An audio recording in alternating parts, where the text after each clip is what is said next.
Thank you Thank for you. the update. Great. Thank you. I wanted to go back to just remind everybody that there's also the minutes from the previous meeting are in our packet. It was a very short meeting, if you guys remember rightly. Actually, most of us on the House side, we weren't there very long. I think the Senate side was there a little longer. But if you guys wanted to look at those, and then right after lunch, we'll approve those if it's okay. So, all right. So let's now continue on with our um, morning agenda. We're going to go to the legislative branch IT update. Alan Weiss is going to start us off. I think he's going to introduce some different people.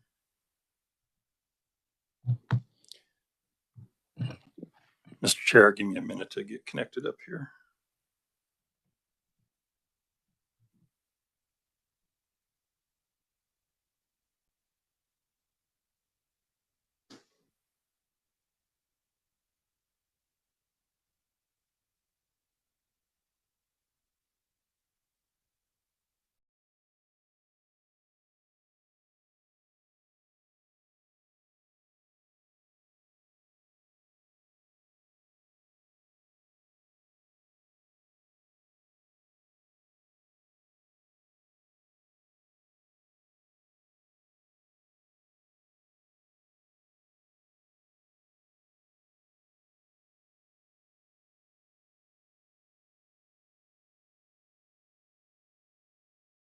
Got it on duplicate.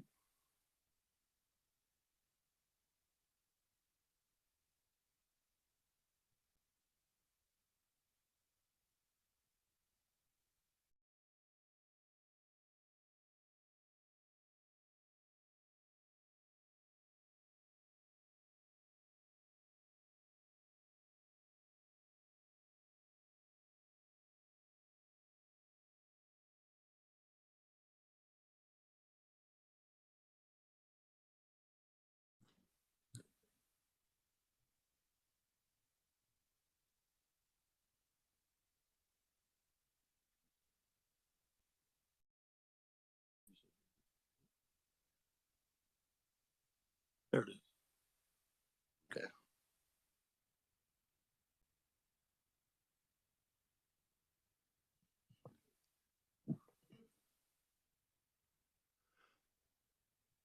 All right, thank you, Mr. Chair and members of the committee. Like we got our technology going now. Mr. Chair, I've got some staff members in the room with me today I'd like to introduce. Eric Teal, our Director of Application Services, is here today. And Donnie Hinton, who is our IT Systems Architect. And also would like to let you know our AV team is here, making sure everything works correctly. Robin Crumpton is our audiovisual coordinator, and Travis Rose is our audiovisual specialist. So if I get this going, there we go. A couple recent hires that we've got. John Langer is here. He's our Director of Technical Services. John joined our office in December of 2021. He's got 40 years of IT experience. And prior to coming to our office, he worked, he was a broadcast engineer at K-State University for over 30 years. And in April, I promoted John to the director's position. Also with us is Michael Murphy. Michael Murphy is our new information technology security engineer. We hired him in March. He was working as a service tech with us at the time, but he has very good experience in the Army and continuity of operations, emergency procedures, management of military secure networks and equipments. Michael has a bachelor's degree in computer information sciences and a master's degree in cybercrime and digital investigation. So we welcome him and are going to have him helping us with all of our IT security. Some other staff hires that we've brought on recently is Tanner Stumball. He's our customer service coordinator. He started with us in November of 2022, and we promoted him to customer service coordinator in March of this year. And Ashmita Mira, she's been hired on in March as our customer service specialist. We've also added a position for administrative assistant, and we've hired in Pamela Maxwell. She was prior to coming into our office, she was a committee assistant here. And she sits down at our front desk now, so we've got a full-time staff person there to answer the phone and help anybody that walks in the door. So, of course, I mentioned Travis, and then also Jennifer Telshaw. She's our senior business analyst. She was hired in March, and Ruth Ray was hired in as a business analyst in October of 2022. So this next slide is a diagram of how our office is organized. And see, we have basically two groups. There's the group on the right, which is a technical services group under John. And then under Eric Teal is the application services group. And then we have the audiovisual coordination team out there. And I've got the architect and the security engineer reporting directly to me.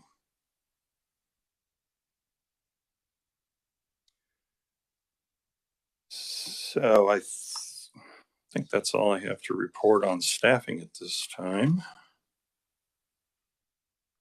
Okay, I could stand for questions on that. Any questions about staffing? Anyone have any questions? Oh, Representative Turner. Thank you, Mr. Chair. That's a lot of positions. I'm just wondering why were there so many open? Were these turnover, or were these strictly new ads?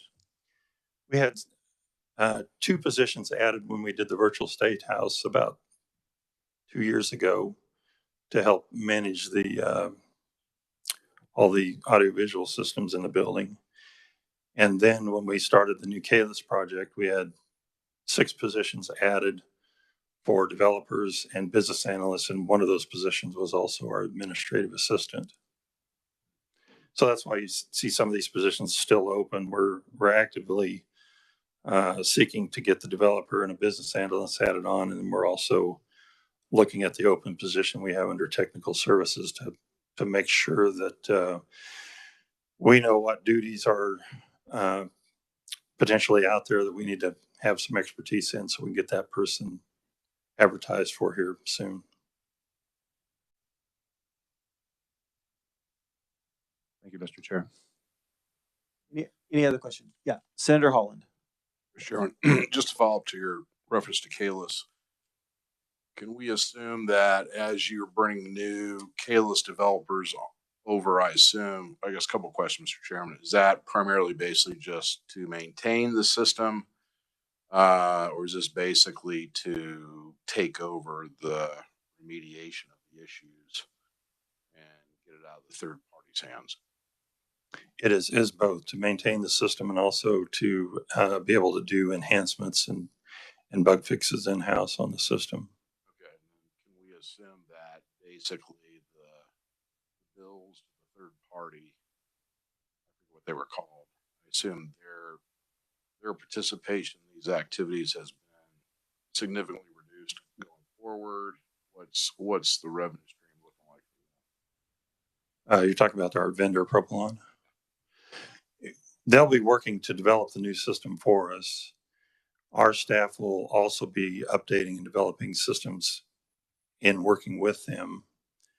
Things like the website and the chamber system. And so we plan to work closely with them to make sure our staff is trained on the new system and be able to maintain and enhance that as we go forward. And just final question, Mr. Chairman, when you talk about the new system, this is the new system we've been implementing for years piecemeal, or is this a new revamp rollout? What is this?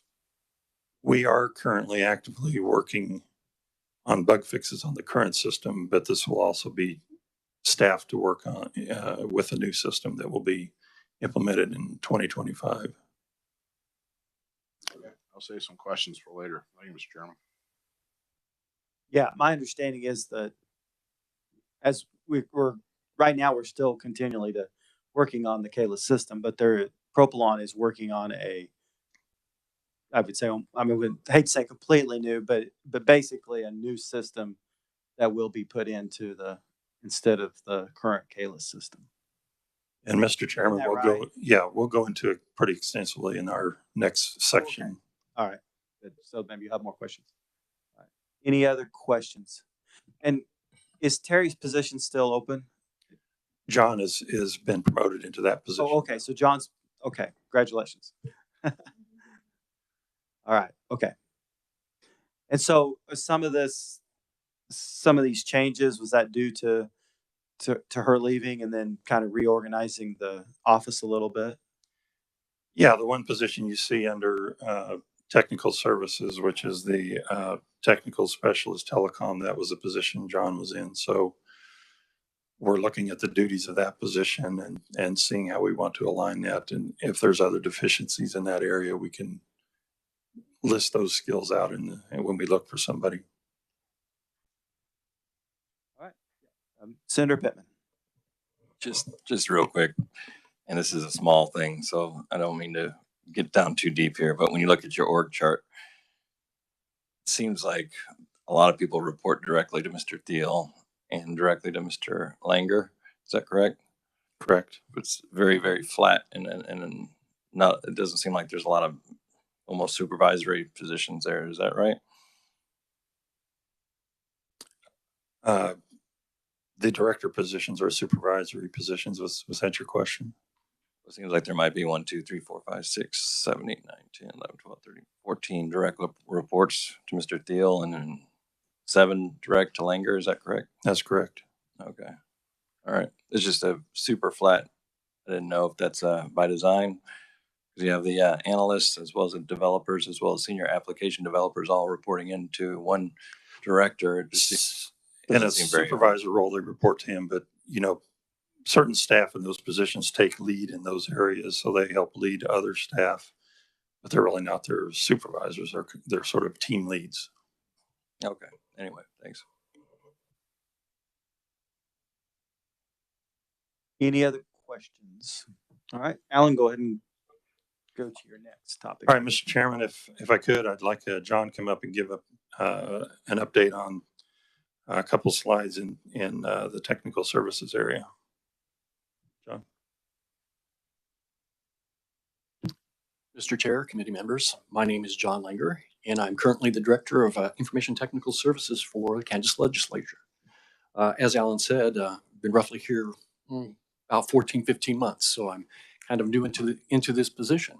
What I'd like to do is give you a brief update of what's going on with some various systems that we have here in the State House, primarily with the Kansas Virtual State House system.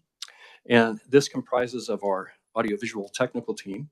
And one of the things that we're looking at right now is we're looking at how we do things. We're trying to work smarter, not harder.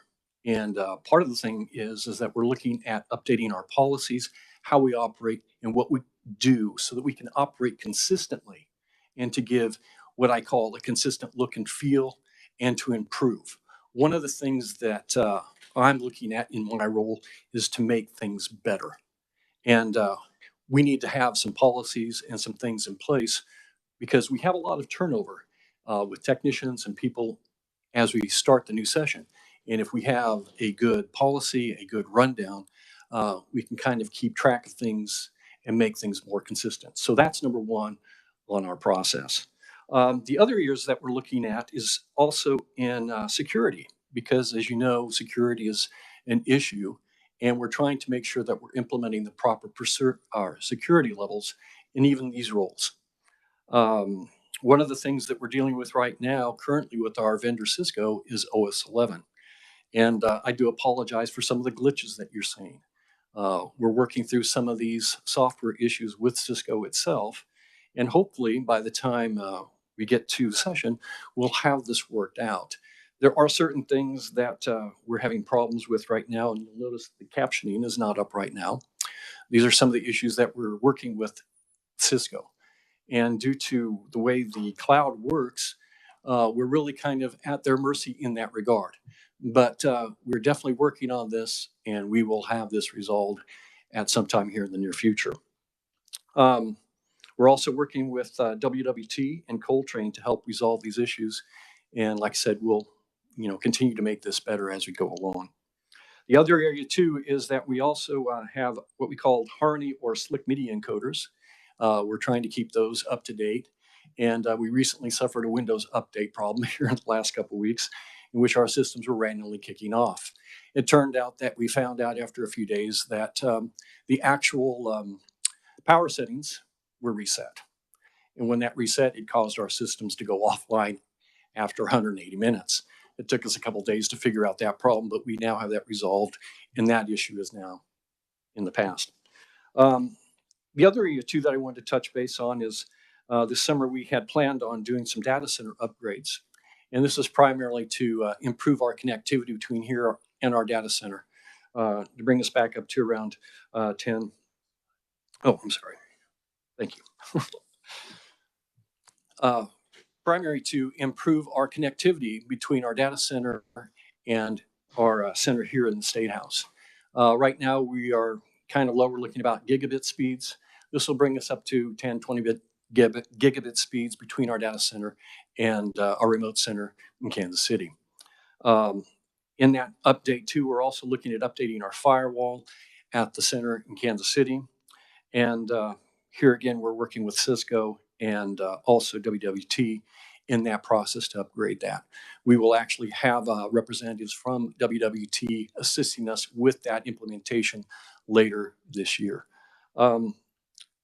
Other areas that we are looking at too, we are currently getting ready to implement Service Desk Plus, which is a new ticketing system.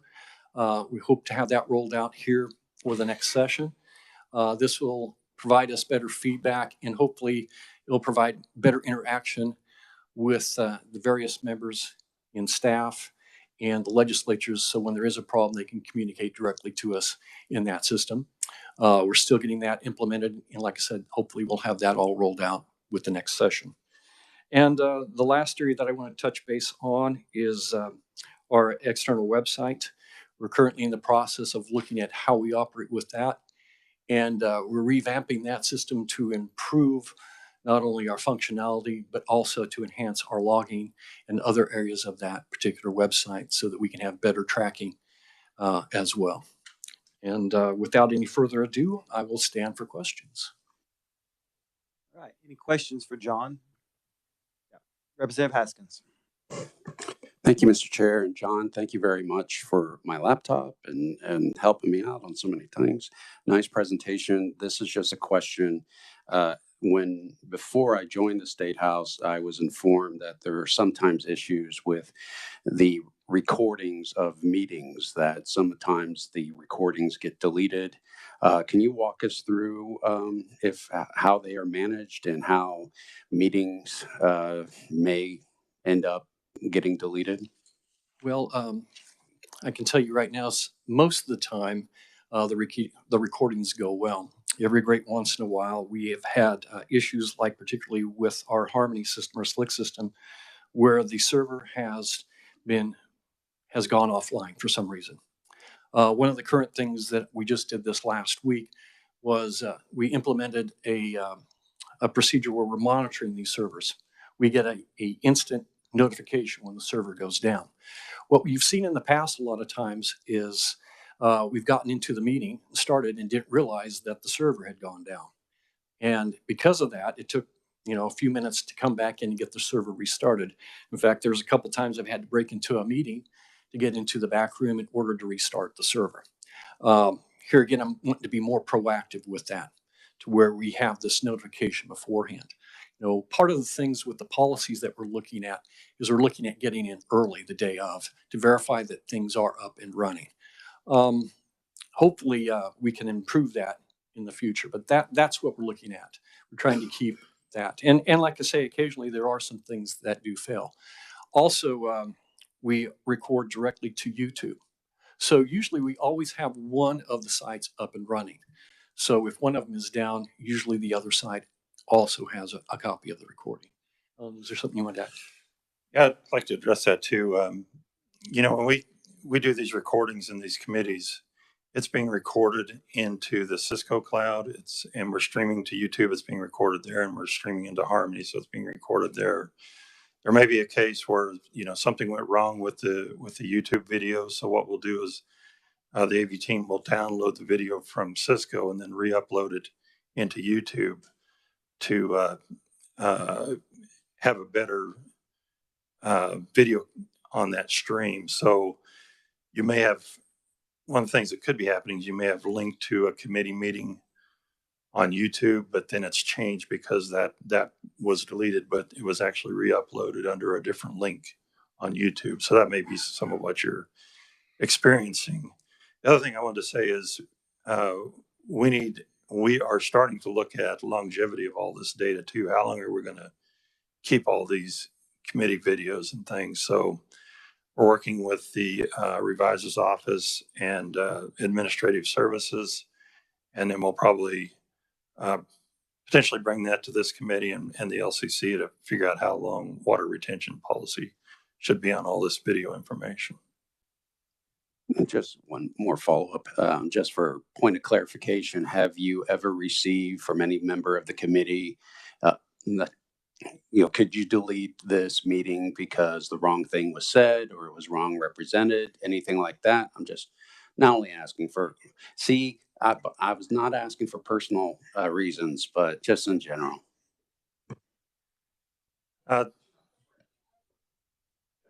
That would probably be a question for Robin. She's not in the room right now. I wouldn't be surprised if something like that was asked, but it's once it's streamed out, it's public information. So we really wouldn't make a change to a video unless it was, some sort of security reason, something really bad happened. Then we might, cut the edit the video to remove that piece. Representative Curtis. Thank you, Mr. Chairman. So now you got me thinking. So do we keep both paper copies and digital? So now I'm thinking, like, in the future, how long do we keep like minutes of meetings? Is there like a requirement that we keep them so long? And then how does that then relate to like digital? And is that something that perhaps, I don't know. Anyway. So just for your perspective, they've had committee minutes up in LAS on microfiche from years back, and they've been converting that into electronic copies so we can actually put that on the website in a historical listing. So the data that's been out there has been prior to the KLS, prior to 2011. So it goes back as far as we have data for. So at this time, the printed documents, I mean, those are going to be probably kept forever, or at least electronic versions of them. The video stuff is really the question in my mind. How long are we going to retain that?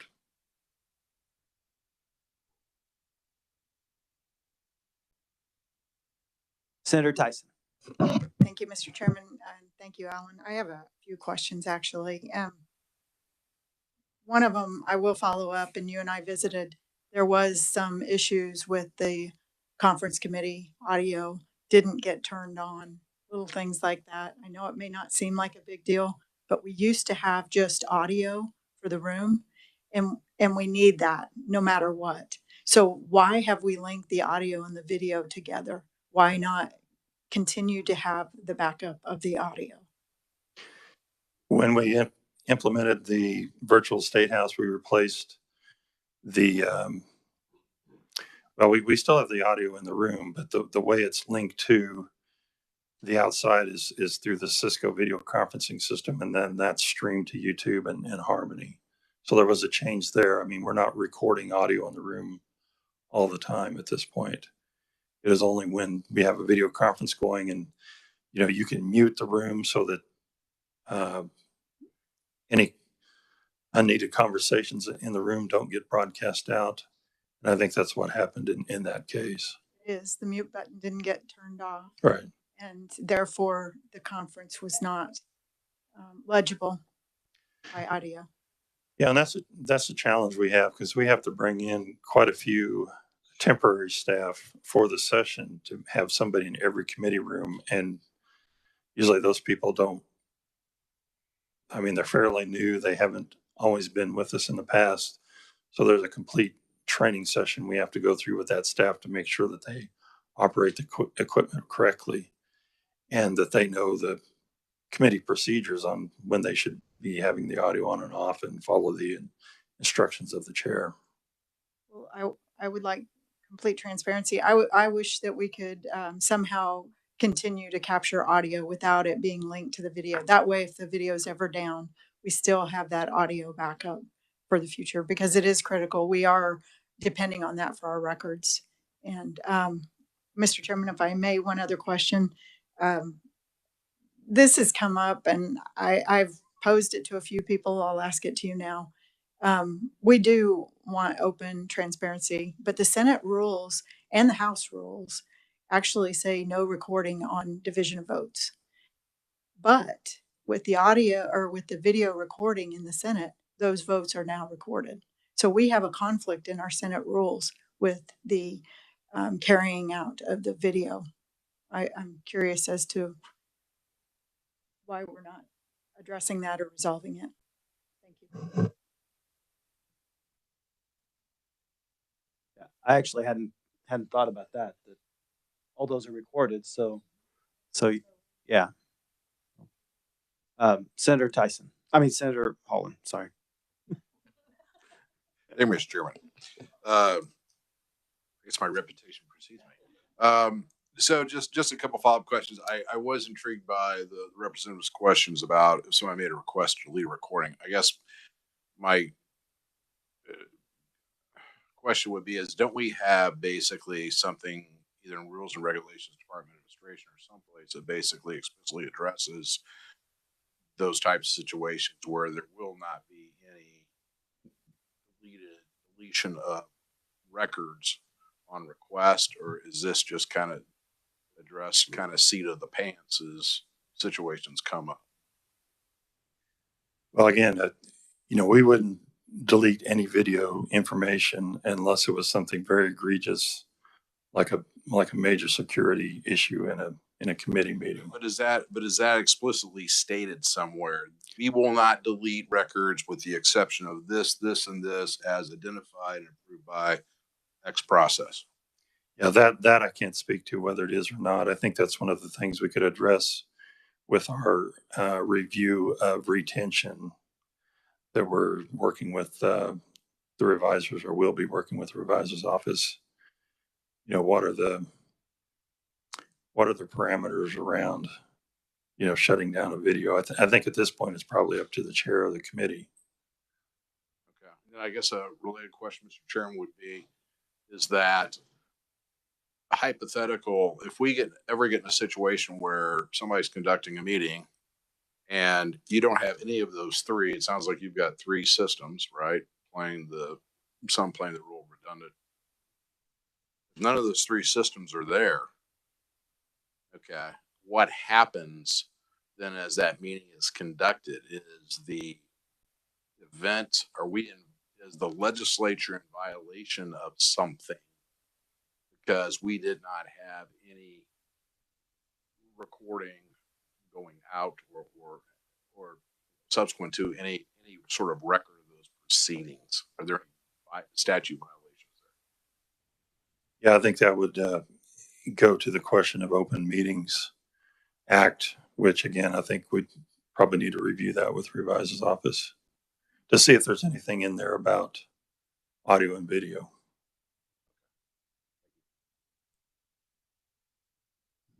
Senator Pittman. Thank you. I don't know, but I assume that we haven't got any statutes that require us to do an audio or visual recording at all. Our Open Meetings Act says you have to announce it and we have to make it known where the presence is. And then that's it, I think, is all our Open Meetings Act has. We meet at the rail and there's no way to record those conversations. Well, there is, but we don't have a method right now to do that right now. So I assume that there's nothing in there that would require us to do this other than to have somebody record the minutes, Mr. Chair. That's my understanding. Yeah, and Natalie's shaking her head. So, Natalie, would you like to? Thank you, Mr. Chairman. I would just add to what Senator Pittman mentioned. There does have to be access. So when this building was closed to outside visitors, you'll remember that during COVID, the audio visual was much more important in terms of a coma perspective because there does have to be access to that meeting. But now, the building is open. People are free to come in this building all the time. And so you certainly are meeting that access requirement. Typically, the revisor in those meetings is making sure that either YouTube or Harmony are up. So, every once in a while, one of them is down. But in terms of coma, there's no requirement that those be working for your meeting to be passing the test of the Open Meetings Act.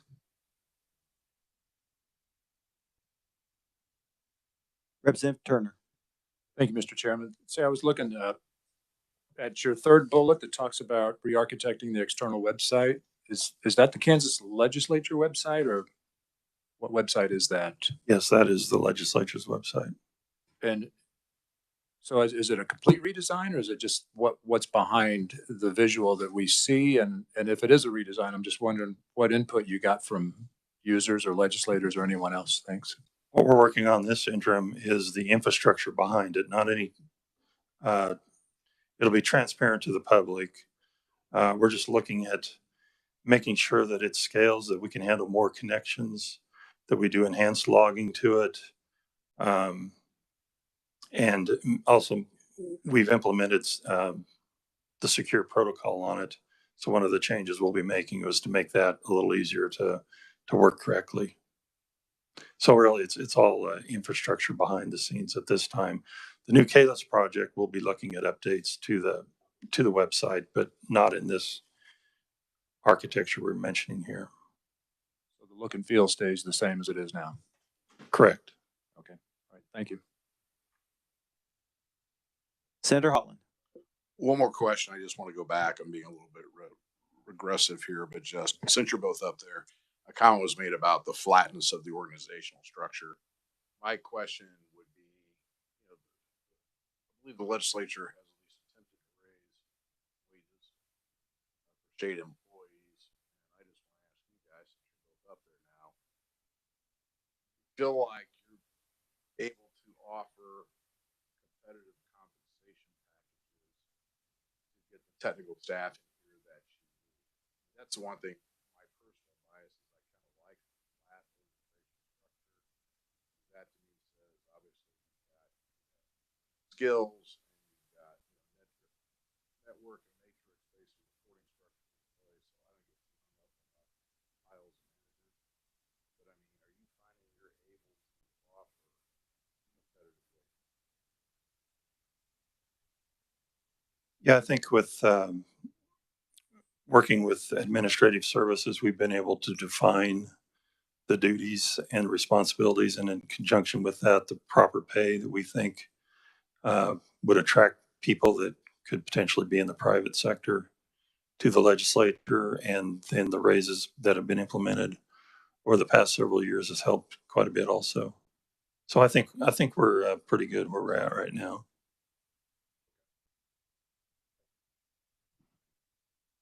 Representative Wassinger. Thank you, Mr. Chair. Let's see if I'm confusing this. You're talking about the website. I know one of the problems that we've had is a bill changes as it goes along. Sometimes a lot of different amendments, and then goes to different numbers, but that's never reflected on the website. Is that a problem with Propylon? If I remember correctly? So we actually operate two websites. We have an internal website and an external website. Now they look the same, but depending on whether you're on the internal network or the outside of the State House network, which one you're connected to. So if you're on a device that's on the secured State House network, then you'll be on the internal site, which is updated much more quickly than the external public site. So if you're on a personal device, looking and connected to the public gov wireless, the guest wireless, then you're going to be looking at the public site, which is updated slower than the internal site. So if you're on the floor and you're wanting to look at amendments quickly, you really want to be connected to the internal network. And on the system, when you go to ks.legislature.org, the system determines whether you're on the internal or external network, and it'll route you to the internal or external based on where you're at. So just make sure you're on the internal network on a device that you can connect to that network. Thank you. Could I continue just a minute? First, why do we have to have two? Why aren't we just updating everything at the same time? And number two, that's the Propylon question. The Propylon question that is regarding the filing of laws, statutes, things like that, bills. Isn't that part of the issue that we have? Or maybe I'm wrong. So if you could answer that, thank you. The reason we're doing the update to the KLIS system is to make it much more efficient to do bills and amendments in the reviser's office and then get those sent up to chamber in a timely manner. And also converting to Word, which we'll be talking about more here in a minute when we go through the project.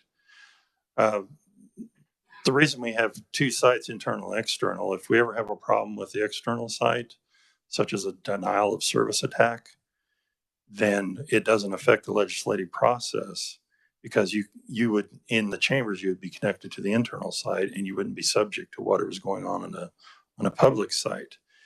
It's not difficult to update two sites because, first of all, they're Python code and they're automatically updating based on the data that's put in the chamber data store. So there's no staff intervention to get things published to the website. Their normal process of reading in bills in the chambers and publishing the documents, whenever they publish that through the application, it automatically shows up then on the website. And the metadata as they process bills, moving them from introduced to committees to general orders, but they do that on the chamber interface, but that automatically moves it on the website. Nobody ever has to mess with the website. It's all done automatically. Does that answer your question? Partially. Is that the Propylon is involved with that, correct? That's, they keep bringing that title up. Propylon initially developed the website for us, but we maintain that internally with our staff. So what are our responsibilities to Propylon? Now, what are we using? Are we using it now in any way, shape, or form? Because we've engaged Propylon again to update the bill drafting, amendment drafting system, and making sure that interfaces with the chamber system and also the current website. So it's, at this time, they've got a design for us, but our staff is going to be working on updates that potentially will be implemented in 2025. But again, most of the updates we've done on the website, we've done with our staff over the past 10 plus years. okay, thank you, Mr. Chair. So, Representative, are you talking about the website interface or the interface that our revisers and research, kind of both? Probably both. Okay, yeah, because my understanding is that when KLIS was built, it was built kind of from the ground up. Propolis built it for the state. It was kind of a I hate to say cutting edge, but it was to a certain extent. They were building it. There wasn't really anything out there. My understanding is now there's a lot of other ones out there, and that what we're getting from Propolis, the new one, will be more of an off-the-shelf type deal that probably will help with some of the issues that we have with changing of legislation titles and numbers that just weren't thought of when they did the original KLIS. Mr. Chairman, there are many applications in the KLIS system used by all the legislative agencies. And really the website is just one of those many applications. I mean, it's not a static site at all. There's 99% of it is Python code that's automatically generates the bill pages, the member pages, and so forth from the metadata and documents that are sitting in the chamber data store. And we'll talk more about that when we get into the KLIS presentation. Going back to the internal or external website, I didn't realize that it was an automatic, that whether or not you were on ks.gov or was it Gov Open, whether or not you were, which I thought you could dial in because it's LI, isn't it, or something like that, I think. Yeah, we used to use an internal address, li at klis.loc, but then we made a DNS change to where if you go to ks.legislature.org, the DNS system will look at whether you're internal or external and route you to the proper site. So right now we just publish the address, the ks.legislature.org address to everybody. Okay, so you don't have to use the LI anymore. So just a suggestion, I think that's probably something that maybe needs to be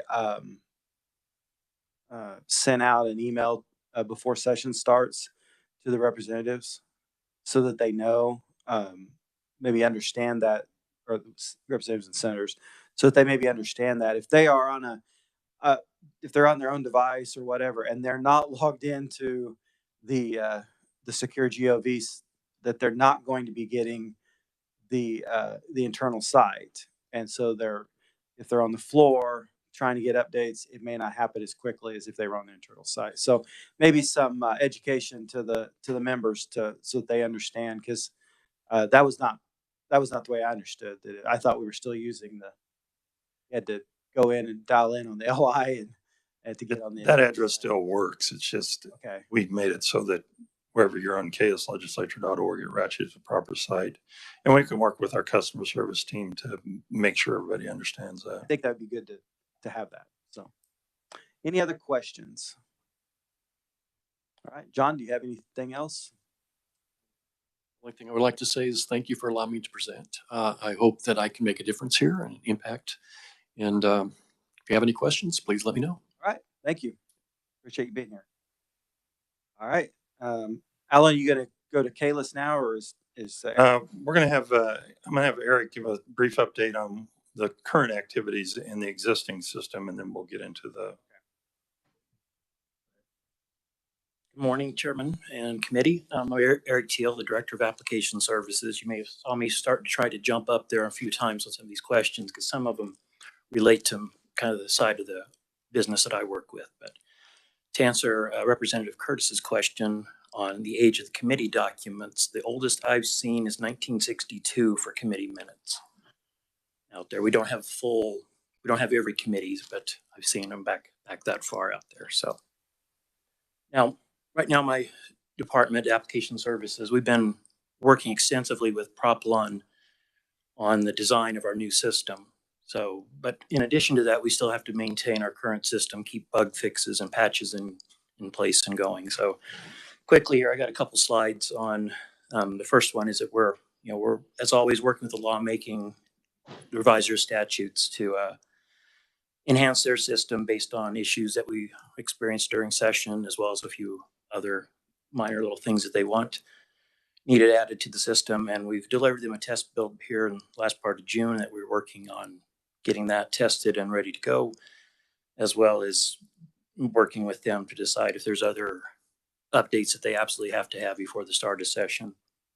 The same holds true for KLIS Decision Support System, which is the research department. We're making a few updates to their system. That's the agency write-up template, conference committee report brief, report generation process, as well as the some supplemental note functionality updates. Okay, and then in the chamber, we're working with the staff there on any development priorities that they have. Right now, we don't see any major ones coming up until after we get past our new system deployment here in 2025, end of October 24. And also here I state, we're working on the KLS modernization project. We're doing some design work and development work in our own department to help us, not only speed the process, reduce the cost, an attempt to at least. And we're redesigning the committee system. We're going to design it using Microsoft Word plugins and macros, as well as some newer browser functionality that we can add in. And one of my main bullet points here is we're going to try to make it more user-friendly for committee staff, because I know at times it can be challenging to use or remember how to use. So we're trying to improve that as we go here.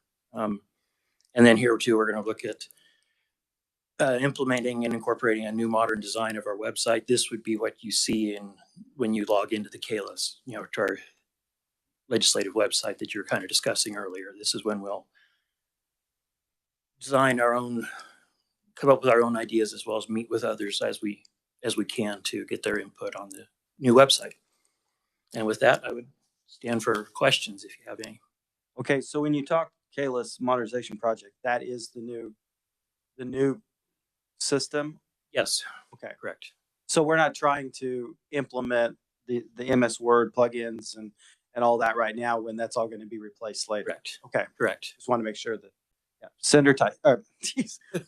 What is it? Senator Holland, I'm sorry. I'll take it as a compliment. Question, Senator Tyson was taking it as a compliment. So, no, Mr. Chairman, thank you. Just since we've kind of bled over into this, I just want to ask a question of you or Alan or whoever. This whole thing about the KLS modernization, this is a separate project that was approved by the LCC. For the record, what I want to know is as this RFP for the KLS modernization project that I guess was just recently awarded, not recently, but just officially, how many times was JCIT pulled in to confer on that process at all, if at all? Do we have a record?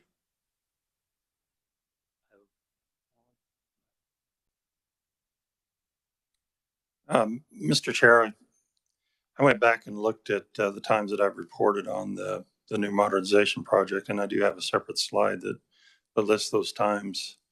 We can do that now, or when we go through the full KLS presentation here, I could do that then. However you would like that. Go ahead, and if you want to show it right now, that'd be great, since that question's been asked.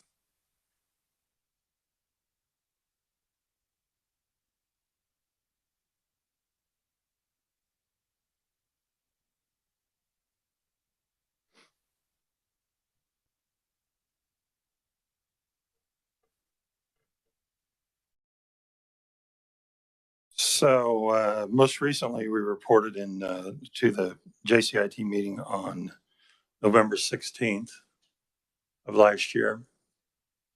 The report then was that the contract had been signed, and we're finalizing the schedule, and that the workshops were continuing. I'm sorry, this slide is not in your packet, but I can provide this to the committee. Yes, if you could. Is that what No, let him finish up. Okay.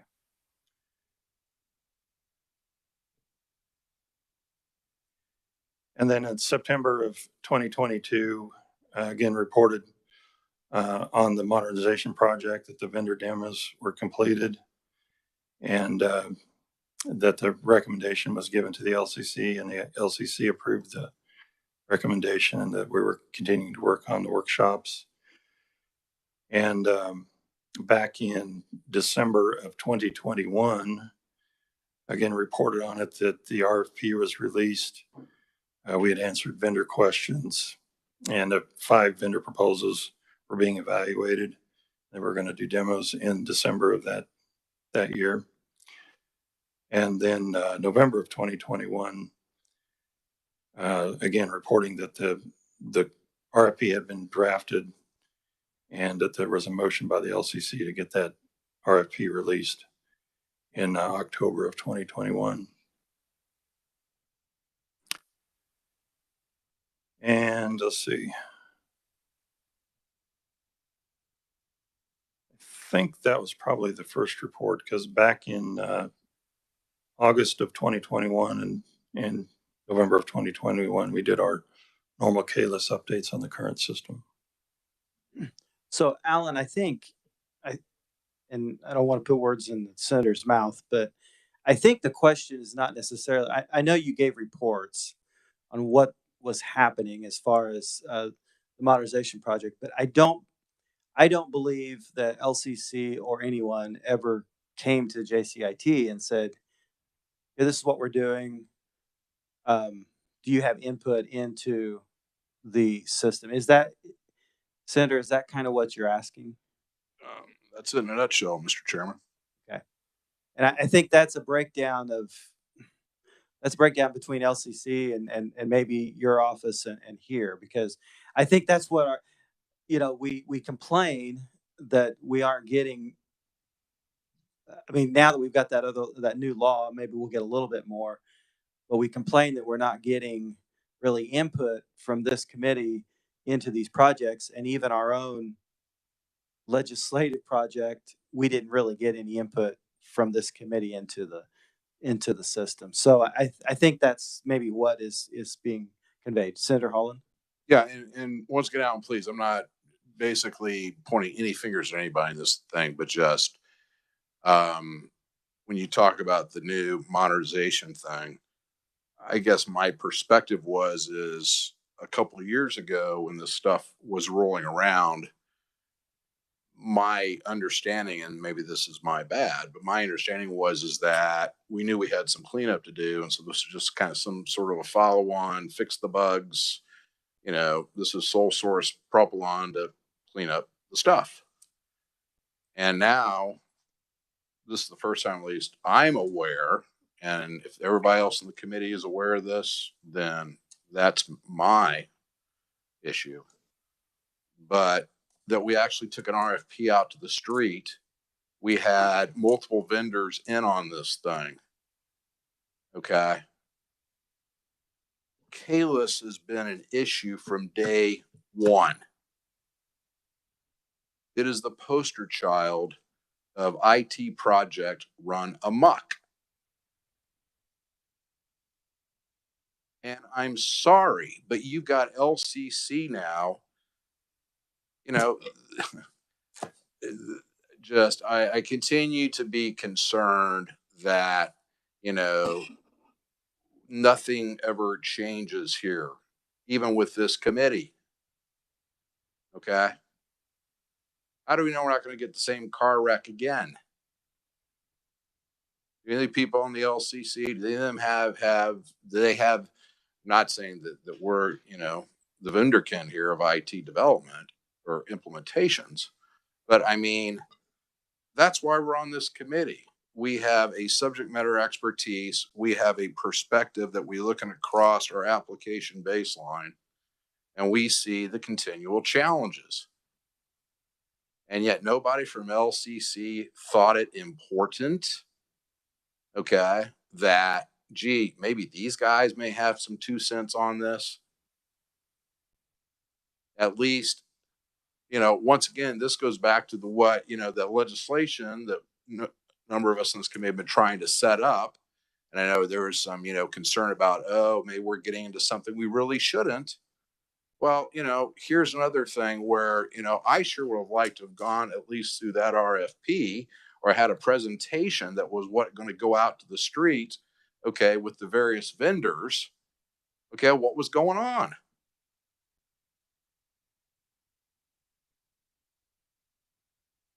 So anyway, I'll stop with that, Mr. Chairman, but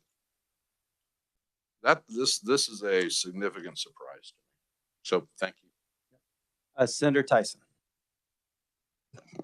You sure you don't want the other Senator Tyson? No. Yeah.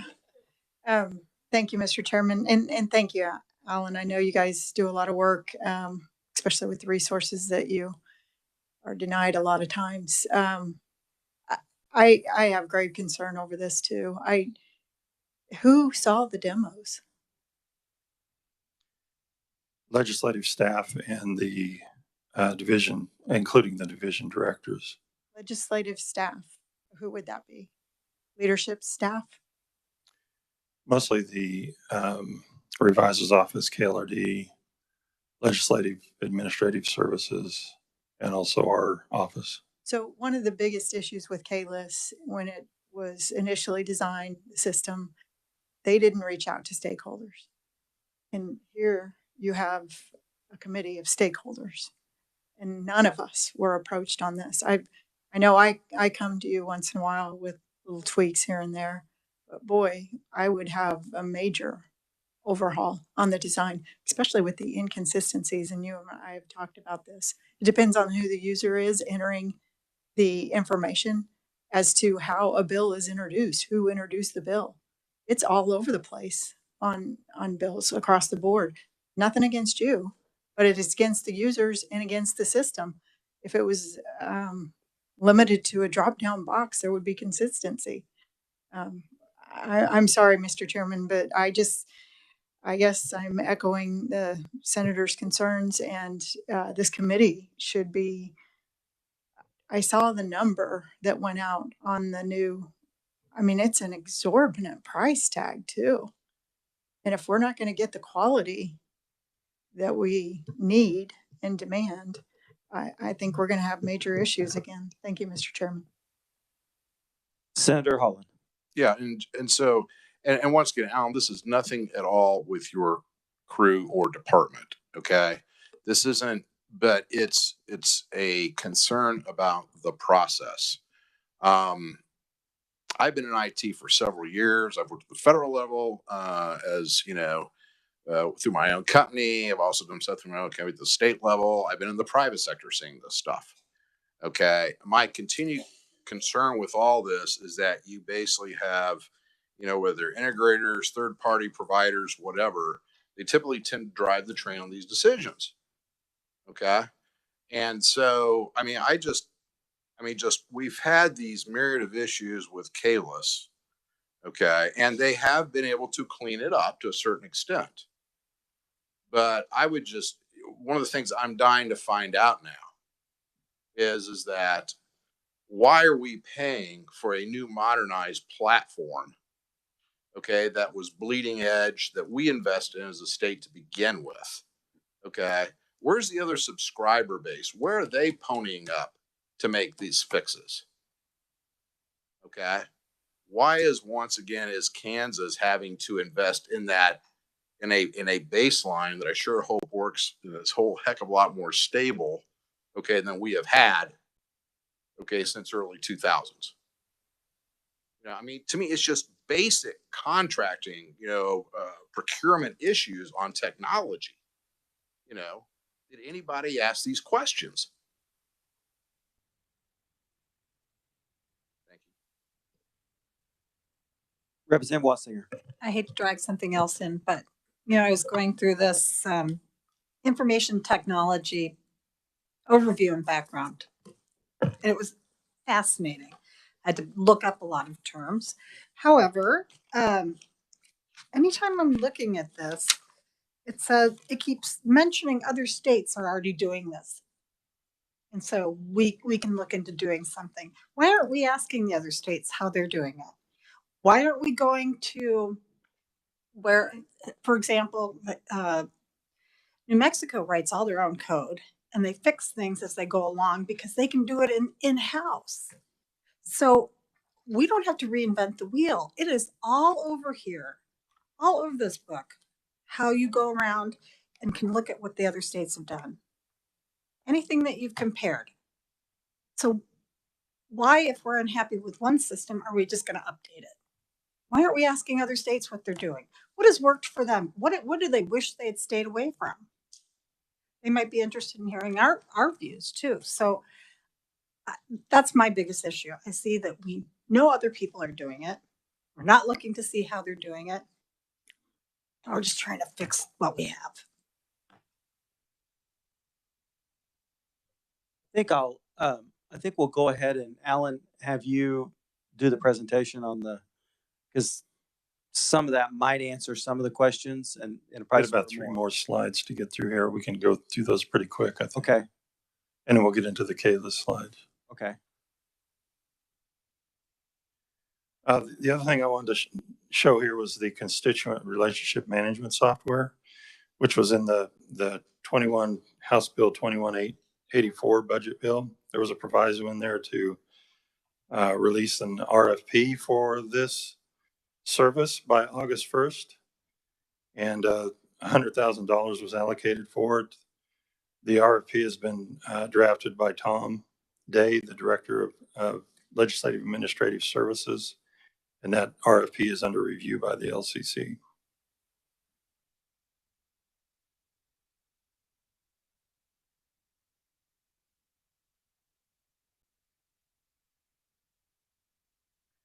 And I would just note that we've looked at the business risk of that system under the new keto guidelines, and we don't think that that rises to a level to where it's a reportable project. But you know, we could provide that RFP to this committee, but you know, it's on a short timeline to get released.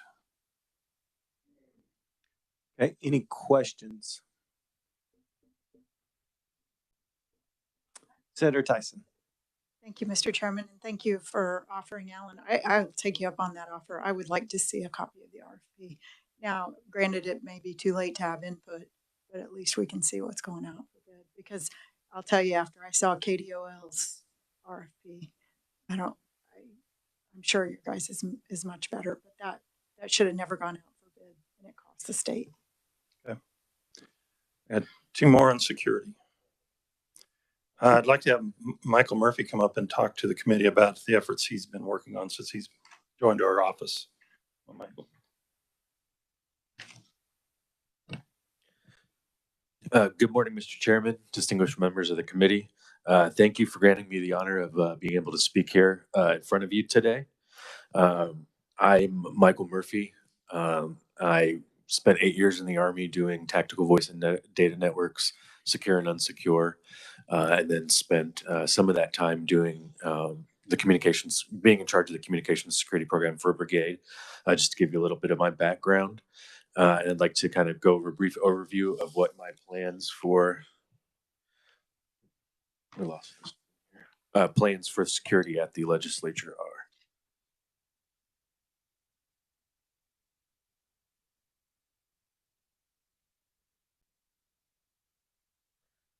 Okay, so coming in and setting some short-term goals, we need to get the security policies updated within the legislature.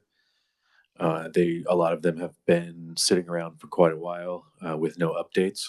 So that's something I'm currently working on. Everything's still in the draft phase, so nothing's been approved. You know, of course, we can provide everybody copies with those as they wish.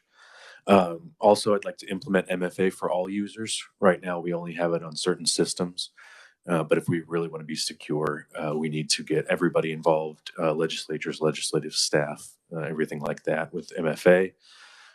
We are hardening our file storage practices, procedures, and systems. Essentially, this is cleaning up our drives, getting rid of unnecessary files, everything like that. We're going to conduct a top-to-bottom asset inventory that includes mapping dependencies for applications, KLIS, everything like that. We're going to put that into our new service desk system, and that's going to benefit us in the short term and also with some of the future plans we have down the line. I'm going to spend some time updating the security and awareness training materials. I'd like to bring in some of the tools that are available through CISA as far as the Fed VTE training, as well as develop some of our own training. I know security and awareness training has been a little bit lax as far as meeting the ITEC standards, getting everybody trained within 90 days as far as staff and legislatures of their initial appointment, and once more per year. Also, I'd like to engage with CISA regarding their vulnerability scanning services and some other services they have. I know we've talked a lot about modernizing the websites. One of the initiatives that I'd like to do is change that .org to a .gov. It won't be any different for the users except for the last 3 letters, but we will just change that to route anyway. That would preload HTTPS, make it a little bit of a more secure site and a more better user experience because they would be going to a .gov, not a .org. So our short-term cybersecurity goals will allow us to mitigate the deficiencies that were identified by Optiv's penetration testing during the 2023 legislative session. Of course, if we need to, we can get the exact deficiencies over to you. Essentially, we had an issue with phishing and social engineering. So implementing the MFA, cleaning up our files, we'll kind of button down all those areas. That way, even if there are some phishing attacks that are successful against some of the legislators or our staff or any of the other staff in the building, there won't be files sitting around that they shouldn't have access to, and they will need multiple factors to get in. So long-term goals, I'd like to migrate to a zero trust environment, deploy an endpoint management solution to, in case you don't know any questions on what that is, that would essentially manage all of the software applications, things like that on everybody's devices automatically. So we wouldn't have to worry about updates and patching to individual systems, which we do now. Those would be applied across the board, and that would also give us a compliance score, letting us know how many systems, what percentage of our systems are in compliance with the policies and the procedures that we set. I'd like to deploy a managed detection and response solution to monitor for threats. In a typical security shop, you've got a few security analysts who specialize in different things, such as one who just looks at email, one who tracks down threats, various things like that. Looking at what we have here, we don't have that. That's where the MDR solution would fill in that gap and allow us to make sure we're watching that constantly. And then modernize the legislative software and systems. What I mean there is when you're looking at the ITech 7230, we've got to keep everything up to date. When things go end of life, we've got to get rid of them. One of the things that's getting ready to go end of life is the Exchange solution that we currently use. So we need to update to Exchange Online, Office 365, get rid of these products that Microsoft is no longer going to be supporting or is no longer supporting. And update that. That also enhances our security posture overall because they do have things like built-in MFA that makes it a lot easier through things like Windows Hello. And that will allow us to have a more secure system that's more robust and works better for everybody. And that's all I had. I just wanted to thank you all for letting me speak and open it up to any questions. All right. Any questions for Michael? Representative Turner. Thank you, Mr. Chair. Say a couple of terms that I didn't catch up with. CISA. CISA is the Cybersecurity and Infrastructure Agency at the federal government level. They provide free services to state, local, territorial, and tribal governments, such as a top-level .gov domain, free vulnerability scanning services, and information sharing, essentially to create a partnership where we can all benefit from lessons from other states and the federal level. We don't currently have a relationship, so you're going to engage with them going forward. Is that the point of that bullet? Yes. So the state of Kansas overall is working with CISA. They've got a lot of projects in the works. We were kind of, I guess, from my understanding, a little bit separate. So we weren't really put into that big umbrella. So we will be working with the KISO and everybody like that, and also with CISA to kind of bring us into that umbrella and have a unified front. And you'll have a presentation by the CISA staff this afternoon on everything that they do. So, thanks. The other term was zero trust environment. Tell me. So a zero trust environment. So right now, the easiest way to think of it is everything on the network is trusted. So anybody can connect to anything, and we're basically reactive as opposed to proactive. So if a virus gets introduced by somebody's system, it's just there. With the zero trust environment, we're essentially being proactive, and the network is assuming that everything that goes on there is hostile. So instead of blacklisting like we do now, we're going to whitelist, where we give it a list of things that we will allow as opposed to a list of things we want to ban. Representative Haskins. Thank you, Mr. Chair. And thank you for your presentation and your service. I have a question as far as how are you defining short-term goals? Is that within the next year, 2 years? What does that look like? So short-term goals are actually things I'd like to accomplish before the next legislative session starts. And that's mainly to address all those deficiencies in the Optiv report. Those are things we need to really get pinned down because they could lead to larger problems. Okay. And I was always surprised that we were a .org and not a .gov. What am I missing? Why would we go .org over .gov? That was just in the way they initially architected everything. The CISA program is new. It was created, I believe, in 2019, 2020. I believe 2020 actually. President Biden signed a bill that kind of created that program and allowed us to more easily get those domains and things like that. So when they architected the website, it just wasn't a service that was easily available. Thank you. And one final question. I'm fascinated about AI, especially from an academic standpoint. How are you handling AI? Is that going to be part of your MDR solution? How do you know whether or not the Speaker of the House is actually sending this email or not? What have we looked at that as far as what's the future? So none of the systems that we're currently considering utilize AI. The closest would be Microsoft, but that's an extra cost. As far as verification, that would be part of the zero trust environment. When you look at MFA and zero trust, you're looking at having you have to have multiple factors. One of the things is something you know, something you have, or something you are. So that would be a password, a device, or biometrics such as your fingerprint or your face.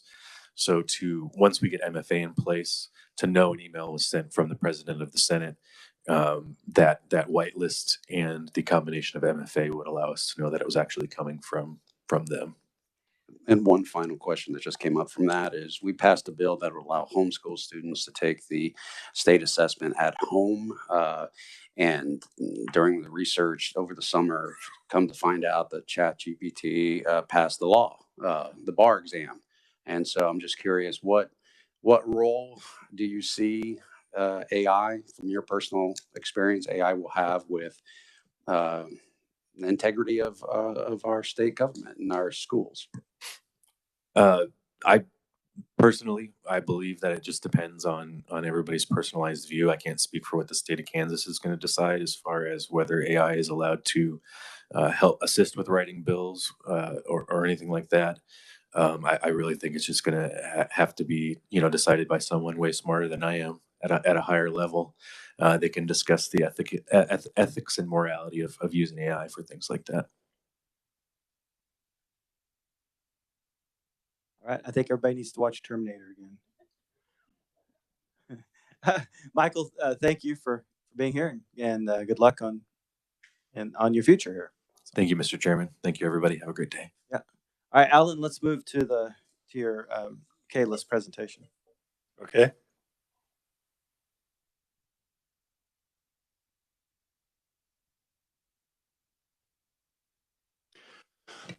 All right, so we've got a lot of information here, and so I know we're kind of short on time, so I'll go kind of quick through the initial part of it, and if there are questions on the way through, somebody wants to stop me, just we can entertain that.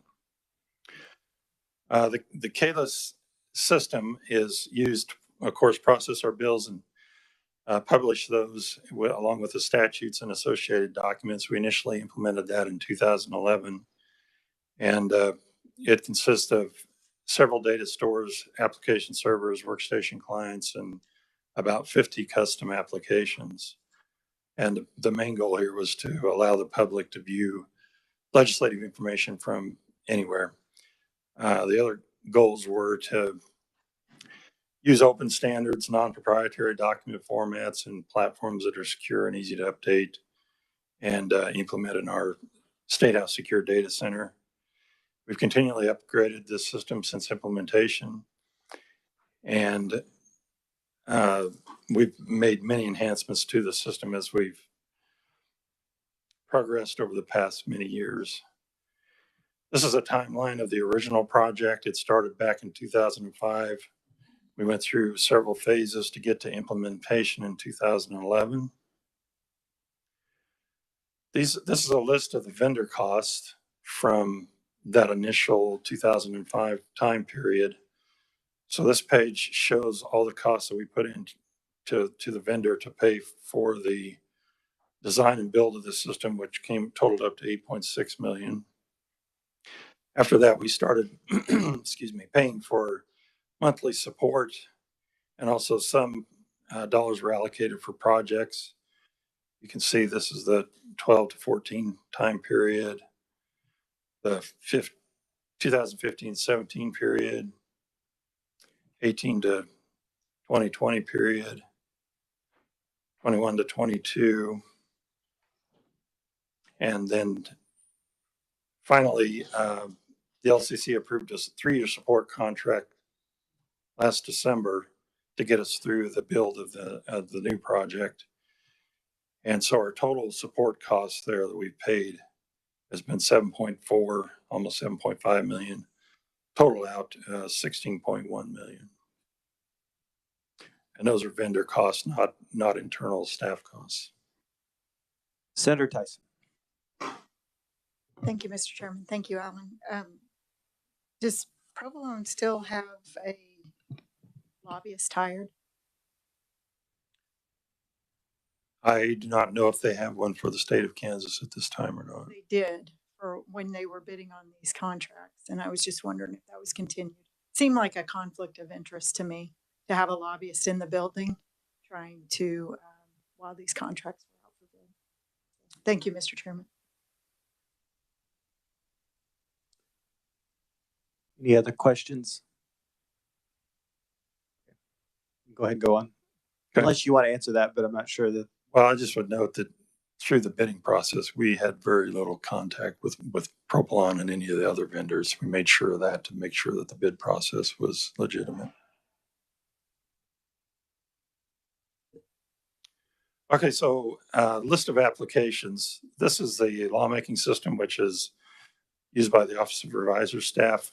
Of course, there's bill drafting, amendment drafting, the publications of the statutes, and several other applications to help the process move through the legislature. The decision support system used by KLRD mostly centers around their publication of documents, the sup notes, summary of legislation, budget analysis, and so forth are their applications. The chamber applications, the chamber interface is the main interface they use to push the buttons to move the bills through the legislative process. They're also their calendar and journal systems, their floor amendment workbench system to publish the floor amendments, and also the Senate vote system is part of this system, which was developed in-house by our staff. And then also the committee system is in the chamber system. There's a global system which has the appointment system in it that's for the Senate. And then there's a universal asset manager, which we administrators use to set up the system. And then, of course, the website application, which is used by pretty much everybody. So updates and enhancements. We went through several rounds of enhancements in the lawmaking system. And I'm not going to read through those. You can look at those. But essentially, we're updating the bill drafting and amendatory creation and reporting systems through those years. Chamber system updates. We updated the calendar and journal systems. We also have done miscellaneous updates on the chamber interface for processing the bills. Updating there's a client that gets installed on computers that the staff use. So we've updated that several times. And the Senate vote system, which again was implemented in 18. And then recently we've created an application for leadership staff to use to set general orders. So they actually have a web page they can log into and set up general orders daily that is integrated with the system and puts information on the calendar. Decision support updates. We reworked the budget analysis system. Alan, just a second. Senator Tyson. Thank you, Alan. Is the general orders available for all of us to see? It is. During the day, the leadership staff will set the general orders, but it's not published until it actually goes into the calendar for the next day. So where would we find that on calendars? And I know that sounds like it should be intuitive, but it's not. When I go to that page, I can't find general orders on your system. So that's why I'm asking. You have to look in, Not your system, the system. Sorry. I wouldn't tag you with this. you can look either online at the calendar documents or look, go down to the document room and get a calendar. Not on the web page then. That's okay. I won't hold up the committee on this. I have a few suggestions on user interface, big time, especially searching for resolutions. Thank you, Mr. Chairman. Okay, go ahead. Worked on the interim committee report and also summary of legislation in the decision support system. Committee system, we initially implemented that in 2013 for the standing committees and then 2014 for the interim committees, and then did several updates over the years on requested enhancements. And then in 2020, we also added the feature to do early publishing of testimony and also input general committee documents. We did the updates to the Universal Asset Manager, which was implemented in 2012. Also the appointment system, and we implemented the search system in 2019. The website, we've done several enhancements for transparency, which I'll list separately here in a second. We added custom messages to the website, so it was easy for us to put up custom messages for the homepage or bills or chambers and so forth. And then we did some infrastructure updates in 2021 on the programming languages in the web server. The core system, which is that part of the system is owned by Propylon. That is the core data stores. And the key thing there on those data stores is that they do a full history of all revisions of all documents, so that if we ever have a need to go back and look at a particular document at a certain state, we can do that. Again, that's maintained by Propylon. These are all the core updates we've implemented over the years. Transparency. So on the website, in 2016, we did a page for committee hearings and also adding hearings to the bill pages. In 2017, that was we added committee minutes and testimony links to the bill pages. That was actually a request that came from this committee. And then the 18 was the requested for information was added to the bill page on the website. We created a browser-based application for the revisor's office to input that information. And then 2019, we created a website page for conference committee meeting schedule. Along with that, we updated the bill page to show a conference committee version table, and then also implemented an RSS feed for the conference committee meetings. We added an application for the reviser staff to quickly update short titles. It's a browser-based application. And then we also updated the committee system in 2021 to allow early release of testimony and posting of the committee documents. We've implemented many systems for all the bienniums. We have to set up a separate data stores and application servers for each biennium, and then also for the special sessions. And we've are now actively taking the older systems and archiving those for to be part of the permanent record of the legislature. State House infrastructure. Of course, we've got our secure data center in the southwest sub basement. We have 4 layers of physical security to that center. We also have our offsite data center that's in Subtropolis in Kansas City. Those data centers run virtual private clouds for us using VMware and Cisco HyperFlex infrastructure. We run full system environments for KLIS production, staging, testing, development, and failover. So we can work on the system through all the life cycle that we need to. And then we have a backup system that's Rubric, and we have our State House network that is has a 10 gigabits backbone and 1 gigabit to the desktop using fiber and Cat6 wire. We have a strict change control policy in place that for all of our production systems that must go through the change control process before anything's implemented. And John's our change manager, Eric's our release manager, I'm the emergency release manager, and then we'll set up change control boards depending on what the updates, what staff is affected by the updates. Okay, the new project, the KLS modernization project timeline. In 2020, the LCC instructed staff to develop an RFP. That was in late 2020. And then at the LCC meeting on September of 21, the LCC passed a motion to release the RFP before October 21. The procurement negotiation committee was made up of the division directors. You can see them listed there. We released the RFP on October 11th, and the proposals were due on November 22nd. We had 5 vendors submit responses to the RFP: International Roll Call, Propylon, Resource Data, Talent Incorporated, and Worldwide Technology. Those proposals ranged anywhere from a total of $4.7 million to $19.3 million. We did the vendor demonstrations in December of 21 with all 5 vendors. And then those demonstrations were reviewed and scored by our legislative staff.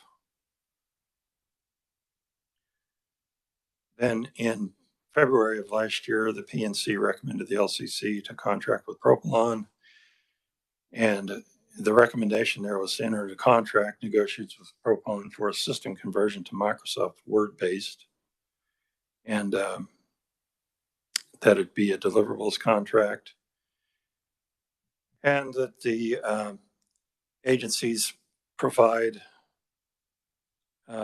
conditional acceptance over their deliverables in their functional areas upon final approval by the LCC. And then the PNC would report to the LCC quarterly.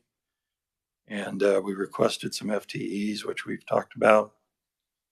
And then the contract was reviewed and approved by the LCC before execution. The LCC approved that recommendation in February, and then we filed the Keto report, filed the project report with the Keto in March of last year. We completed negotiations with Propylon and presented the contract to the LCC of September of last year.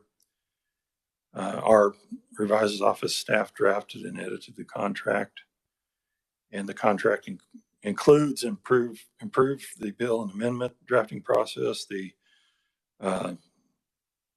update to the editor to Word, and update the reviser and chamber systems to process the bills and amendments, update the legislative website, and make sure we do not lose any functionality in the new system. The LCC chair executed the contract. It was executed in October 19th, and then the total contract amount was $3.9 million. Project structure: the steering committee is the division directors: Gordon Self, J.G. Scott, Susan Knar, Corey Carnahan, Tom Day, and myself. Eric Teal, he is the project manager, and scope of the project there, which I've already listed. Project funding: there was a budget request of $4.5 million in 2022. Committees approved that. Funding was included in the omnibus bill, and that was included in the 2023 budget. Project risks: the project first.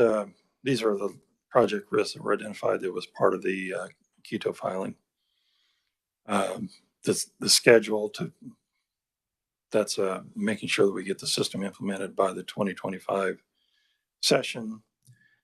Staff, we use quite a bit of time from the department, the legislative staff, to provide input to Propylon on how the system should operate for them. So the risk there is if they would not have that much time. Also during session, any, their session duties could take their time away from the project. And then, of course, there's always the budget risk.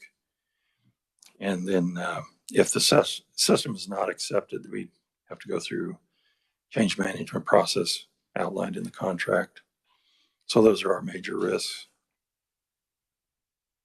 Project status, we've been working with workshops with Propylon since July of last year to review the legislative processes and discuss possible process improvements.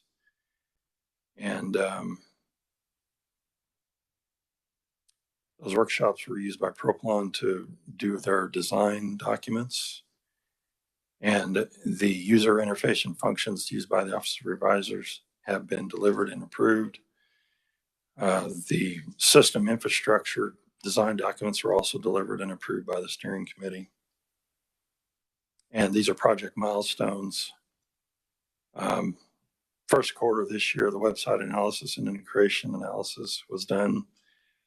The drafting tools, I mentioned, those were completed. In the third quarter, we're working with on the chamber interface, the data migration, test planning, and then the basic draft and request system is going into user acceptance testing this third quarter. Fourth quarter of this year, first quarter of 2024, we're looking at the chamber system ready for UAT. And then the third quarter of 24, we'll have all systems in UAT and doing our production deployment planning. Fourth quarter, we'll have the system ready for deployment, website ready for UAT, and do the website production deployment planning. And we'll be working on the codification system for publishing the statutes then also. So. Thank you, Mr. Chair, and thank you, Alan, for this. A couple of observations. I'm going to say, sorry, before I lose the thought, is the only reason I'm interrupting you because it was about 10 minutes ago. When you said we had 5 different vendors and we went with, it looks like the cheapest one, right? 3.9 million. And it went all the way up to 14.9, maybe a little bit more. How is it that, I just have a question. It seems like a very wide range to go from 3.9 million up to, 3-4 times the cost. How is that possible that there be such a wide range? Are we limiting the amount of functionality in some fashion? Are we going with bare bones versus the expanded scope? Is there any explanation for that wide range of possible? Because we're using Propylon, we're not updating all of our systems. We're using some of the chamber system, the committee system.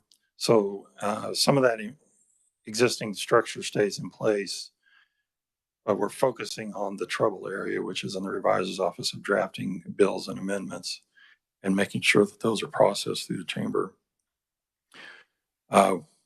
seamlessly so we don't lose any functionality. Second question, Mr. Chair. So the higher bids were for complete system replacement. Okay.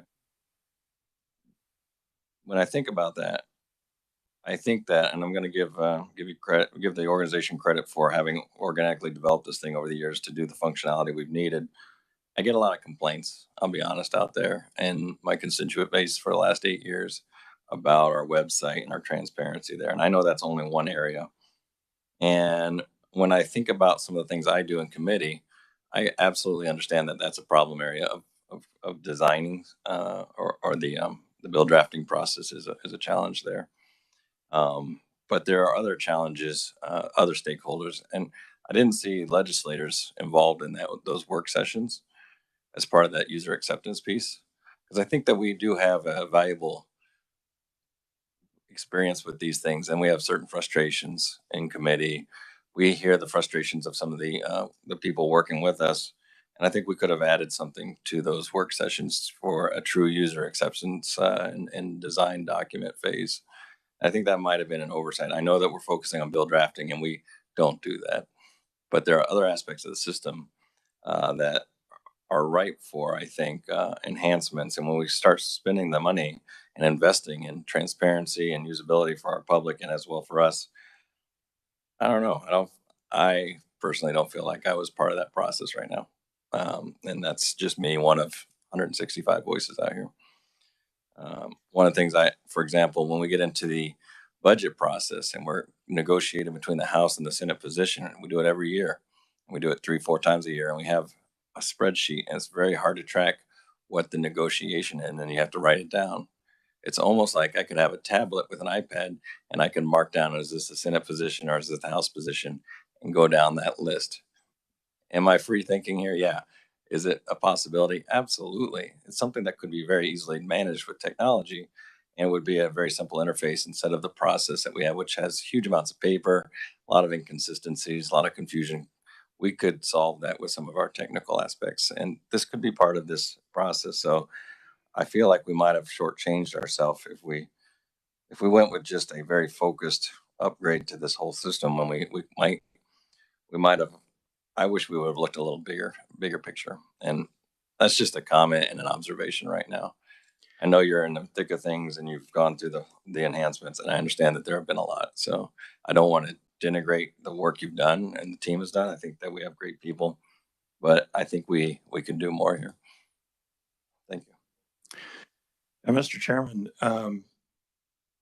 we consider this project phase 1. We're going to be working on phase 2, which is finishing the update to the system, and a big part of that is going to be the website.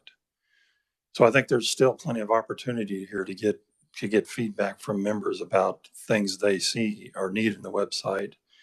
And one of the things in my last slide is a member interface, which is sort of a customized view for members.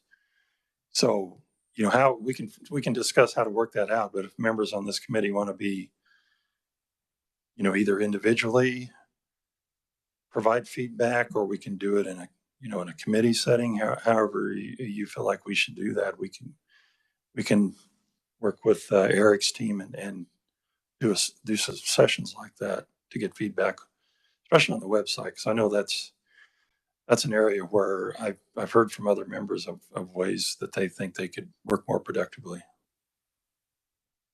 Senator Peterson. Thank you, Mr. Chairman. I want to follow up on Jeff. So I was thinking, I really appreciated the CCRBs coming online for the Conference Committee reports and the briefs and the changes. But if you're going with the budget issue, we'd like to also have that be on an RSS feed. So when there's a change happening every time it comes on, it would hit. That way the people get it, that sign up for it, they can see what the changes in the position are. And that's how that would work. Fantastic. I'm glad there's time. I also am excited that you're using Microsoft Editor to make it more intuitive for a lot of our committee assistants when we have those oddball meetings, like special presentations and things like that. Thank you. Mr. Chair, the reason I was smiling when he was saying that about the budget bills is I would like to do that too. You know, here's the budget bills. Trouble is, I've been told that sometimes there's question about whether something is a budget bill or not. So there's differences of opinions on that. As a matter of fact, well, I won't say anymore, but there's some differences there about what's a budget bill and what is not. So. Representative Haskins. Thank you, Mr. Chair. And I'm not sure who's best to answer this question, so I'm just going to throw it out. And if anybody wants it, great. Just completing my first session here, and what I've noticed as a trend is that there's a disconnect between those that are approving or have the decision rights to approve RFPs and those that have the expertise in assisting that. Is there anything that requires you to get this committee's approval to move forward with this project, or is that just would be a courtesy? So how is that something that is what's the process of this? Do you want to handle this or you want me to? Yeah, go ahead. We're trying to remember the bill number. Yeah, so there was a bill passed this past session that requires RFPs to go before this committee for state IT projects. And a state IT project is now defined by the business risk that is part of a system that's implemented in the Quito office. So if there's a substantial business risk, it becomes a state project. It used to be a state project was anything over $250,000 in cost, but now we evaluate the business risk of it. So if it's a significant business risk, then those RFPs should now be coming for this committee. So, and I do recall that, and I appreciate that for the reminder. I guess based on the consistency of this conversation, will that bill, that requirement, that regulation solve issues that are being addressed today? I think that's what it was designed to solve those issues, because this committee had discussed it several times. I'll let, go ahead. Yeah, I'm not sure it'll totally just solve it, but it was hopefully a step in the right direction. Senator Holland. So just a brief comment, Mr. Chairman. So this is where I put my risk management hat on. It seemed like the last time while we passed the legislation, I think we still got hung up into defining what was a risky project. And so then you see a push from certain stakeholders to basically water down the risk assessment. And you see a push by other stakeholders to basically if anything looks bad, it all is suspect. So I'm not even quite sure how that ever got resolved. So to answer the representative's questions, I have no level of confidence.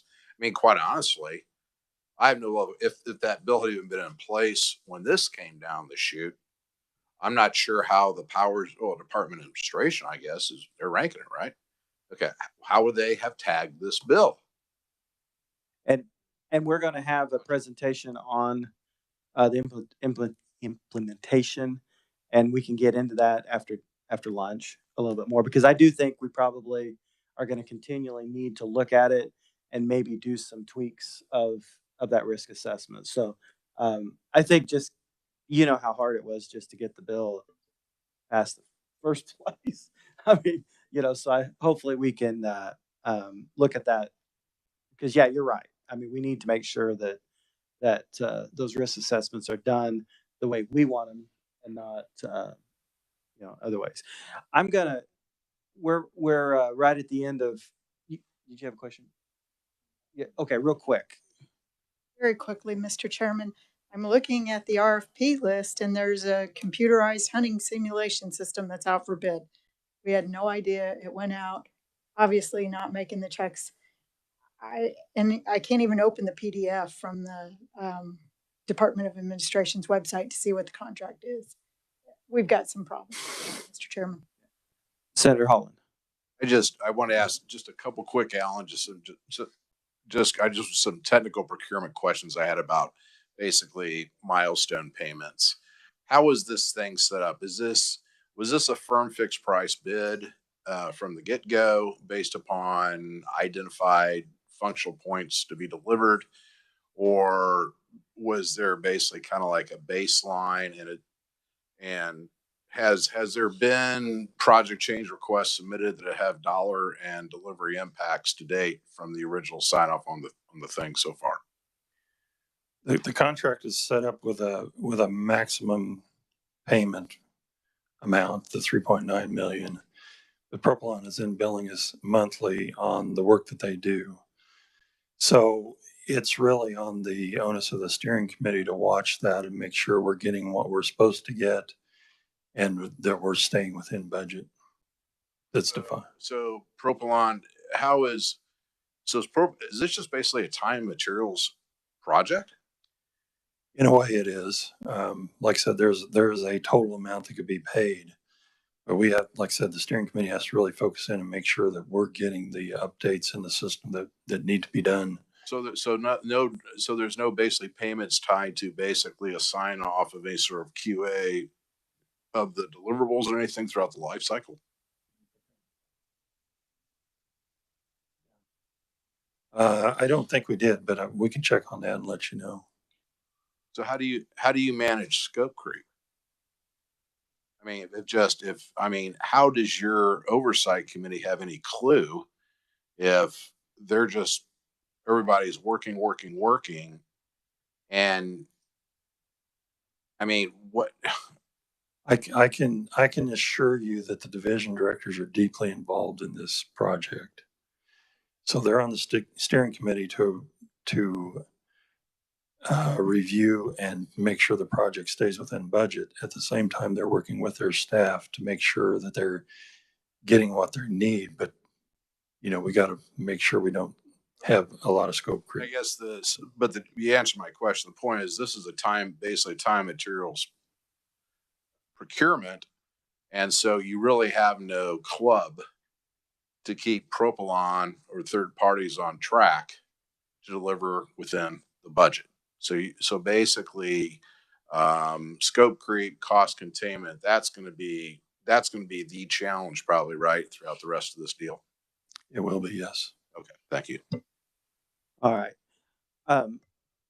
This is definitely going to be an issue that we're going to continue to have, I think, at the rest of our meetings here this interim.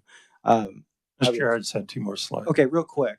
Yeah. Okay, this is the approval process. I want to make sure that everybody knew that the division directors have approval, then it goes through the steering committee and a project manager before we sign off on things.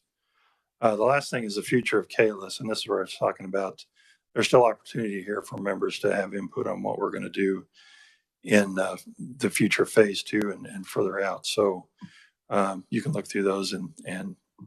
Chair, that's the end of my presentation. Okay. And what I think I want to do is I'd like to see us at our next meeting have a demonstration by Propylon. I think we ought to see how long was that demonstration that they did? No, not all the companies, just the one that was just Propylon. I mean, we're past yeah, Eric, you want to come up? If you're talking just the current progress of the system to date or their entire I'd like, system that they gave us the demonstration back in, I think we ought to see the demonstration that they gave us. that was 2 to 3 hours. Was it 2 or 3 hours? Okay. Well, let's talk later and we'll see if we can whittle that down to somehow. But this definitely is something that I think we need to continue to this committee to be on top of, and I think it'd be good for us to maybe get some background of what you guys saw, and then we can go forward. And I'm also going to make a request that we have. I'm not sure if I need to go through LCC or somehow, but I think we need to have more input from this committee going forward as we do these changes in the future. So not sure how we'll accomplish that, but I think we need to do that. So Letter of recommendation from the committee to the yeah, LCC. that's what I'm thinking, something like that. So we can talk about that afterwards. So committee, we've had a good conversation on this. I know we've got a lot of questions still on this KLIS, but we're going to go ahead and break for lunch, and let's come back.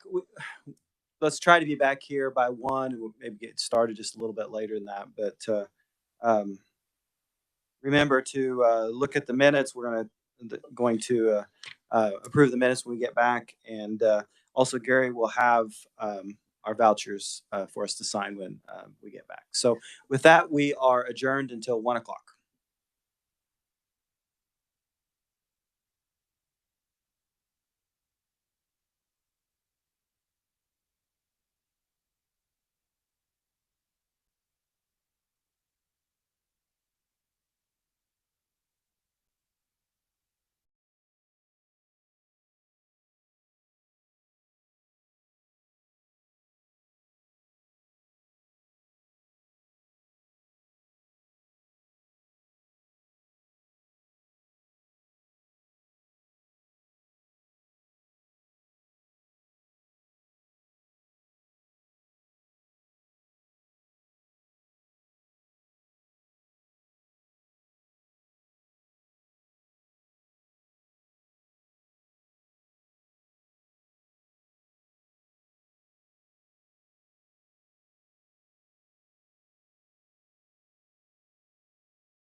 We're going to go ahead and get started.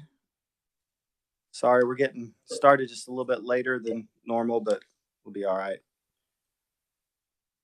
So we're going to have a cybersecurity and infrastructure. Well, let's see. I think we have enough now. Let's go ahead and if you've had a chance to look at the minutes, can we get a motion to approve the minutes?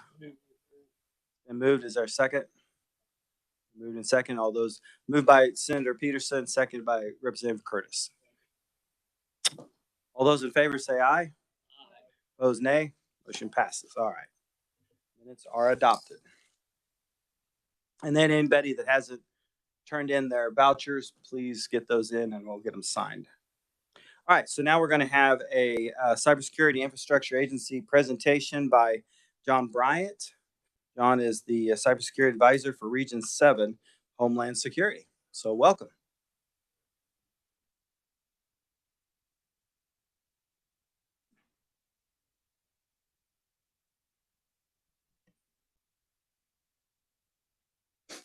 Thank you for the opportunity to present today the presentation for CISA and introduce you to the Cybersecurity Infrastructure Security Agency.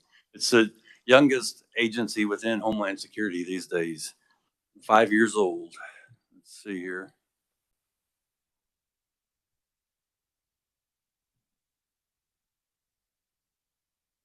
So I am the cybersecurity advisor in the Kansas City area. Our regional office is in Kansas City, and we work with the critical infrastructures, the 16 critical infrastructures, which I'll cover a little bit later here. These are our 5 operational priorities up on the screen, and we, including these plus we have 3 additional priorities for this year. That would be the K-12 schools, the water and wastewater organizations, and the health systems.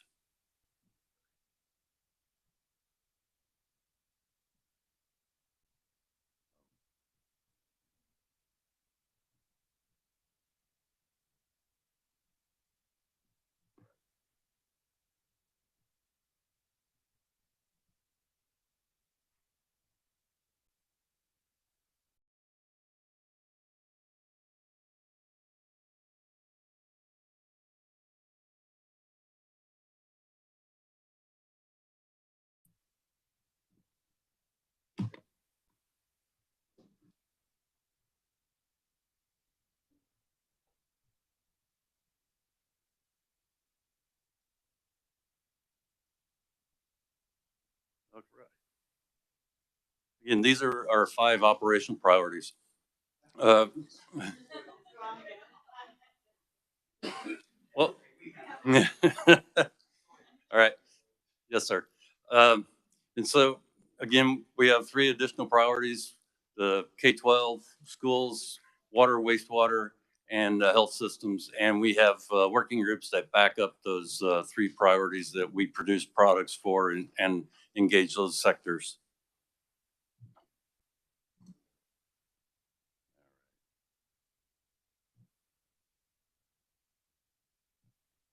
So the next slide depicts our regions.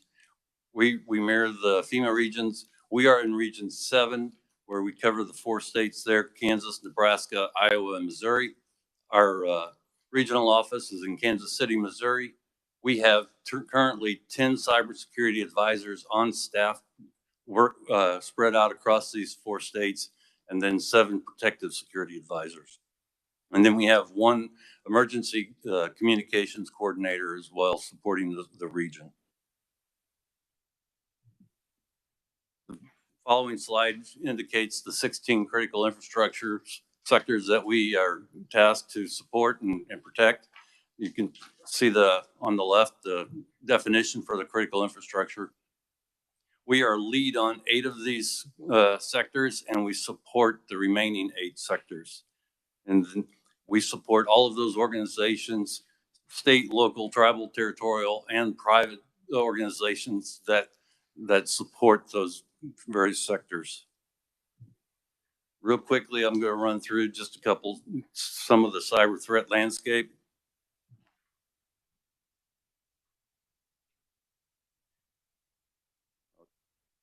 so it's somewhat presenting. Well,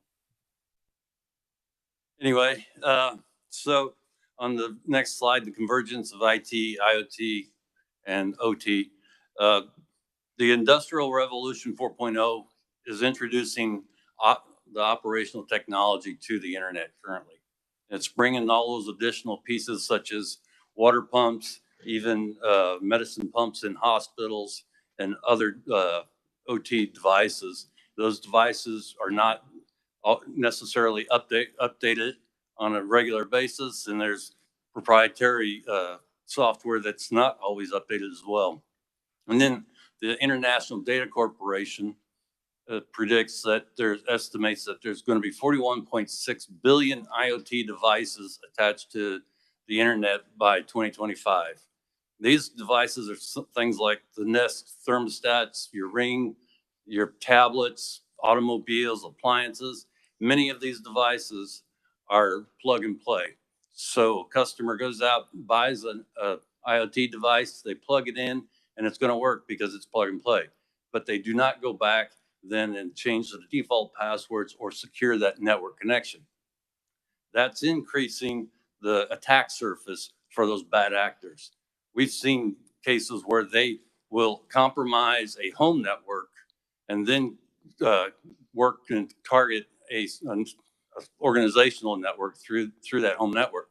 Now they're obfuscating their location. They may be in China, but it'll look like they may be down the street or something along those lines. The next slide there, that is the Mid-America Regional Council counties. This is based on an RFI that I had with the FBI. Between the year, or during 2021 and 2022, you can see those attacks that were, and these are self-reported attacks. So they may not all cyber attacks have been reported. You'll see on the left, the type of attack, the total dollar amount above the line, the number of attacks, and then the average cost of that attack. You'll notice that the business email compromise is number 2 there. The ransomware coming in at number 6, but since this is self-reported, it is believed that because of the stigma of ransomware, that goes underreported. And then you'll see at the top there, that's the total dollar amount that was reported at 83.7 billion or million, excuse me. So the Security Advisor Program, I'm sorry. Yeah, we're going to go ahead. Senator Tyson. Thank you, Mr. Chairman. Thank you.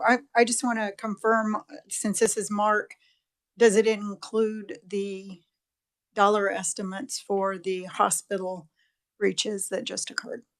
Thank you, Mr. Chairman. I would suspect not, if it was recent, because this report was compiled for me in March of 20, and this is only self-reported attacks. So organizations report to the FBI that these attacks occurred. You know, if they're otherwise, we would not know what really occurred when. So stating the obvious, this dollar amount is probably low. Oh, yes, Considering we expect. How high it is. Okay. Yes, ma'am. We expect that that dollar amount is considerably lower. Thank you, Mr. Chairman. No. Senator Pittman. Thank you, and thank you for being here. I really appreciate it. Just for those watching online, 83 million for the year 2021 to 2022, specifically in the greater Kansas City area, basically Kansas and Missouri side. We're talking about $83 million self-reported. And a lot of these probably, I mean, you have things like phishing and other attempts. They don't include necessarily consumer fraud. This is data breaches and more. I'm going to call it industrial scale, if you will, commercial. Okay. And it doesn't necessarily include government either, does it? This Not necessarily. Private industry mainly, huh? Yes, sir. All right. Thank you so much. That is the counties at the top there that are included in the market area. So you have Johnson County, Leavenworth, Miami, and Wyandotte in the Kansas side. And then also on the Missouri side, you have Cass, Clay, Jackson, Platte, and Ray counties. We have a number of legislators up here from those 4 Kansas counties. So it's really of interest to us. Thank you. Yes, sir. So the next slide there, the Security Advisors Program. This is our model for operation. We want to work with stakeholders. We want to engage with them, meet with them, understand their requirements, and then introduce them to our no-cost services and resources. And those are no cost because they're already paid for by tax dollars. And we'll work with them in conducting assessments on their infrastructure, their policies. We'll work with strategic messaging in order to make sure they're aware of the current environment. And then we also work on special events such as the NFL draft and the Super Bowl parades. And I mentioned we have protective security advisors. They operate more on the physical side. And then you have the cybersecurity advisors such as myself, and we work on the cybersecurity side and infrastructures. Senator Pittman. Sorry, thanks for the second time here. Are you saying that your agency will provide these services for free for our businesses inside of our areas? Not free, sir. No cost. Yes. I'm sorry. I know that's a tricky business. Yes. There's a former senator that would yes. really go after me for that if I said that. But they are prepaid. They're included inside of the federal government's current program. That if I had, no matter the size of the business, I could have a small retailer on Main Street or maybe an industrial client of mine who, not client, constituent, who might want to have a checkup. They can come in and apply for this and have these services. We focus on the 16 critical sectors, infrastructure sectors. And if they support those infrastructure sectors, we will work with them. We do not tell anyone no, but so we will work with those smaller organizations, but we have a small capacity of right now. There's a high demand for cybersecurity, but we can push. We will work with them, have a conversation with them, and get them access to those resources on our websites. But if they were from the defense industry, which is big in my area, or maybe with energy, water, critical manufacturing, communications, food and ag, financial, those are your focus spots for folks that might be able to get a higher level of focus. Huh? Yes, K-12 school districts. We work with them quite a bit this year. The water, wastewater, and the hospitals. Yes, sir. And last question is, do you work in concert with our CISA or our state level security? We work with, yes, we've had conversations and work with Mr. Maxon as well. Thank you. As well as Mr. Weiss. So the next slide there, titled Where to Start Cyber Hygiene Vulnerability Scanning. When we first meet with a stakeholder, we present to them our cyber protective visit, which is an introduction to all of our resources, and we encourage them to sign up for this particular service. This service is the stakeholder would provide their public-facing IP addresses to our cybersecurity division. They conduct a weekly scan on those devices and identify any vulnerabilities. That the organization receives a weekly report, and then they can prioritize how they attack or how they mitigate those vulnerabilities. On the following slide, the CISA pilot programs. That scanning service helps to feed this program. So the ransomware vulnerability warning pilot, that pilot, what that does is when we identify a vulnerability that is currently being targeted by ransomware bad actors, we will notify the organization, let them know that they have that vulnerability, and provide them the information to patch or mitigate that vulnerability to prevent them from being a target or a victim. And then with the pre-ransomware notification pilot, works on the same principle, only we've seen a bad actor's IP address actually trying to compromise that stakeholder's network. We will contact them via phone, ask them for a personal email address, and then provide them those indicators of compromise and other information so that they can conduct their research to determine if that bad actor has made into their network or not. We contact them outside of on their personal email address because we don't want to tip the bad actors off that they've been identified. This way, if they are in there but have not encrypted the data yet, the stakeholder can kick them off the network, block that access, and prevent them from encrypting their data. The next slide, again, it just covers some of those regional services that we provide, which includes tabletop exercises, workshops. We conduct webinars quite often, incident response where we can contact those stakeholders. And again, we work on the special events. So we'll work with the city stakeholders and other federal agencies to conduct security planning for like the NFL draft. And then we will provide a cybersecurity advisor, our protective security advisor, and an emergency communications coordinator on site during that event. Then we conduct, our headquarters develops national and regional tabletop exercises, such as the one for the national elections in 2024. And recently we conducted a regional tabletop exercise with wastewater and water and wastewater organizations.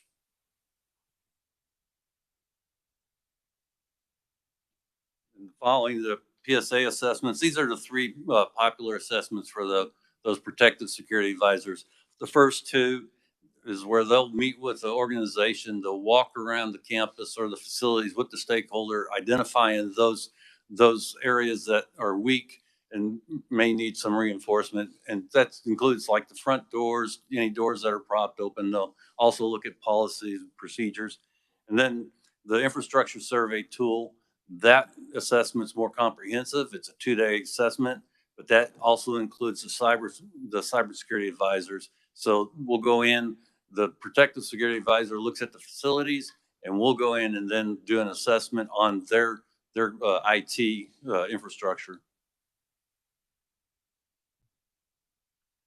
Senator Pittman. Thank you. On slide 12, we talk about tabletop. Can you explain to the committee what a tabletop exercise is and the importance of that? Tabletop exercise, those are actually, we can work with the stakeholder to determine the scenarios. It can be physical or cyber. And what that does is it's really good for testing your response, say during a cyber attack. So it'll look at your processes, your policies, and it'll test your subject matter experts to ensure that they understand their roles within that particular event or incident. And I noticed that you have special hyperlinks on that to election security. Yes. And have you conducted some of these inside the state of Kansas, these election security tabletop exercises? Not recently. What we are right now, we're working with Missouri. We're going to conduct in Missouri. We're going to have 10 tabletop exercises that the region is going to run from our headquarters. This particular one is actually running from our DC headquarters, and it's for nationwide. For election security in particular? Sir. In fact, the deadline for sign up on that particular tabletop is today. But this was just an example of how our tabletop exercises and what's available. And then back to those protective security advisors assessments on the infrastructure survey tool. We'll look at different policies, their emergency response plans and business continuity plans on those. And again, we'll look at the physical campus as well as the environment for the IT environment. We do have one emergency communications coordinator. He's out of Iowa, does a lot of traveling, but he hits all 4 states, and he works mostly with the 911 call centers and the emergency response teams, but he also will conduct some assessments and some work with hospitals and other organizations that requested. The Protective Critical Infrastructure Information Program. This program is what gives our stakeholders the confidence that their information will be held confidential. So when we do our assessments and meet with our stakeholders, we'll get access to information that is not available to the public domain. This program by law prevents us from releasing it, even for it protects your information from FOIA, sunshine laws, or subpoenas. The next slide there is just some of the alerts and current activities that you can get access to through our website. Sign up for those announcements, those bulletins and analysis reports. Also, you'll find the link to the FCC's covered equipment list. And what that list is that is a list of equipment that is made in like maybe China or North Korea, like those Huawei cameras, et cetera, that have a tendency to report back home.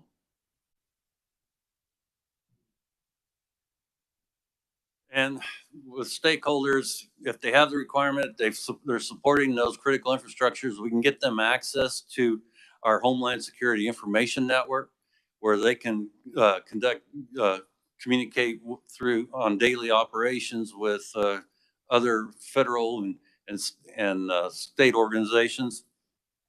They can work together to plan for those special events, do the security planning for those special events and exercises, and they can also use that for incident support. Our Joint Cyber Defense Collaborative, JCDC, this is a collaboration group between the federal and private sectors. This is used, we use this quite often for working on getting better business practices together, and we work with those organizations to provide additional cybersecurity assets, such as the Microsoft, where they are now providing additional logging at no cost to those customers. Sorry. Do you work with our Fusion Center? My clearance has been passed there. I have not, I've only started in September, so I have not yet made it to the Fusion Center. Okay. But I know that the cybersecurity coordinator, state coordinator for Kansas, has been there and has worked with the Fusion Center. My intent is, as my time allows, I plan to make it to the Fusion Center, because I know they have access to classified material where I don't have access to it over on the Missouri side right now. Okay. Thank you. Mm-hmm. For the MSI-SAC, this is a contracted business partner with CISA. And so organizations have access to no cost and low cost resources through them as well. They can get access to a 24/7 SOC and other monitoring equipment, as well as alerts and other bulletins. You'll also notice that there are other ISACs out there, and those are specifically for those various sectors, so that they can gain information regarding the environment for that specific sector. And then I know Mr. Murphy mentioned the .gov domain. And so what the .gov domain provides is it's no cost for those stakeholders. So there is no annual renewal fee or anything like that. CISA manages the network security for that domain. And it also gives your site visitors the confidence that that is the actual true domain and it can be trusted. It's protected against hijacking and impersonation of those websites. CERCIA, the Cyber Incident Reporting for Critical Infrastructure Act of 2022. This has not yet been implemented, but this will require those critical infrastructures to report cyber attacks within a 72-hour window, and then there's a 24-hour window for when they pay that ransomware. In March of 24, there will be one last chance for the public to make any comments on this act, and it's expected to go into implementation in 2025.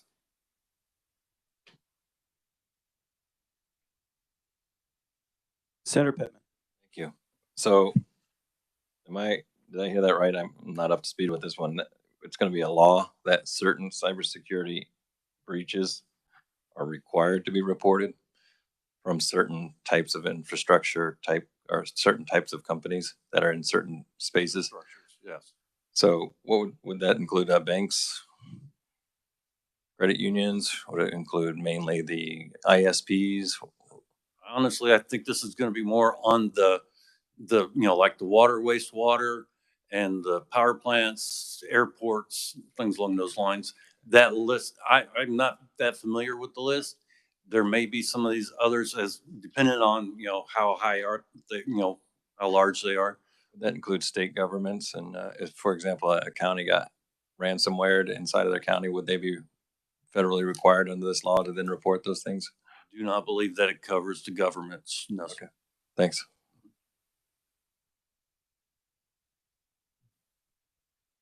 Then we have the state and local cybersecurity grant program. And I believe that Mr. Maxon is familiar with this program, and it's going into its second year, and this is where states can receive funds from the federal government to mature and develop their cybersecurity program across the state.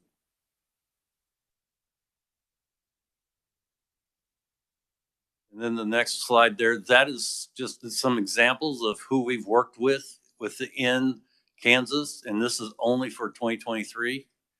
You'll see that we conducted multiple cyber protective visits, tabletop exercises, and assessments and presentations. Senator Tyson. Thank you, Mr. Chairman. I just want to get clarification. So did you have their permission to put them in this report? I mean, we keep talking about security and then we're exposing people that are using your system. And one of the other things, I guess I'm just a skeptic on this. The people I know, most of them go offshore because our laws aren't strict enough on protecting privacy.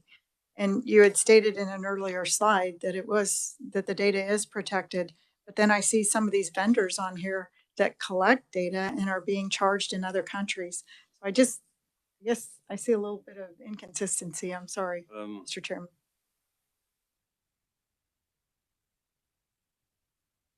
You're referring to the JCDC?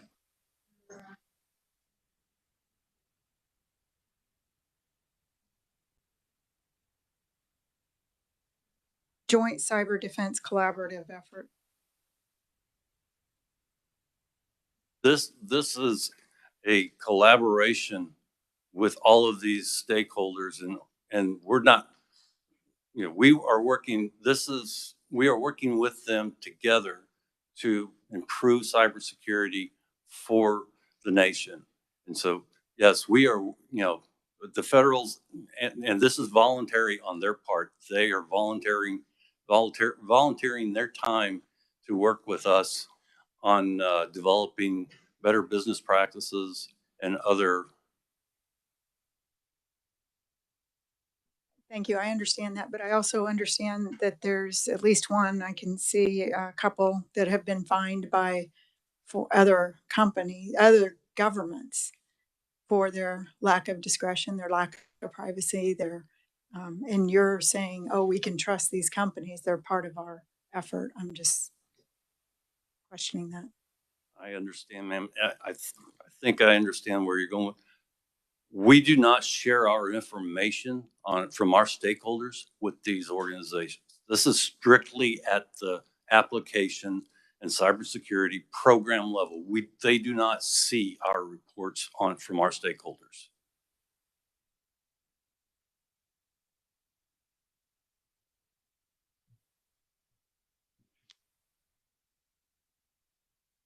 This is you're at our resources in Kansas.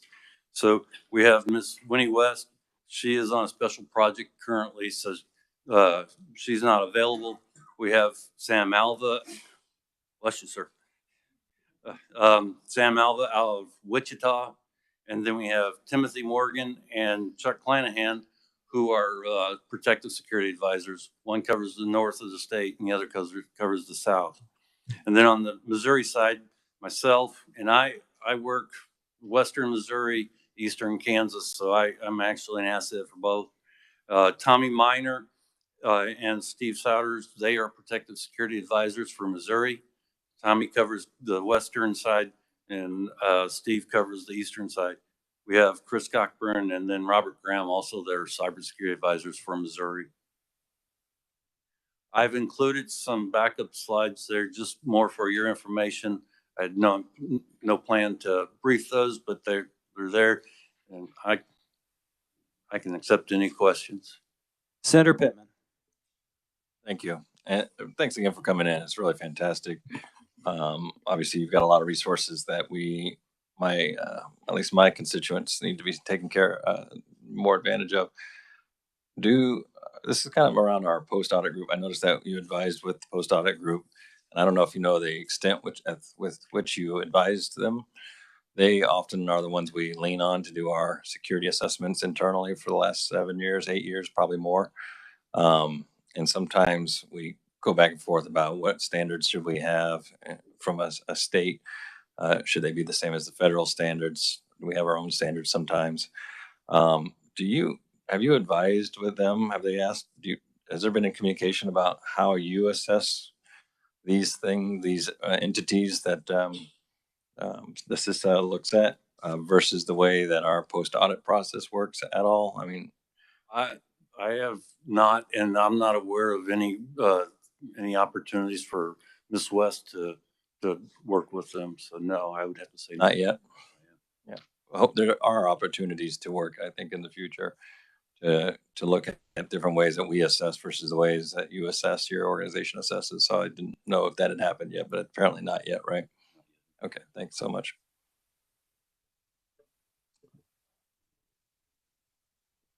Thank you, Mr. Chair. Just a point of clarification, slide on 22, which was the state and local cybersecurity grant program. This is something interesting to me, not familiar with this, but I was just curious. There's a bullet here that says 80% pass through to local entities. What do we mean by pass through to local entities? The funds are, excuse me, the federal funds go to the state. The state is requested to pass those down to the smaller counties and the other entities and smaller governments. And then the next bullet, does that, when it says 25% pass through to go to rural areas, does that mean that out of the 80%, 25% has to go to rural, or is my math wrong and 105% is what's going out? Honestly, sir, I'm not that familiar with this program. I would have to get more clarification on it. Actually, Mr. Jeff Maxon could probably answer those questions better. We can do that at another time. Thank you so much. Sorry. No, you're fine. It's good. Thanks. All right. Any other questions? Yeah. Representative Turner. Thank you, Mr. Chair. So what enforcement does your agency have? Any? I mean, it looks like you do an advisory and tabletop exercises, but can you cause these businesses to change their off-the-shelf hardware that they don't change passwords and all the rest? We are absolutely not regulatory. We are all strictly voluntary on our part. And part of that is so that organizations will be willing to work with us. I know, it's tough enough getting into an organization. And so when it comes to regulations and regulatory requirements, we stay away from that. That's not our realm. We have some within the region, we have some chemical inspectors, but that's as far as we go as far as regulatory. Okay. Thank you, Mr. Chair. All right. Any other questions for John? Mr. Bryant, thank you for coming. Thank you for the opportunity, Mr. Chairman. Okay. Next is we're going to hear from Jeff Maxim. He's going to give us a agency overview and IT update. Welcome, Jeff. Welcome. Good afternoon, Mr. Chairman, members of the committee. While Ali is setting that up, I will address your questions, sir. So the 80-25 is actually percentages of the total amount awarded to Kansas. And so part of that, what needs to go to locals is also that 25% because I'll be more rural. So I've got a little more information on the grant program throughout the presentation, so I'll cover some more. But to answer that question specifically, sir, is a percentage of the total amount awarded. So.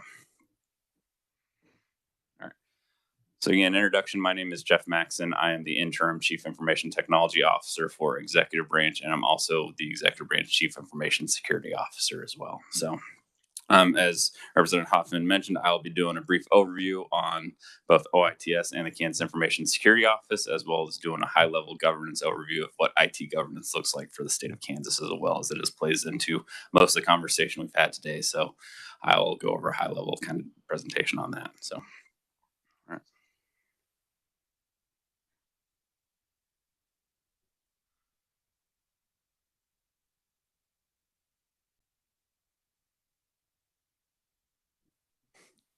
And after my presentation, Alex Wong will present on House Bill 2019, which updated and changed the project definition, which again was kind of brought up earlier this morning. So we'll do a deep dive into that and what that entails for the project process and JCIT's involvement in that process. And then he'll give you your quarterly report and the Keto approval and reporting system, which is a new platform that is being used with the change in the project methodology. All right. So the state of Kansas IT governance structure consists of both legislative oversight and then the creation of what we call the ITEC, or Information Technology Executive Council, which is established in statute as basically a governing body that sets policy and procedures for all state government agencies. And again, the state government, so everything from the Regents institutions to the state hospitals, legislative branch, executive branch, and judicial branch. Again, this does not apply to local government, so any of the policies set there do not apply to local government. But essentially, state statute is what sets the IT structure and governance from the top, and everything works in kind of a top-down hierarchy. With JCIT being the primary committee providing oversight. I do believe one of the other documents handed out kind of gave the charge of JCIT as defined in statute. I believe that was the committee report, so I won't dive too far into that. But essentially, JCIT is the oversight of technology projects, processes, examining new technology as we provide citizen services, things like that. And then ITEC is charged with setting policies for the state. And as part of ITEC, that is made up of 17 members of both local government, state government, legislative elected officials, as well as private industry make up that committee as well to help set direction for the state. And again, they've got various subcommittees within ITEC that provide the guidance to state agencies. And then underneath the executive branch, we do see the state agencies that do have their ability to set own state policy. Again, their policy cannot be less restrictive than the governance above it set by either statute or ITEC. And then each branch can set their own policies as well. But again, maintaining that they are more restrictive than what is set ahead of them. All right. So now I'll move into overview of OITS, or Office of Information Technology Services, and the Kansas Information Security Office. So as a central IT office, OITS provides executive branch agencies with secure and dependable technology services. We manage and maintain one of the largest private IT networks in the state of Kansas, with approximately 64,000 IP addresses. We manage and support approximately 18,000 users across the state. Primarily with an executive branch, we do provide services to judicial and legislative branch, and I'll cover this here shortly. For fiscal year 24, OITS and the KSO have been approved for 126 FTEs. And so that has grown. I'll cover some of that here shortly as well. But previously, OITS was known as DISC, Division of Information Systems and Communications, which was part of Department of Administration. In 2011, we changed to OITS. And then in 2015, statute pulled OITS out of Department of Administration to be a separate agency. So we're primarily a fee-funded agency, meaning most of the things we do are chargeback services to other agencies. We primarily don't get appropriation. We get a small appropriation to do some upgrades, and I'll cover that here shortly. But we are a fee-funded agency, and that is how we can provide the services.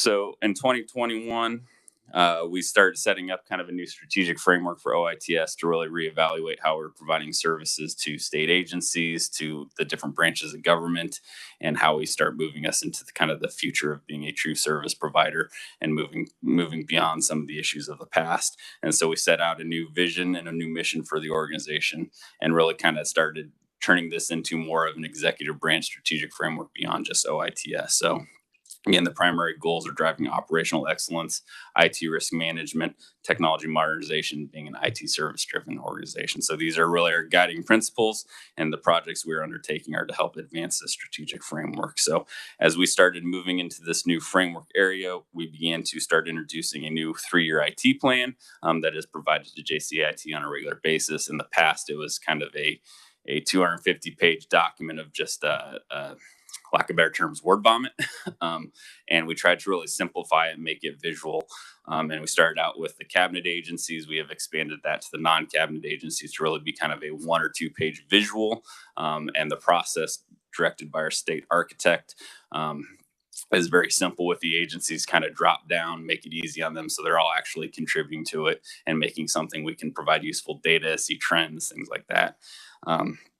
And then we have also brought that and introduced that to the Regents institutions as well. So they are going to use that same template. So that report provided to you is uniform across the board. Is a very simple, quick way to look at what state agencies are looking to do in the next 3 years. We have used that to drive some research from the central IT office to find the trends and see where we can build economies of scale and leverage, build once, use many, and not build many, use once in each specific agency. So being able to make it very data available for us to leverage and hopefully deliver better services to the agencies and ultimately the citizens.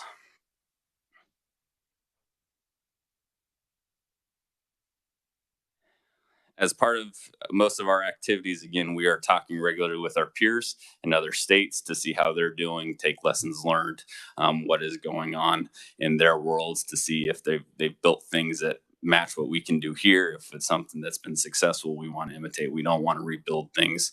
Imitation and borrowing what has been done saves us and allows us to move a little bit faster than if we were trying to build everything ourselves. So, as I mentioned, OITS is a service organization. We provide kind of 3 tenets or 3 core services: technology services, professional services, and security services at varying levels of government. Most of the technology services include our infrastructure services, which is our mainframe, data center as a service, our network and telecom services, Office 365 or enterprise email. Professional services, again, include kind of server support, desktop support, monitoring the network, what we call client services. And then our security services also include advising cybersecurity to executive branch agencies, providing an annual training platform, network monitoring, incident response. And this has changed to an extent with latest appropriation through legislation, that we're moving beyond the advise and consent and beginning to provide more enterprise services to agencies at no cost to the agencies. In the past, it was fee funded. Security needs to be a basic, so we're providing more tools and resources to them at no cost.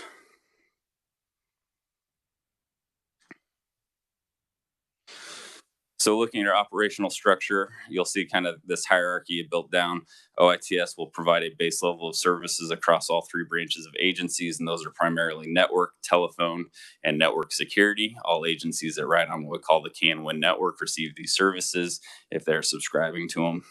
That does include judicial and legislative branches, as well as the executive branches riding on that large state network. We are providing the security around that at the beginning layer. Each agency and each branch has their own security perimeter within those agencies. But again, we're providing a base layer on the outside of that. And again, kind of the same thing. Each agency within executive branch that has their own IT has their own kind of security perimeter within the larger one, or some of those smaller agencies that don't have IT are part of the OITS network. But OITS is not providing comprehensive IT to everybody across the state. That is not the model we're currently in. So agencies primarily own like application development within their agency to provide those applications and citizen services directly. As I mentioned earlier, in fiscal year 21, OITS started receiving a small appropriation from the legislature for every year for what we call rehab and repair expenses. And those, again, are primarily to upgrade aging infrastructure or physical infrastructure within the state networks. As some examples of some projects are the network upgrade across, where we've replaced all switches within the network campus. So in the buildings where all the computers are connected to, we replaced over 1,000 switches. We had a 10-year-old network, and so this brought us up to speed with current technology and equipment that was supported. We've also upgraded over 600 routers that are throughout the state. So the state provides connectivity to every county for both CGIS requirements and also for Department of Revenue for the titles and registration system as well. So we had to replace all those throughout the network. We've upgraded the campus optical network, which is what gives us the speed and capacity. So running fiber cables, instead of electrical, it uses lights to transmit. We can transmit larger capacity. So we've updated that across the network. So again, allowing buildings to have faster connectivity, both to the internet and internally. And also one of our primary tools called ServiceNow. We've been upgrading modules in that to be a comprehensive service delivery tool to help manage tickets, to help manage projects. It is what is now being used for the new project tracking that Alex will talk about later. So it is a very large tool where we're just making small tweaks and can do many things with it. So that has been what we've been using the rehab and repair for.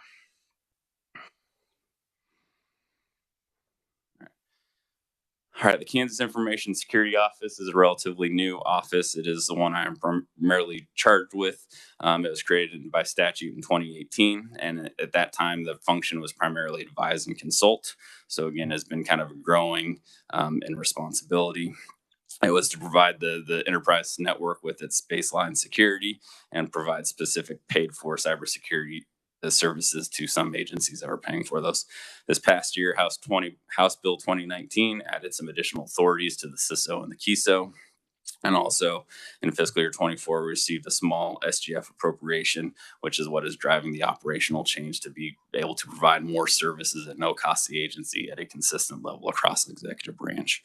So that has been a huge change in what we've been doing and what we're able to do, and should hopefully pay dividends for the state.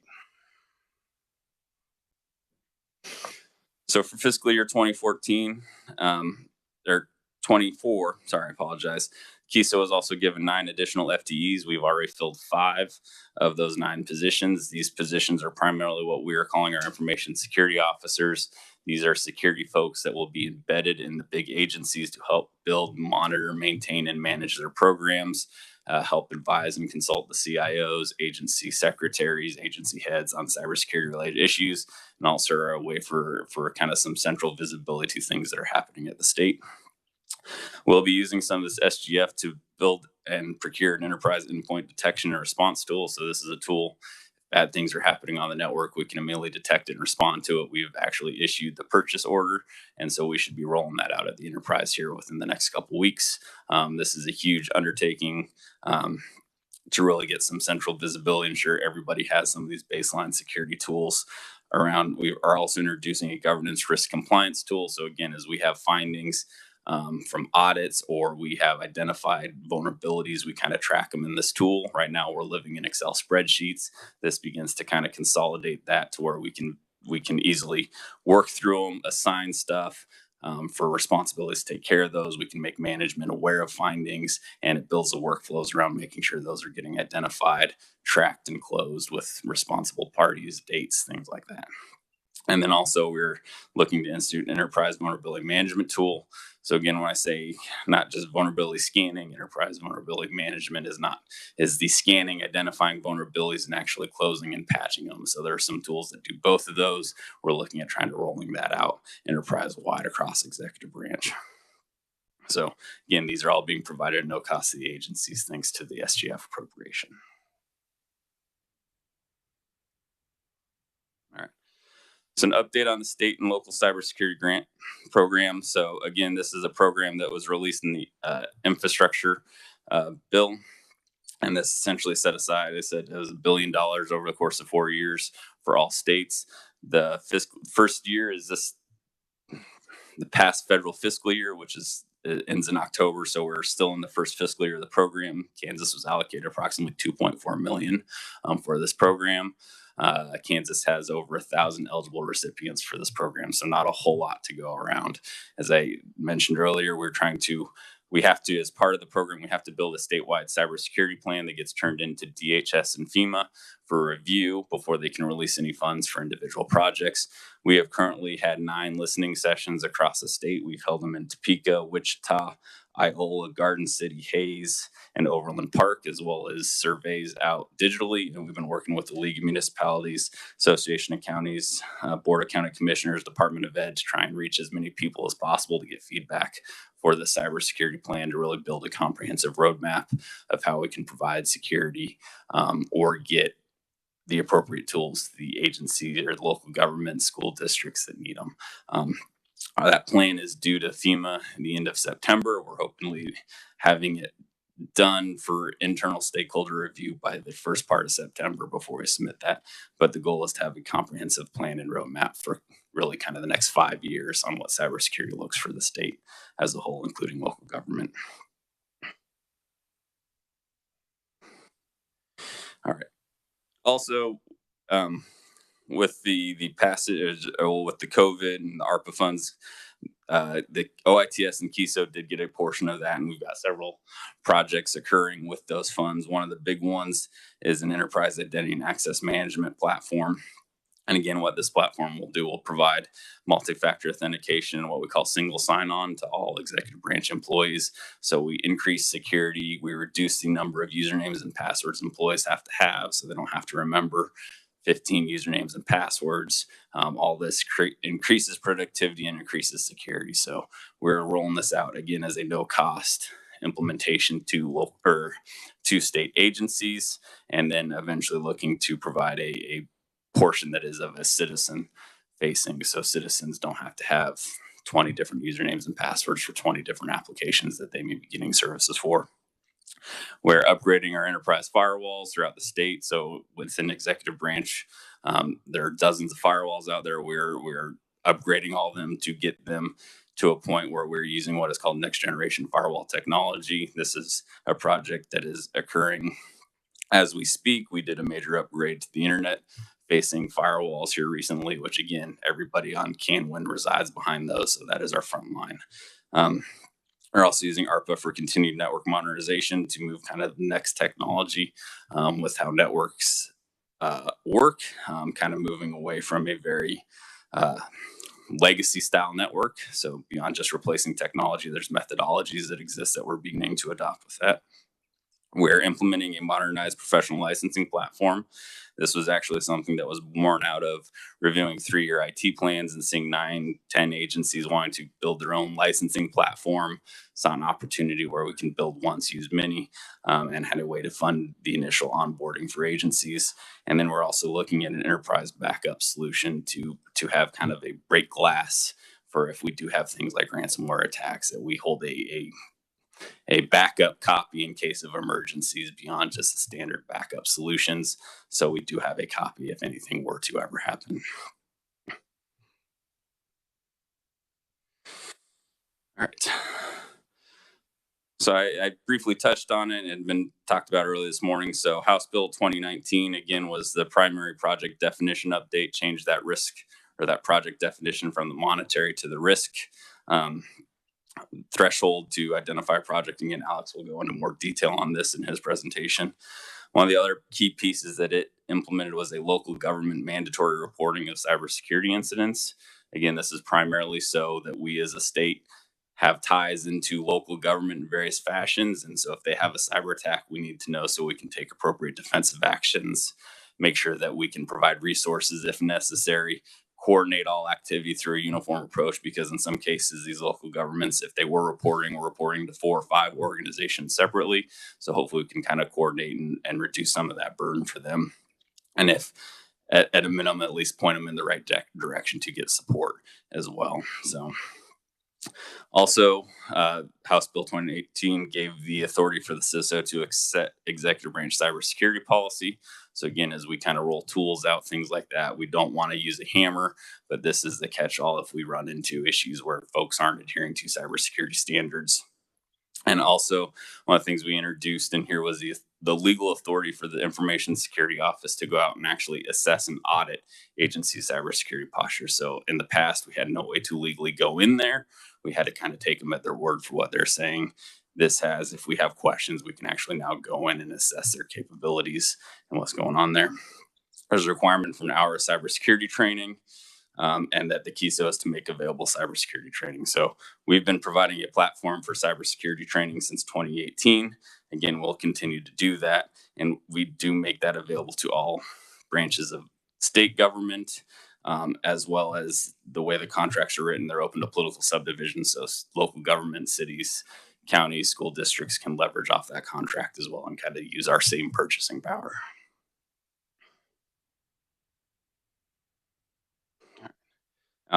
With the local government mandatory reporting, we will be providing guidance. The statute requires that we provide guidance on what we want reported to us, how we want it reported. We'll provide guidance out on October 1st or by October 1st. Again, our intent is not to, big brother, but we do need to take appropriate defensive mechanisms to protect the state as a whole. But we also do want to be able to provide assistance if necessary. So that is kind of the start of that. All right. So as mentioned, we're not doing this alone. Yeah. Yes, go ahead. Sorry, we were just talking about, so you're going to provide cybersecurity training for school districts? We are not providing it directly. We have the contract available that they can purchase off of, which is at a very reduced rate comparative if they're to buy it on their own. But we had a vendor platform in place that. Can they come to you if they've got questions as far as? Absolutely. I mean, that's, that's been one of our biggest frustrations is that every time we have school districts come in, they say we get no help from the Department of Education. So if they came to you, then you could give them some. We can point them in the right direction. We can assist in that. We do want to work in partnership with the Department of Education best we can, as possible. Everything we're trying to do, we're trying to make available to political subdivisions in some form or fashion, because again, kind of this whole estate concept that we work through on the cybersecurity task force, we're all in it together. We need to find ways to help each other out. So that is the approach we're taking in that. So thank you. So kind of along those lines, there are key partnerships in what we're doing. Again, we can't do this alone. We have to have partners in this. So Department of Homeland Security, Cyber Infrastructure and Security Agency, so CISA, we are working with them regularly. We are using their vulnerability scanning. Again, that is only scanning in the front side of our presence. So coming in through the front door and scanning what is publicly available. So that all comes into us for the 64,000 IP addresses we have for the state. And then we parse through and deliver it to the various agencies if they have high scoring vulnerabilities, things like that. So we're using that. We've done assessments with them. We participate in a major tabletop exercise called the Cyberstorm that they sponsor. That was back in 2020. Agencies have done pin tests as well, various things, assessments, COOP tabletops with CISA over the years. Again, as I mentioned, that they're resource constrained. It is first come, first serve, but those are available to local governments as well. We try and share that out with our local government partners as well as much as possible so they can leverage them as well. As you mentioned, MS Isaac, or the Multi-State Information Sharing and Analysis Center, they're one of our big partners. We do subscribe to multiple services that they provide. They do have the ability, that 24/7 SOC, we're partnering with them for things of that nature as well. And again, they share, if they're seeing threats and trends, they share that out to us, and then we pass it along to our local government partners, agencies as well. One of the newer partnerships we developed is an organization called the Government Management Information Sciences, or GMIS. We have joined the Kansas chapter. This is a local government IT association. They have membership in 35 states, 14 state chapters, and 7 international chapters. It's open to all public sector agencies, and their goal is to enhance professional development training of IT, and their primary mission is to leverage collective knowledge of the members to further IT as a whole. And on a side note, and just kind of a shout out to our local government partners, currently the organization president and vice president are Kansas representatives. The IT director from Ellis County is the president, and the IT director for the city of Newton is the vice president. So I'll have a little bit more on GMIS as well here shortly. We also work with a couple organizations at the national level. So the National Association of State Chief Information Officers, that is the association that represents state CIOs. I just got back from a conference where all CIOs, 30 states were present, kind of a collaboration. What's your state doing? What has been successful? Where are you trying to go to next? Things like that, and sharing information like that. National Governors Association, another association work closely with, again, kind of spurred our cybersecurity task force back in 2020. And that initiative, we do work very closely with the Kansas Intelligent Fusion Center, as well as the Kansas National Guard, as we're developing some of these cybersecurity partnerships. So as mentioned, we're really, after the cybersecurity task force looked at a really local government engagement, we're all in this together. We know they need resources, we need resources, have to work as a group. So some of our engagement activities we've done over the past couple of years, we joined that GMIS group. We've hosted multiple cybersecurity forensics courses and made those available to local government. So we've had a lot of partnership from school districts, cities, and counties to attend those courses at no cost to them. We've done several cyber tabletop exercises and gap assessments. We're developing a quarterly newsletter that we'll share with our stakeholders. We held the inaugural Kansas Cybersecurity Summit in 2022, and so we're continuing to build this engagement with local government. Along those themes, we're continuing with a bunch of upcoming events for your awareness. So that organization, GMIS, is actually hosting their international annual conference in Kansas City from August 20th to 23rd. So that is exciting. Again, that's an international organization holding their conference. Prefer it to be in Kansas itself, but Missouri's close. We're also partnering with an organization called TEAX, which is the Texas A&M Engineering Extension School. They do a lot of FEMA style training in partnership with FEMA. And they are moving into a lot of cyber training as well. So we're doing a course where we're integrating cybersecurity personnel into the EOC, which is the Emergency Operations Center. So we're seeing cyber incidents have the ability to spin up major emergencies or disasters in states. And so how cyber plays in with the rest of emergency management is key. And we're actually partnering with Shawnee County to host that exercise. That is a multi-day training course. We're having the Kansas Digital Government Summit on August 31st here in Topeka. And then we're holding our second Kansas Cybersecurity Summit on September 20th down in Wichita. And with that, I will stand for questions. All right. Thank you, Jeff. Any questions? Yeah. Senator Pittman. Thank you, Mr. Chair, and thanks for that update, Jeff. Always a pleasure. I got two questions. One, you mentioned the network of 1,000 switches that you went through and did that infrastructure, and then you also mentioned later on the kind of new approach towards providing the network services that you provide all the different agencies. That's a big number, 1,000 switches, and I was just wondering how important. For me, I was like, it seems like a thing of the past in a way that we're maintaining such a huge network, physical network, given that there's so many different ways to do this. Yes, sir. Is that, or do we have a different strategy that's going to minimize the need to do that in the future?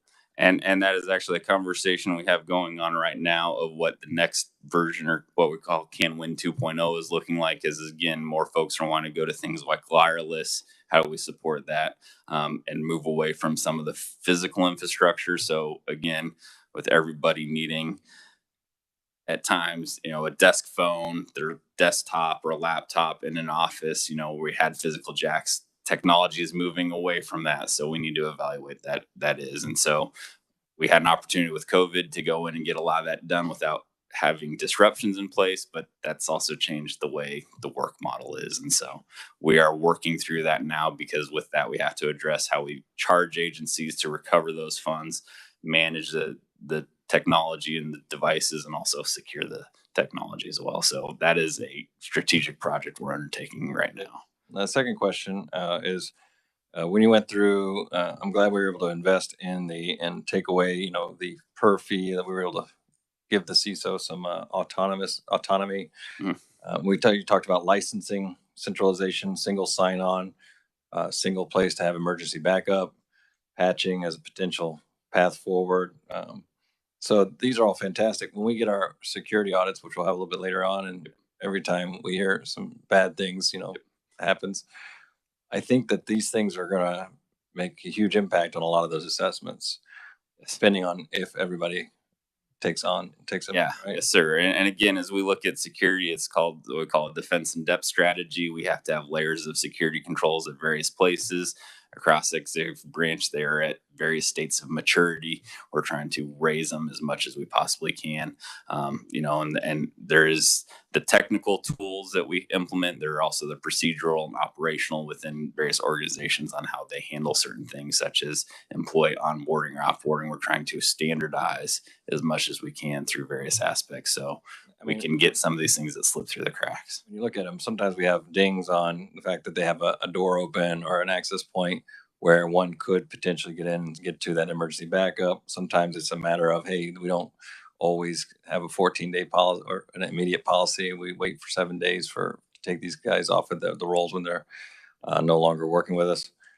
Do you think a lot of those, is this going to be across the board, across all agencies? Because it's typically the smaller ones that we have more challenges with on those particular kind of details. Yeah, we are trying to mature things across the enterprise and build basically what is that baseline foundation. And again, in the past, being a chargeback model, we haven't had the resource to dedicate, for example, to the non-cabinet agencies. We've been trying to find ways. We're getting there where we can provide more of them through those like information security officers. In the past, we had one just supporting. Now we have two supporting all the non-cabinet agencies, as well as most of the cabinet agencies having one identified. But with that model too, we're able to kind of standardize some policies and procedures across some of these agencies as well, again, but at varying states of maturity. So we still have a lot of work to do. On that, we heard from the chief judicial department. Obviously, they were embarking on a huge project across a lot of judicial districts that have lots and lots of different ways of operating. You can the equivalent of lots and lots of different agencies that do their own things. Yep. There was a huge change management issue that took probably years for them to manage that they didn't really get to. Mm-hmm. I feel like this is not maybe as big a thing, but it's going to be close to the kind of change management that we're talking about in the judicial branch. It's clearly analogous to this thing that you're about to do in terms of security. Are you aware of that? And yeah, we're definitely we're definitely working through the change management on that. We've done a couple pilot programs. Again, pilot it, demonstrate the value, and a lot of it is not to take things away per se, but to augment their capabilities. So we're not coming in, give this to us. We want it. We got to work in partnership. They know their systems better than we do. We don't have the resource to completely just own everything. And so our mentality is to come alongside them, provide them some tools. We get some oversight, but they get the resource of those tools. In many cases are tools that they don't have in their environments already. So. Senator Tyson. Thank you, Mr. Chairman. Thank you for your presentation. I do have a couple of questions on comments that you made. One of them, you mentioned that you're basically fee-based, but I look back in the history of, you request like 4.5 million, 5.4 million in 2020. It just goes 6 million in. That's not fee-based. That means you're coming to the state general fund for money. Yes. And I will point out that in 2013, 2.5 million of that was because of mismanagement of the fees that you are charging these agencies. I just have some concern over this business model as to if it's working. Looking at trying to find your fee structure, it's difficult to find now, obviously, because you've been fined twice by the federal government since 2013 as a result. So, I can't speak to the past of what was done back in 2013, but I can speak to is we have simplified our billing structure In the past, we had over 120 rates. We were down to approximately 17 rates, and they're very defined and specific to help clear some of those issues and concerns up. And so to avoid getting into a place where we can't keep for accounting of those dollars because there's so many. So we have taken deliberate steps to fix those issues of the past. And that has been ongoing since my predecessor stepped in about 2019. The fee-based versus SGF, why are you still coming to state general fund? Yeah, so most of those in the past were for major capital improvements being the fee funded and not being able to secure dollars for capital improvement because we can only bill for the services we're providing. I do believe in the past there was a state IT depreciation fund that disappeared, and that's where some of the capital expenditure money had went to. But I think that fund disappeared and those funds dried up, and so we had no way to make capital improvements. So, and I understand this is previous history. It's not you coming in, but however, Mr. Chairman, in 2019, they gave over $10 million worth of equipment to K-State, just gave it away. I mean, this makes no sense. My frustration for the IT, the technology for the state of Kansas. And you have my commitment and staff's commitment from OITS to make sure that doesn't happen again. I appreciate that. It's just, I know the history doesn't look well. Understood. Mr. Chairman. Yep, Representative Haskins. Thank you, Mr. Chair. I have 3 planned questions on the local government engagement. How has that been received by local government? Have you seen it to be a positive, challenging? We have actually seen a huge positive response from it. Again, we're engaging at multiple levels, whether it's through the League of Municipalities, Association of Counties, to get elected officials involved in the conversation, but we're also working with their IT staffs directly. And again, there's a realization that we all need to be working together and collaborating. And so being able to reach out in a way we haven't, I've actually created a position that is specifically focused on cyber collaboration, cyber preparedness, and doing that outreach. And again, she came from the individual in that came from the emergency background, had a lot of relationships with these folks in terms of connections. And so we were able to hit the ground running. It's been a huge success. That's great. That's the 2 other questions are related to the House Bill 2019, and I've slept since then. So help me out on this. It's local government, and this was slide 13. Local government mandatory reporting of cybersecurity incidents. That implies that local governments were not reporting cybersecurity. Correct. All right, and now they've been receptive of this mandate and understand. And then the 4th bullet, authority for your organization to audit agency cybersecurity posture. Does that include local government, or is that just not state include agencies? local government, just executive branch agencies. The purview for the security office is executive branch only. So, and I said I had 3, but now I got a 4th, if that's all right, Mr. Chair. How do you mandate reporting without having authority?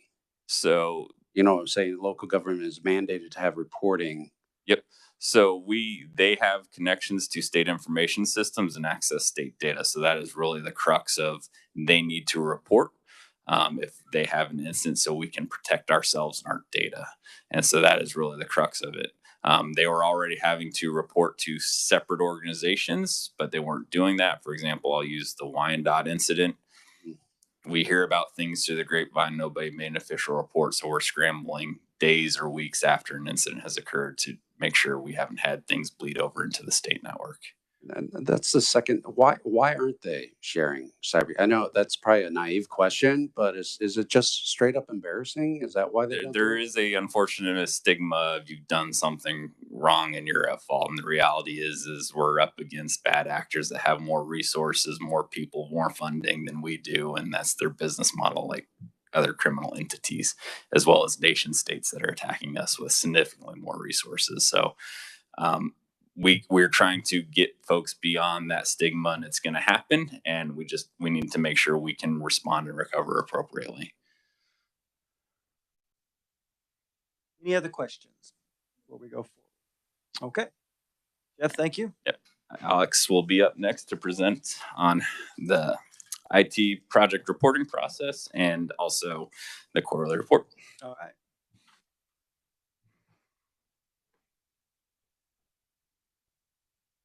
Thank you, Jeff. Afternoon, Mr. Chairman, member of the committee. Okay, I know I'll be mindful of time and try to get this through so that we are on time. So let me introduce myself. I'm Alex Wong, and I'm the Chief IT Architect for the state of Kansas. And today, as we mentioned earlier, that I'm going to give the committee an update on House Bill 2019, specifically on two things, because there's other areas that Jeff already mentioned in his update. So I'm going to focus on two areas, which is the keto determination changes and also the JCIT advice and consult.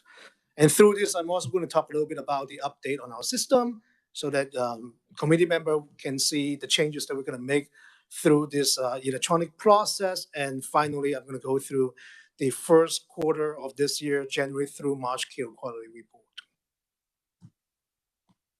All right, so first of all, I wanted to thank you, the committee, for helping us push this through. I think Mr. Chairman knows how long this has been from a journey perspective, that we are trying to change the criteria for determination, and we finally get it through last legislative session, and is now in effect since July 1st. And for those that is new to the committee, the keto project was initially defined as a monetary threshold.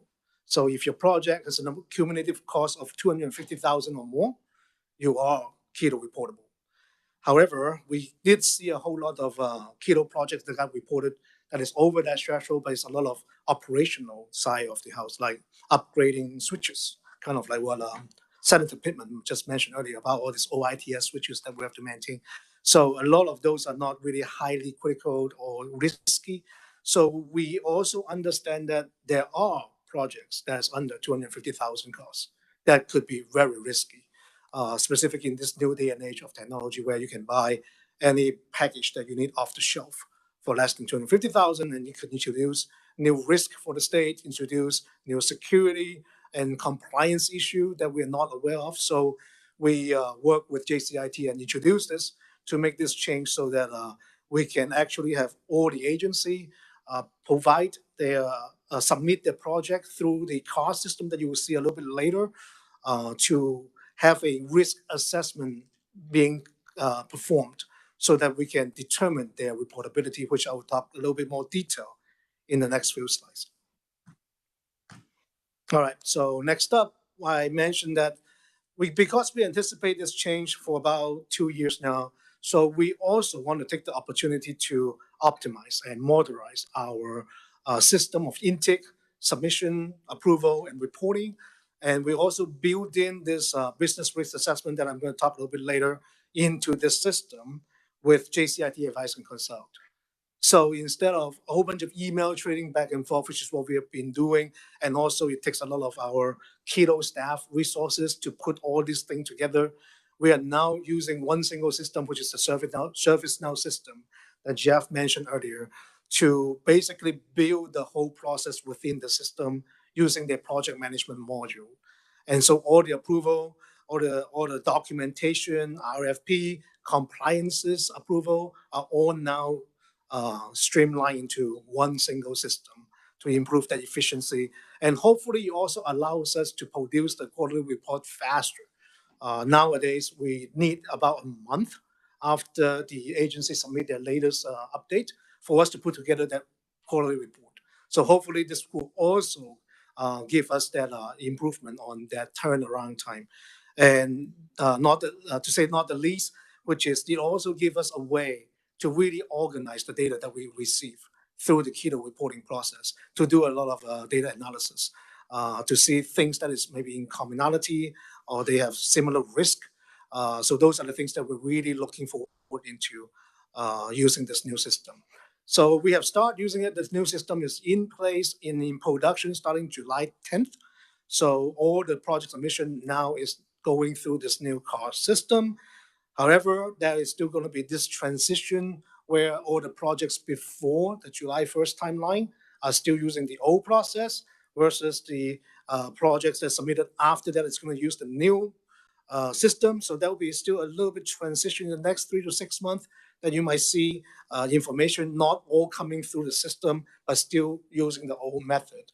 We expect this to be triggered out in about 6 to 12 months.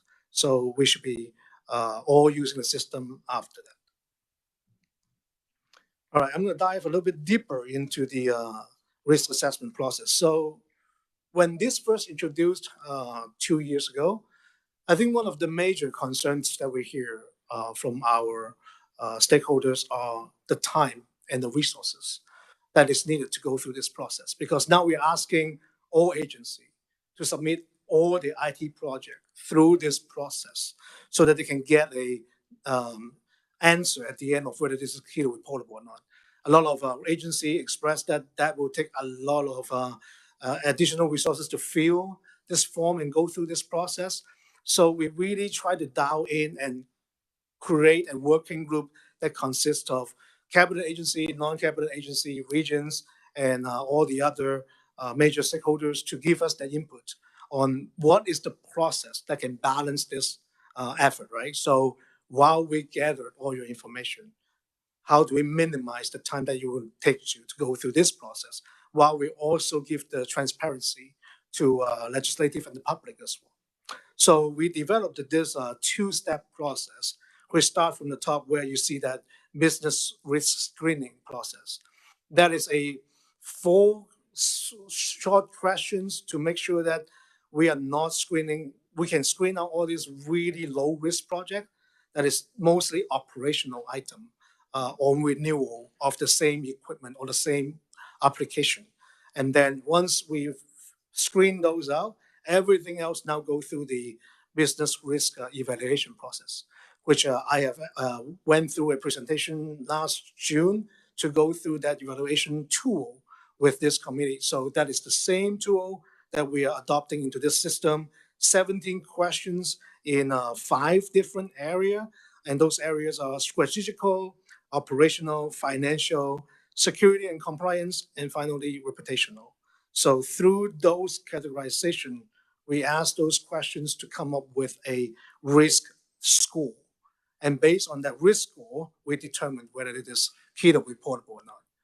Now, this morning's session, we kind of touch a little bit on this, right? We touch a little bit on, so how do we dial in so that we know the ones that we need to see and monitor are the ones that we need?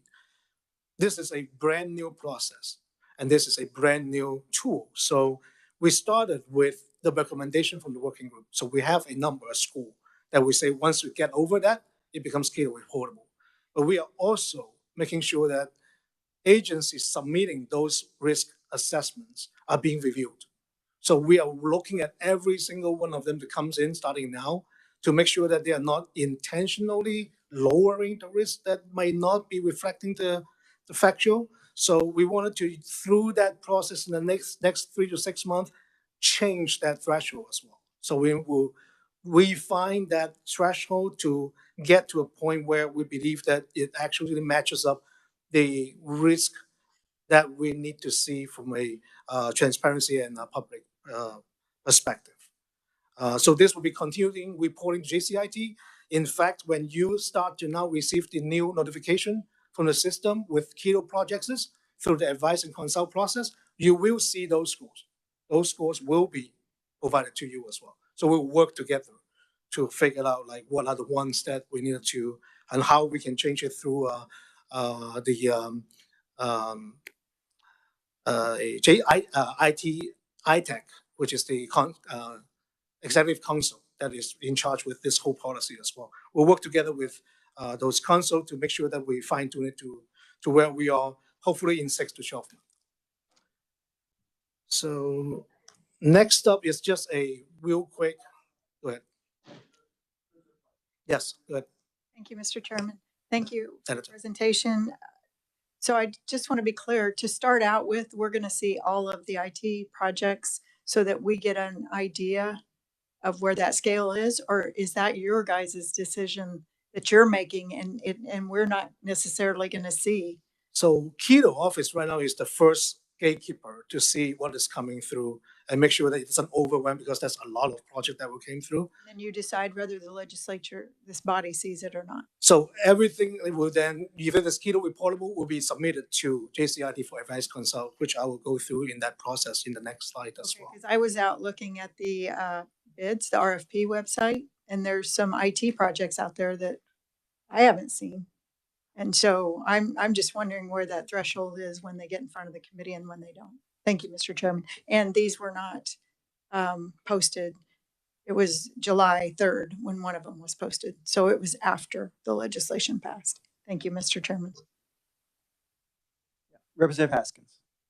Thank you, Mr. Chair. Just on that slide 22, just so I can understand, the first phase is this business risk screening. And then are you basing that decision on whether it's a non-reportable or not? I'm trying to follow your model here because there's no decision tree or any type of decision graph there. So the first screening tools is basically looking at whether it is a new, completely brand new thing that you're implementing, okay, or renewal or a modification. That's all it is looking at. So if it's brand new, you just go straight into risk assessment, risk evaluation. And have you, I'm trying to follow, but have you given what a definition of a high evaluation is?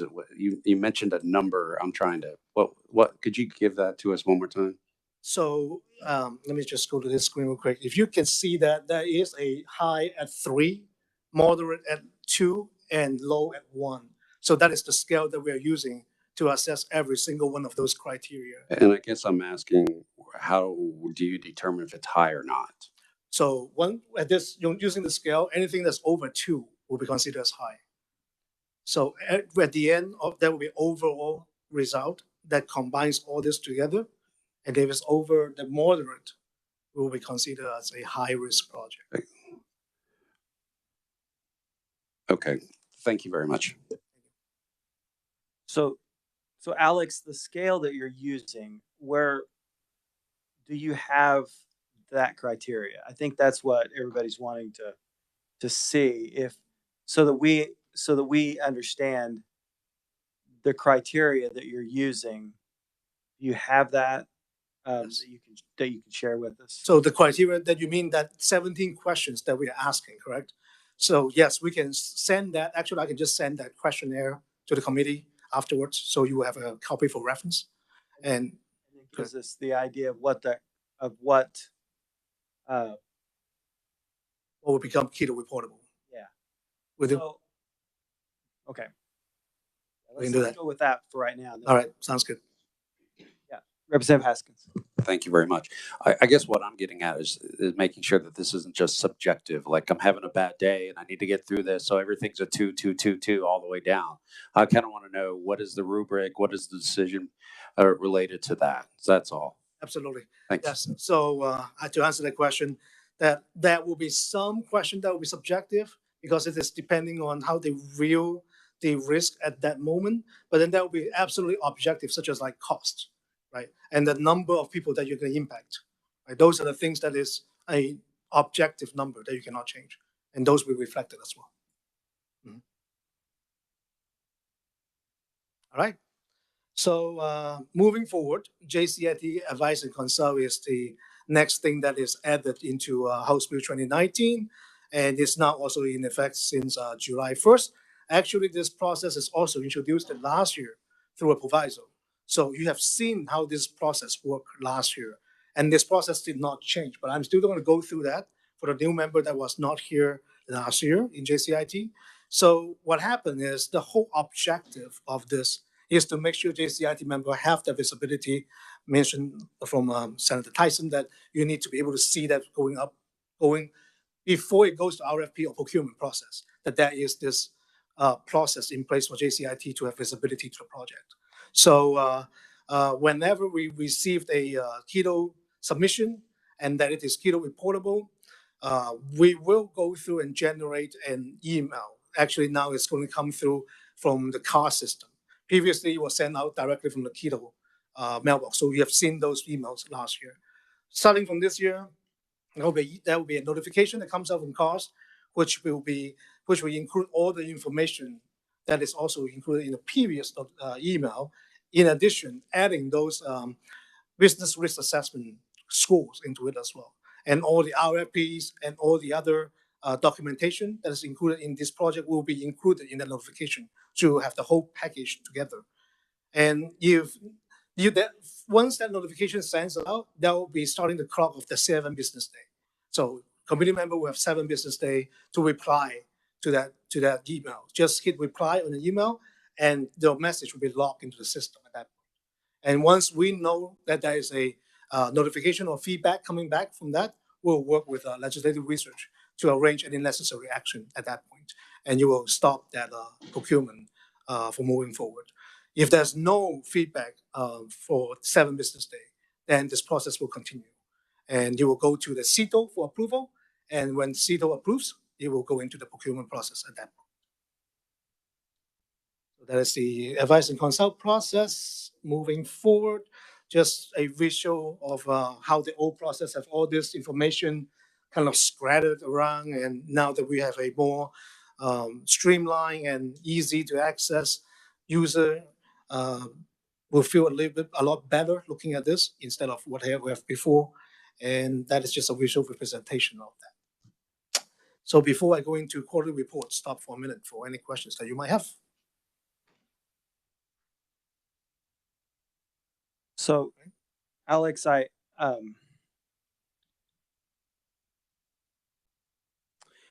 there any way that we can see what these reports are, even the non-keto reports, so that that's the only way we're going to really be able to evaluate whether or not the threshold is where it needs to be, is for us to at least this interim see those reports, even the ones that are coming out low. Right. And that doesn't necessarily mean, I'm not saying we need to get an email for one of them, but maybe we need to see them in our meetings, where we'll be having meetings for the next 3 or 4 months. I mean, we maybe need to see them so we have a little bit of an idea, because otherwise we don't have an idea of what is, what's not coming to us and why. Right. Does that kind of help? So let us have an internal discussion too, and we can get back with the committee on how we can present that information and work on what is the mechanism maybe for that, and come back in the next meeting to report on this. Well, maybe come back the next meeting with some. Oh, sure. Talk about it. Okay. Talk about it. I don't want to go to another meeting before. Yeah. All right. Thank you. That makes sense to everybody. Is that okay? Okay. All right. Any other questions? Anybody? Yeah, Senator Pitt. Okay. So are you saying that you want them to come back with specific distinctions, or what exactly are you asking Well, for? I think what I'm wanting is I want to know, let's say there's a particular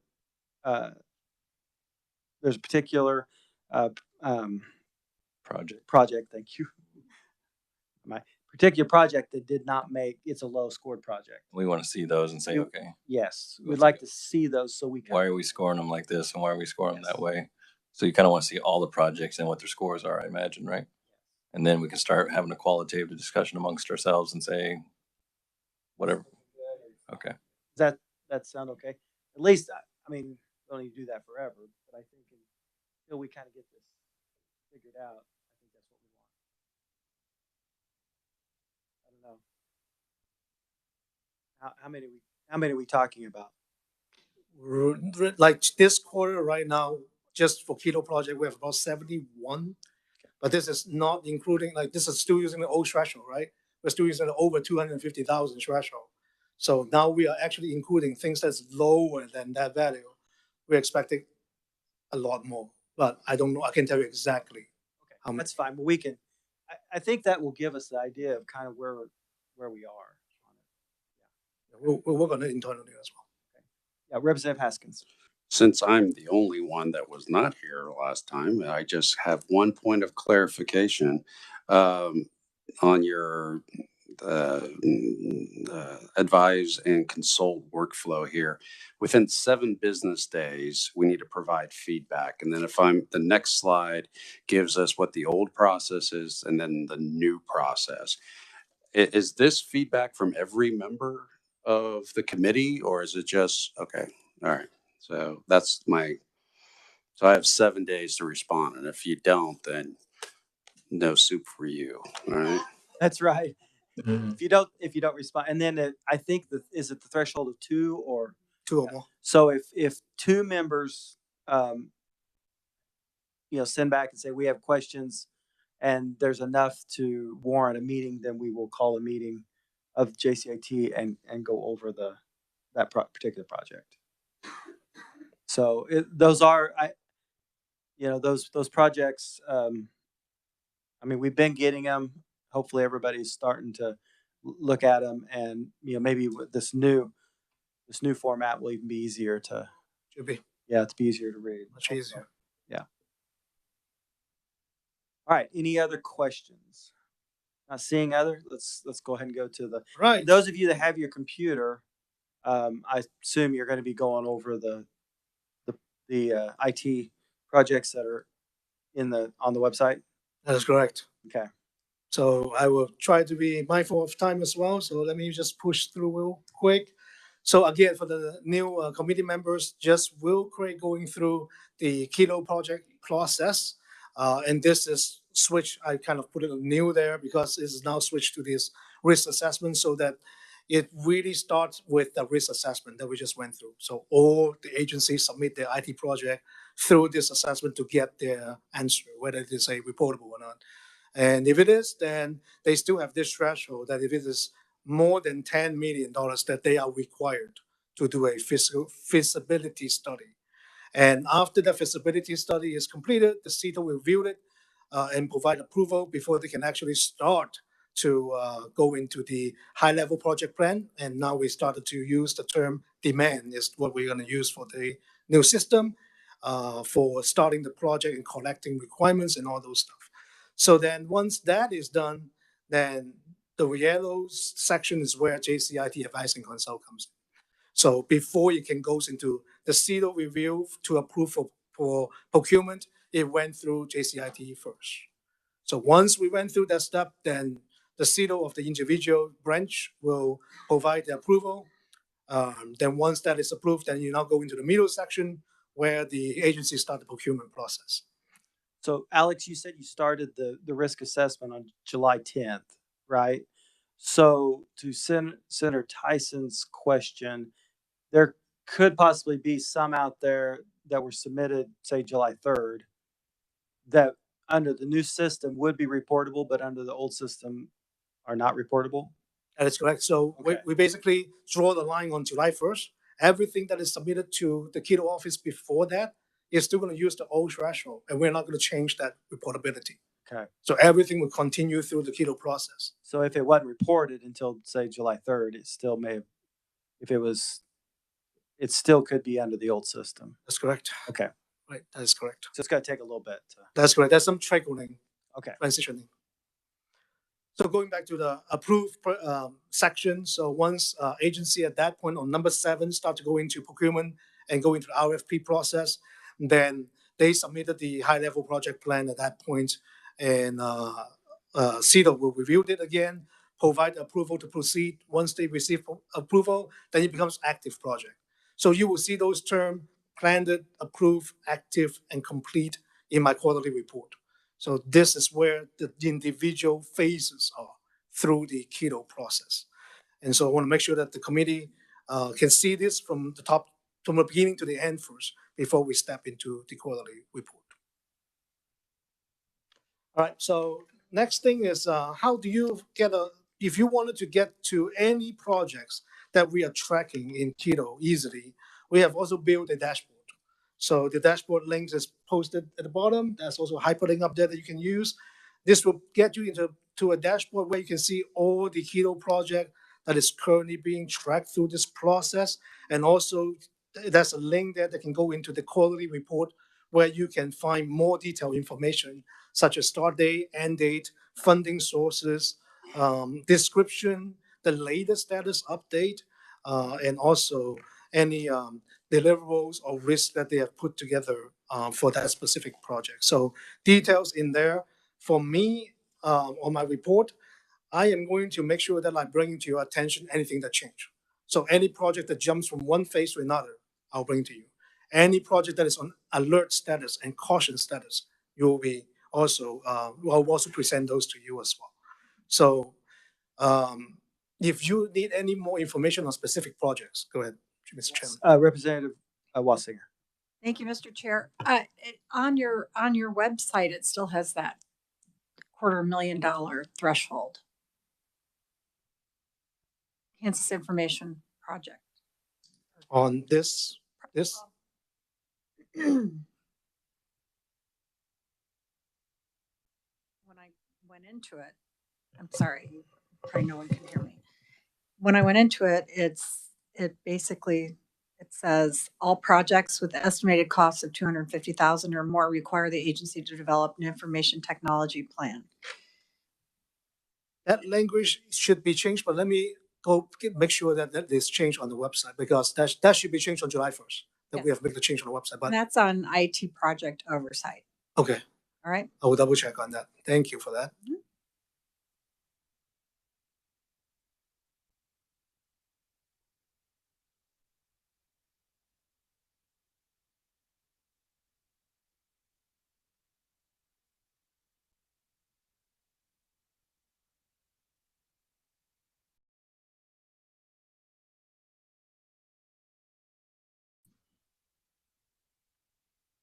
Good?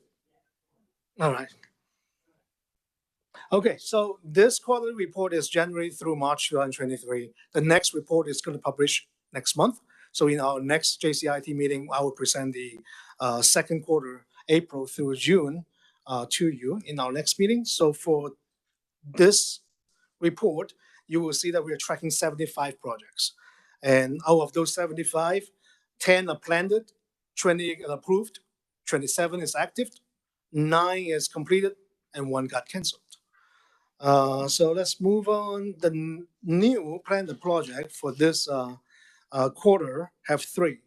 Highway Patrol is planning to enhance their current visual screening process to provide the way station staff with more additional technology to screen trucks and more effectively at the South Haven I-35 northbound way station. So that is what this project is. KDOT Transportation is replacing an end-of-life system to ensure that they can comply with the current federal mandate and meeting the needs of the pavement design to provide both service and structural data that can help them make better decisions about constructions. And transportation is also going through a website redesign. They are also planning to leverage the existing OITS web hosting solution so that they will use the same technology on the back end so that we can make sure that we try to use the same platform on similar function across as many agencies as possible. Then we're going to jump into new approved projects. So these are the projects that have went through the advise and consult and now receive KDOT approval to start procurement or RFP, and also working with their vendors to produce the detailed project plan. So the first one is Capital Complex Security. So this is from Department of Administration. They are replacing and integrating latency access control system and all the video surveillance camera at the Capital Complex, the state printing plant, and the Cedar Crest governance resident. Next one is the OITS Enterprise Licensing Platform. So this is one of the central licensing platform that OITS is putting together in order to provide a central technology for all the professions that needed to issue or renew professional licensing. So that is that. KPERS is also in the process of replacing and modernizing their pension administrative system. So that is KPERS. And then on transportation, they are now in the process of looking for a solution to replace the end-of-life tracks and reports on breach structure data before and after construction projects. Last 2 is from KU, University of Kansas, and from the KU Medical Center. KU is looking at using this facility over at the KU Med Center to build their disaster recovery and business continuity site. So they are in the process of identifying and procuring application servers security that needs to be replicated in the medical center location.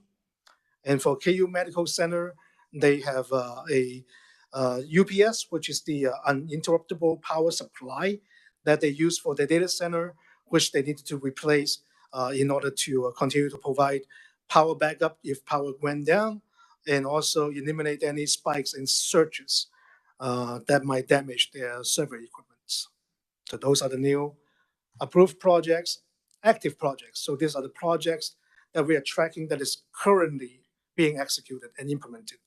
20 of those are in the executive branch, 7 of those are from the region school. And I wanted to just give a really quick criteria update for those that are new to the committee, that the way that we track project status is based on schedule, task, deliverable, or cost.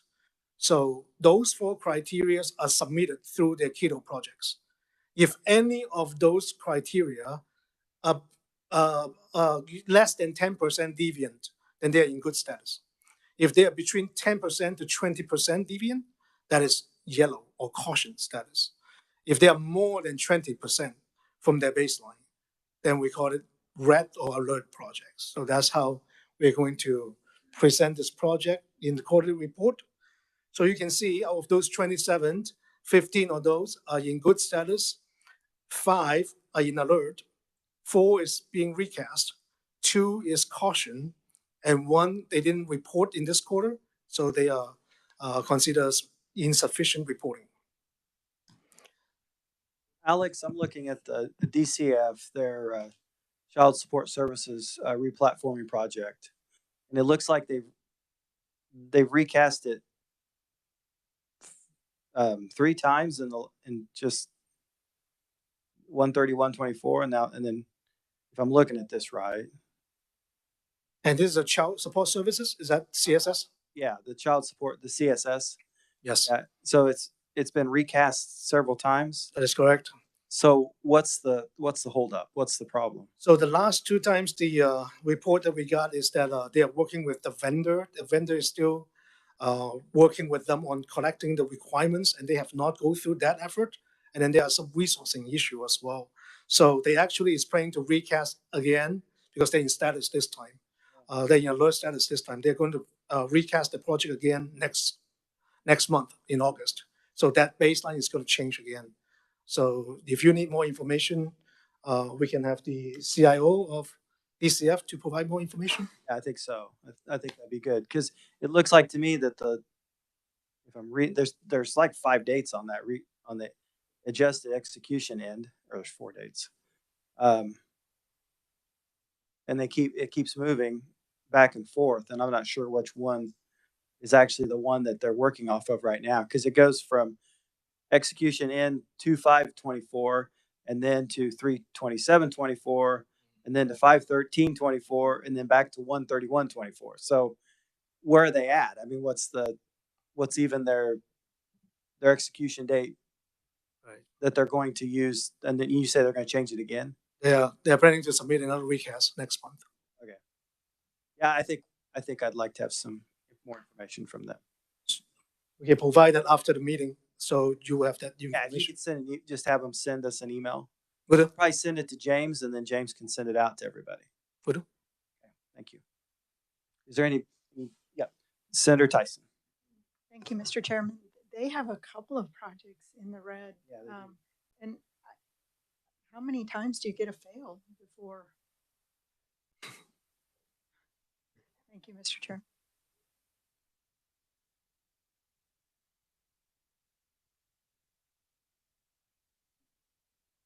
Yeah, Representative Wassinger. This is new member not understanding. Where's all this money coming from? Is this all from the state going through is it a pass through your division? Or is so it's just state general funds that we're throwing out there and then people aren't getting done? So it depends on the project. I will have to go back and refer to the specific project. Some of those are federal funds, and some of those are grant funded. So there's different funding status from different projects. Okay. Yeah, if Representative, if you go onto the website and look at the quarterly report, Okay. and then you can bring up their, so like the particular one that I brought up, their funding source for the project is 32% incentive funds, which I'm not exactly sure. I assume those are maybe federal funds, or could be. Okay, that's my. And then there's 23% SGF and 45% matching funds for a total of looks like their total projection cost is 11.7 million. My drop.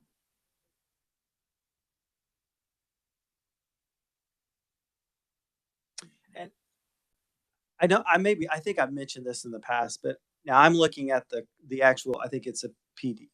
Well, no, it's not PDF, but the actual report, not the dashboard. One of the things that I know this is minor, but it frustrates me when you click on to go to, like on this one where I clicked on to go to the child support platform, there's no way to get back up to unless you just scroll. Yeah. So if it clicks you all the way to the bottom, then you have to scroll all the way. If there's any way you can get I know that's small, but it still drives me crazy every time I do it. I'll look into that. Okay, thank you. And I just want to make a remark that none of this funding is coming through my position or OITS. All this funding goes directly to the agency that is responsible for the execution. You're just monitoring it. That's correct. That's right. Representative Haskins. Thank you, Mr. Chair. Just to follow up on what my colleagues were asking too on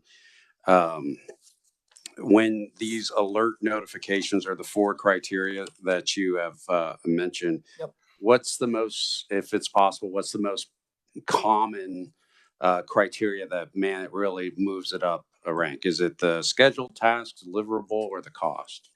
Most common is task. Mm-hmm. Because every single quarter they have a specific number of tasks that they have to complete.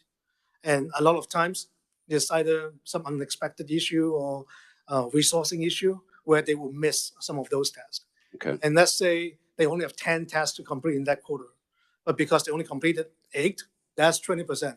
That's a deviation of 20. So they will still become an alert at that point. And are these assessments or alerts, are they just industry type standards? I mean, every project has this and it just kind of indicates, oh, we didn't see this project, but we're still or this task. And so we're still committed to the project. Is that, or is it like, hey, if you stay in the red light for a while, you're going to, we're going to cancel you? I won't go into cancel, but usually agency recast.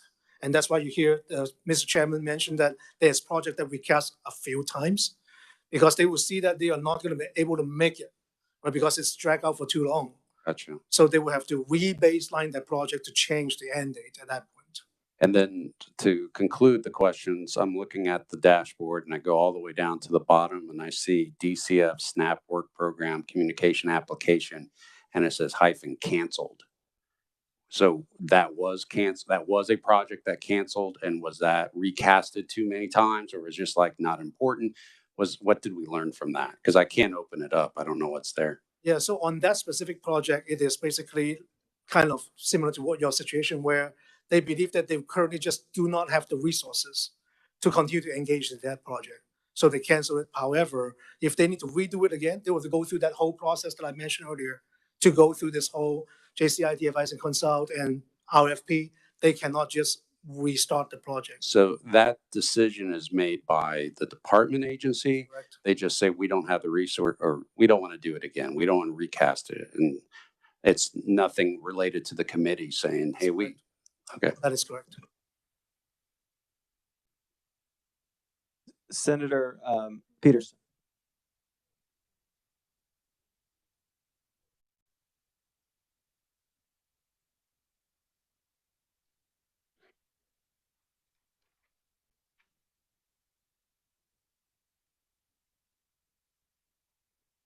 Yeah, Senator Tyson. Thank you, Mr. Chairman. And in response to Representative Haskins, it actually states that the report was canceled because it was missed the deadline because they recast. They missed the deadline for the grant money. So my question is, how much did we spend trying to jump through hoops to get that grant money? And no, I do want that data. I want that information. Thank you, Mr. Chairman. Yeah, I think it gets to be a point where, I mean, I'm looking at this CSS, and they just keep recasting it.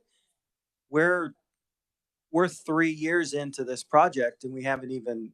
It doesn't look like to me anything's been completed except for the plan. And I just, in 3 years, I wonder, is there a different way? I mean, should they be canceling this and looking at, maybe even a new RFP that might be in those 3 years? Maybe they've realized, hey, we could do this differently. So I'd like to have more information from them. Yeah, Senator Pittman. I'll just remind the committee that when I first started this thing back maybe 7 years ago, everything, this was so much better in terms of visibility. I'm not saying everything's better. I'm saying that we can see things.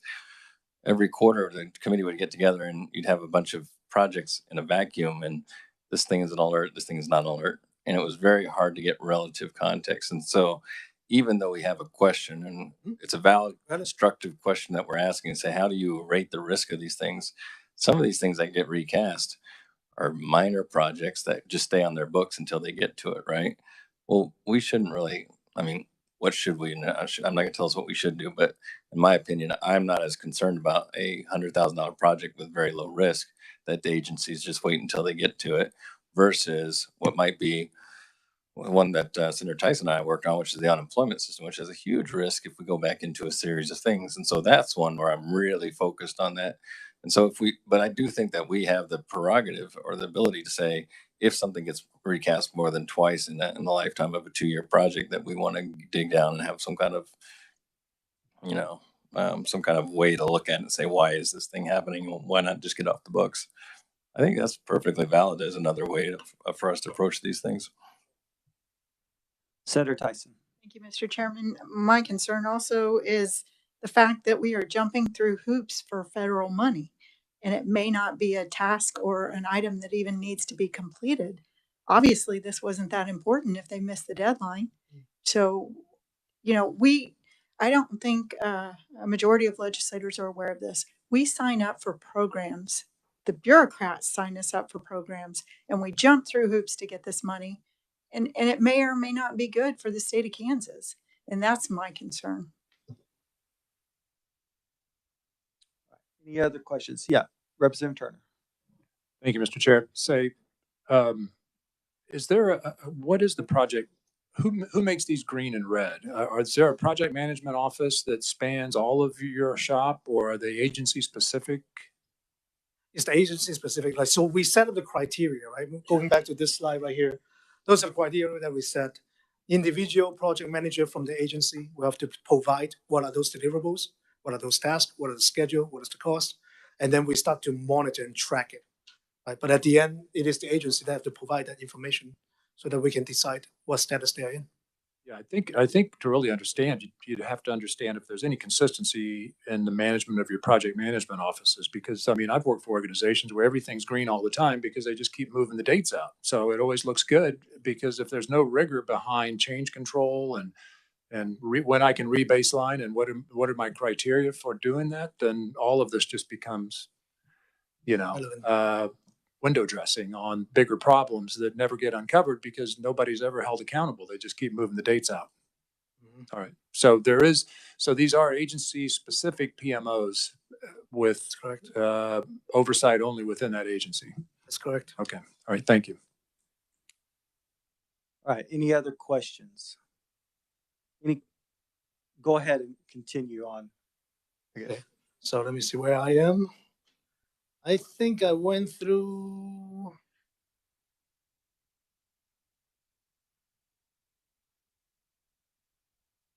Okay, I think I went through active project and now I'm like in caution, and then we can get back to alert as well, which we kind of jump right into it because of the CSS project. But we can start with a caution project, and then I will quickly finish with alert, and that will be all I have.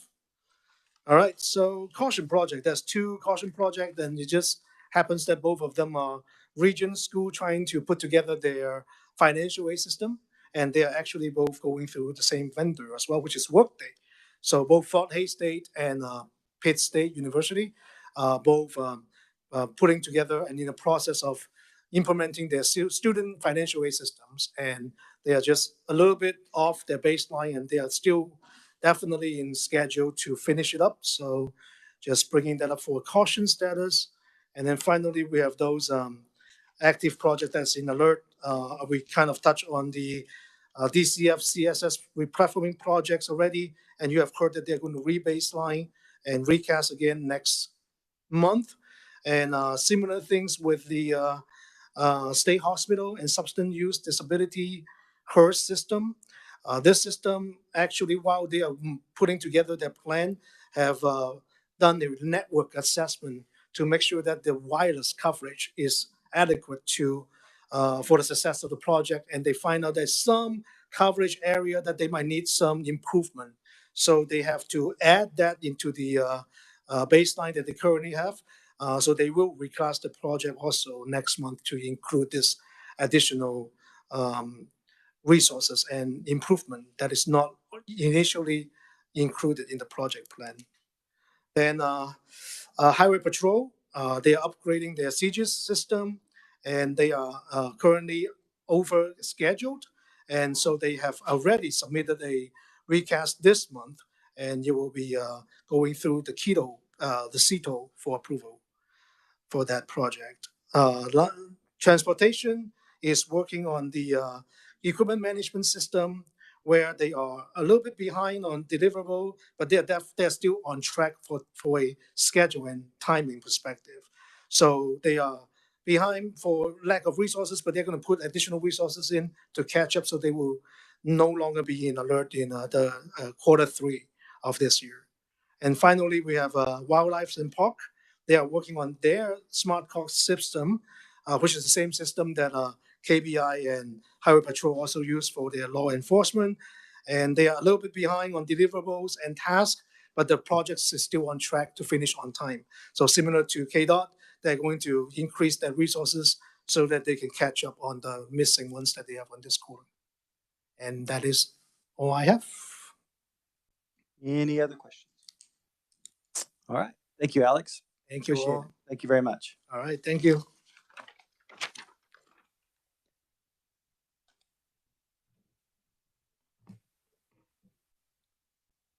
All right, committee, we are a little bit running late. We're going to go now to the KBI automatic biometric information system. Their report, Katrin's going to give that report, but I also wanted to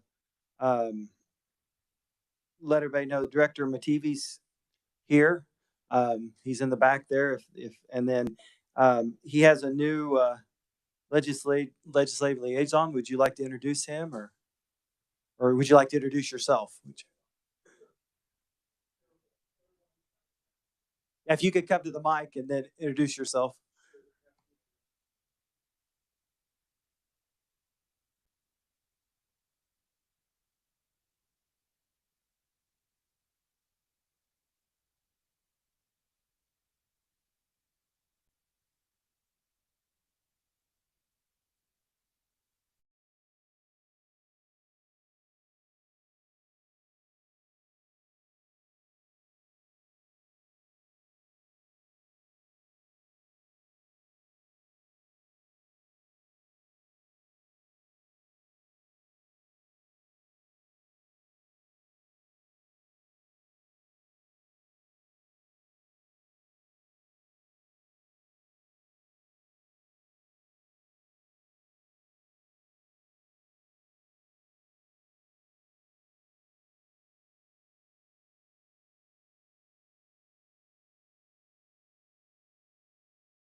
Thank you, Director. And then we also have Joe Mandela is here, and to answer any questions, Elsa, if we need to. So, Katrin, if you want to go ahead and start us off.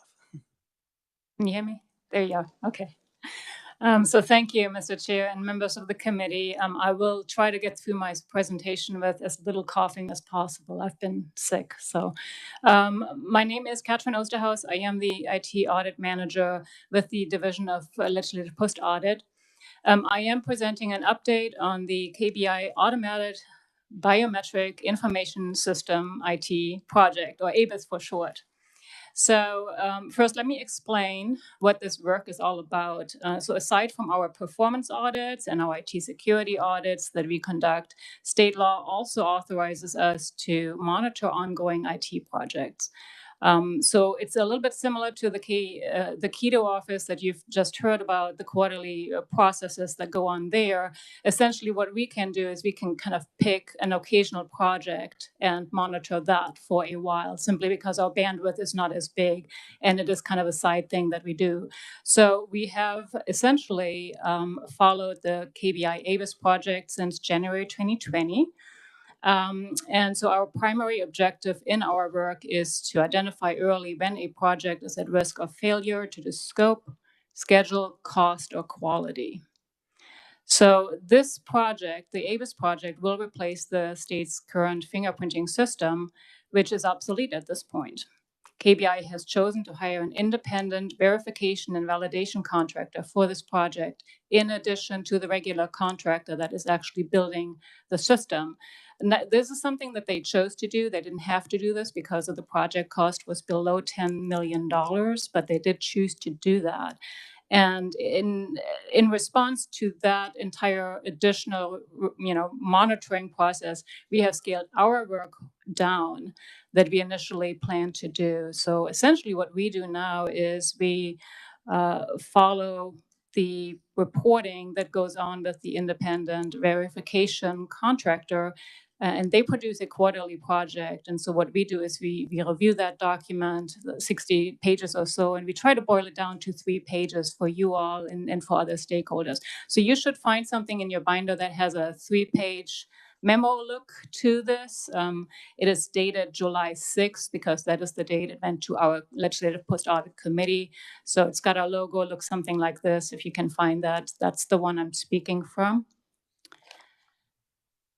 So before I go over the information, I want to emphasize that this information is a bit stale. It is several months old. It covers the reporting period for the first calendar quarter of this year, so January 1st through March 31st.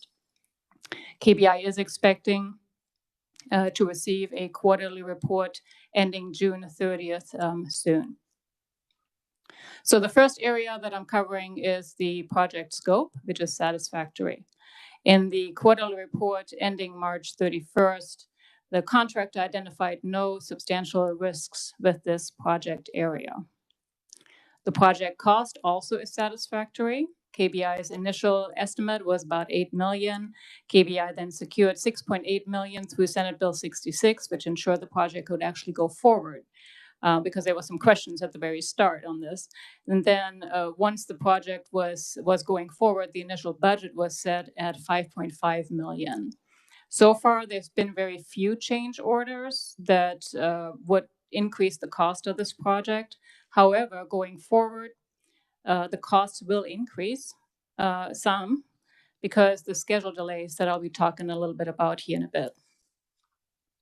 So essentially, the project will incur additional project management, IB&B, and Kansas Information Technology Office costs. So that will bump the cost up a little bit. Now moving to project quality. Keep fading, sorry. So project quality is in caution status. And if you follow along, that starts on page 2 of the memo. The project has experienced several quality-related issues, similar to the previous quarter that we also evaluated. This includes concerns with the project manager authority and approach, and that is really on both sides, KBI as well as the contractor building the project. Additionally, problems were noted with intergroup coordination and user communication. And lastly, the IVNV contractor gave high risk rankings to the project's technical documentation. And that is due in part to the documentation still not being finalized, despite the project being in the build phase at this stage. Lastly, I'll cover the schedule that I've already alluded to. The schedule is also in caution status. The project originally was supposed to be finalized and finished by January of 2023. Obviously, it's July now, so it is delayed. Several delays actually have taken place, pushing the completion target currently to October 23. But that is also probably too optimistic, so there'll probably be another change on that. During the reporting period ending March of 31st, it was unclear whether that date was realistic, like I mentioned, given several other schedule slippages that have been noted, as well as staffing resource issues. So again, I just wanted to kind of clarify and note that this information is a little bit stale. There has been movement on this project. Obviously, we're a whole quarter past this report already. So there's been more and new changes since that I can't speak to, but I wanted to make sure that you know that this is the report as of March 31st with the two cautions there. And a new quarterly IVN report is imminent. That concludes my presentation. I'll stand for questions. All right. Do you know if any of this, especially with a caution on the project quality, do you know, has that gotten any better? The next report, do you know what it's going to? I will have to speak ad hoc, and I hate to do that. So I would probably ask KBI to. Maybe I have Joe come up, and that's all right.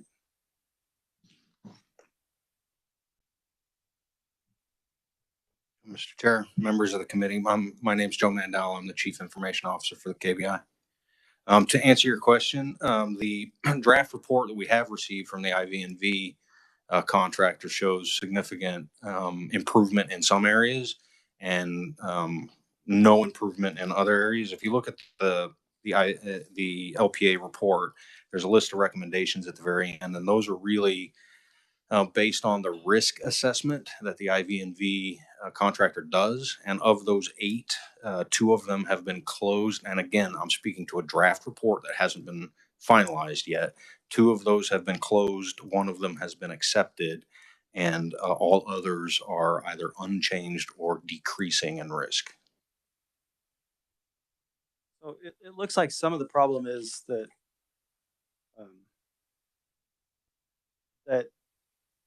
is it IDEMA? Is that the vendor?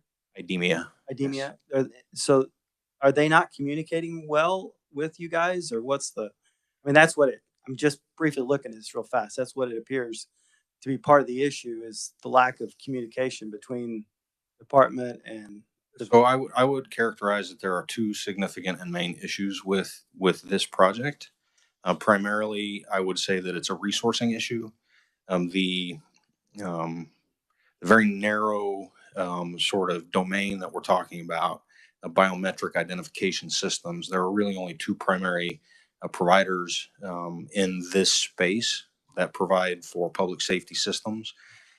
Both of those providers, according to our IVNV contractor, have experienced significant resource issues over probably the last 3 years. So that, I think that resourcing issue is probably our primary issue. As you point out, communication is a secondary issue or a second primary issue. And I think that as a result of that, what we have done in the interim, communication between the vendors, executive staff, and the steering committee with the Bureau, we have replaced the project manager on the vendor side, which incurs some risk to the project. That's understood, but we're at a point now in the project where that risk and the potential reward or recovery of the project balances at the very least, and has the potential to move the project forward much more quickly. So those communication problems as a sort of a symptom of our difficulty fundamentally there is that our requirements don't match the vanilla drop-in that the vendor is used to doing. Because of compliance requirements that we have that are coming in, new CJIS requirements from the FBI, all of those things that we're trying to position ourselves for. The vendor wasn't prepared, I don't think, to do those things. They're all in the contract, and there was that communication problem, right? Resolving those issues has been a struggle, and that's really what's delayed us more than anything else other than the resourcing issue, making sure that the right people, the technical people at the vendor are in the conversations when we're talking about what needs to be built, instead of filtering that through project management, who their job in that role on the vendor side is really minimize cost, minimize time, get this thing out the door as quick as possible. And sometimes that works at cross purposes when you're trying to get a job like this done. So is there any clawback, I guess, or in the contract that if they're not meeting their requirement that there's the discount? Or so as you recall, I think last time we spoke, or maybe the time before, the contract, the way the contract is written, as of January 1st of this year, the existing system, the vendor is the same vendor that provided the existing system. They're providing maintenance on that existing system free of charge to the state. So the longer this takes, the more it's costing them. So that's our sort of lever. Okay, I remember that now. I remember talking about that the last time. Okay, so that's kind of the carrot a little bit. Yeah, I would think I would characterize that as a stick. Okay. Hopefully. Like a bat. Yeah. Okay. Any questions? Senator Tyson. Thank you, Mr. Chairman. Thank you. So was the project manager removed, or did they just leave the project? So the characterization to the project team and to everyone else is that project manager, as a resource issue, their team, as well as mine, have many responsibilities. And because of that, addressing that sort of overburdening of individual staff, I believe there were 4 projects that project manager was running. Pulling our project off that project manager, giving us a different project manager that wasn't as overburdened is the way that I would characterize it. So if I may, Mr. Chairman, I see a flag in your summary, or in the summary of the report, that says that the project manager does not have the resources available needed to complete the project, that they're having problems pulling resources. If the project manager doesn't have resources available, you're doomed to fail. So one of the risks that was recognized by the IV&V vendor was a project manager authority. And I think that is called out by LPA in the first section of project quality there. I think maybe that's what references that summary. So project manager authority and approach. I think on the KBI side, we had that issue. One of our issues is our project manager on this is a contractor. So it's difficult to provide a project manager, contracted project manager, direct authority over internal staff. We've tried to address that.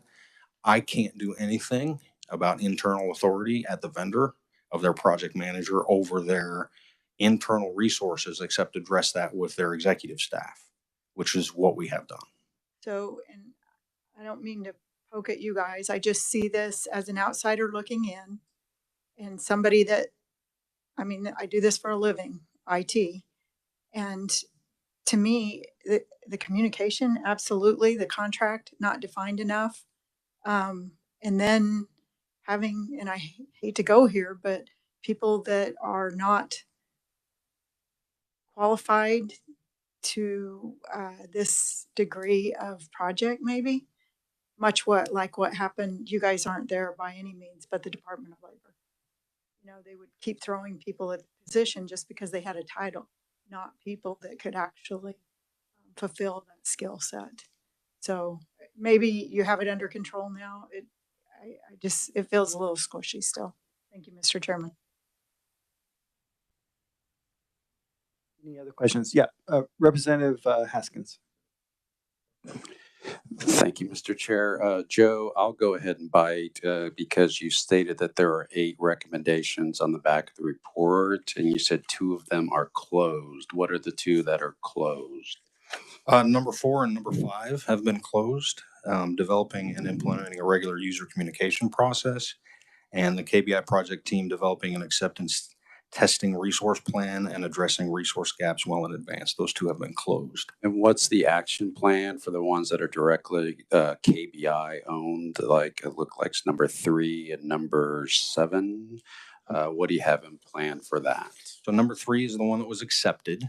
Okay. So we changed metrics that we were using because they were confusing to the people that were they were being reported to. The stakeholders didn't really understand schedule performance index and cost performance index. So we just simply removed those metrics and simplified the metrics. And number 7, following up on the plan design and capabilities of the secondary disaster recovery site has been essentially resolved. It's been marked in the draft report as decreasing. But the issue there was that there wasn't a recognition for the completion of what's called the environment phase. And there was not an explicit statement about the inclusion of the DR site in the overall environment. Representative Turner. Thank you, Mr. Chair. I'd say I agree with the earlier comments that a lot of these things that I'm hearing here just seem to be things that should be locked down in a contract with performance metrics and obligation from the vendor side. But it just makes me wonder what kind of, earlier we talked and there was a time and material contract. What is the nature of this contract? Is it time and material or is it a fixed deliverable? It is fixed. And I would be happy to review the contract in detail with any of you if you wanted to. Is there like an IT procurement office that reviews contracts before they're out? Yes. Office of Procurement and Contracts. Okay, thank you. All right. Any other questions? Joe, thanks for being here, and hopefully the next report will be positive, more positive, I guess. But I know this has been a struggle. I think one of the reasons why this one came on, one of the reasons why LPA has been watching it for us is that this was kind of something that just kind of got sprung on us real quickly, because all of a sudden, hey, this particular software it's no longer going to be supported. We got to do something. And so I wish we would have had a little more planning earlier, and maybe we wouldn't be in the situation where it's already been no longer being supported, but we're still waiting for the new one to be built. But so that's just a little background to those that to the committee members. That's, I think, one of the reasons why this has been a while that we have been watching this one, and that's one of the reasons why. Because and that's no reflection on current administration, but that was kind of what happened in the past. So, thank you. All right. Next is we're going to go into a closed session to finish up our time here. We have the University of Kansas Medical Center IT security audit. We also have a 3-year IT security report, and then we will come back. I guess it's just one that's closed, isn't it? I'm sorry. Okay, just one's closed, and then we'll do the 3-year and the public IT report. So, so is there not 3 that?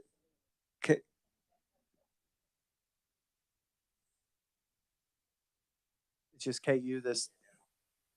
Oh, okay. I got you.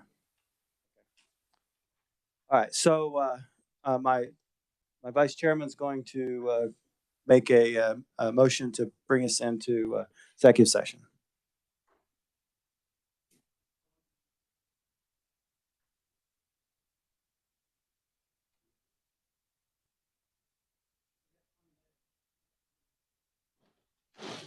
It's really up to you. I can go as short, or well, probably not as long as you want, but as short as you want.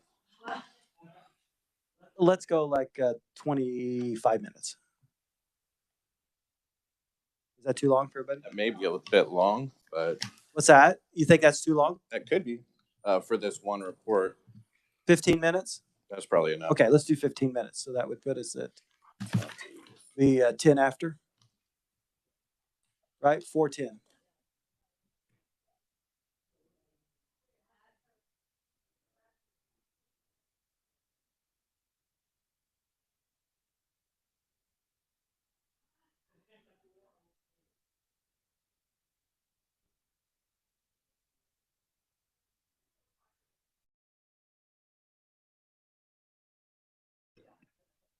Thank you, Mr. Chair. I move the open meeting of the Joint Committee of Information and Technology be recessed for a closed executive meeting pursuant to KSA 754319A to discuss matters related to security measures to protect the University of Kansas Medical Center and the information systems of the University of Kansas Medical Center with Catarina Osterhaus, Alex Scard from the Legislative Division of Post Audit, Chris Harper and Jeremy Pennington from the University of Kansas Medical Center pursuant to the justification listed in KSA 754319B12C, because discussion of such matters in an open meeting would jeopardize security measures.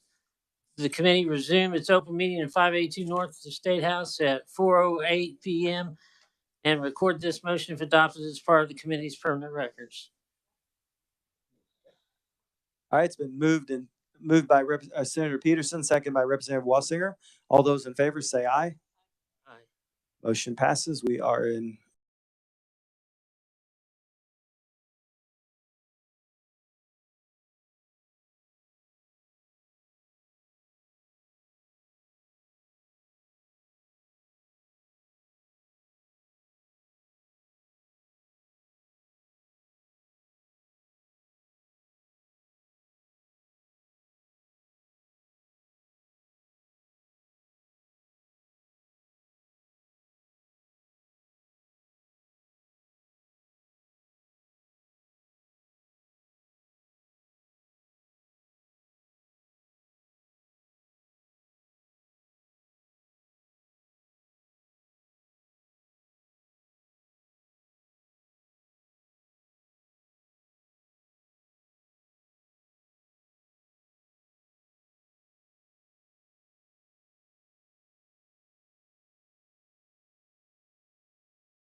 All right, you ready? Okay, everybody, we're back online. We've got the 3-year IT security report and then the public IT audit report to finish this up. So, Alex? All right. Thank you, Mr. Chair, members of the committee. So a little bit of background. State law authorizes our office to conduct IT security audits as directed by the Post Audit Committee. These audits are conducted on a 3-year cycle. This report summarizes results from the individual entity audits between calendar year 2020 and to the end of calendar year 22. To answer the question, do state and local entities adequately comply with significant IT security standards and best practices? And the short answer is some do and some don't. So I'll take you through a little bit about why this matters, but and then kind of get into the findings. Starting on page 4. Under established information security standards, state and local entities must protect the sensitive information they gather and work with against data loss and theft. Kansans use state agency services and programs and depend on them to protect their personal information. Criminals know this and consistently target government entities because of it. State and local entities do have to balance their business needs against security risks because sometimes there is a weighing between one versus the other. Implementing security controls can reduce staff speed and limit functionality, and it does sometimes take time and resources to put those controls in place. Sometimes you get staff pushback in terms of being able to download popular programs, things like that.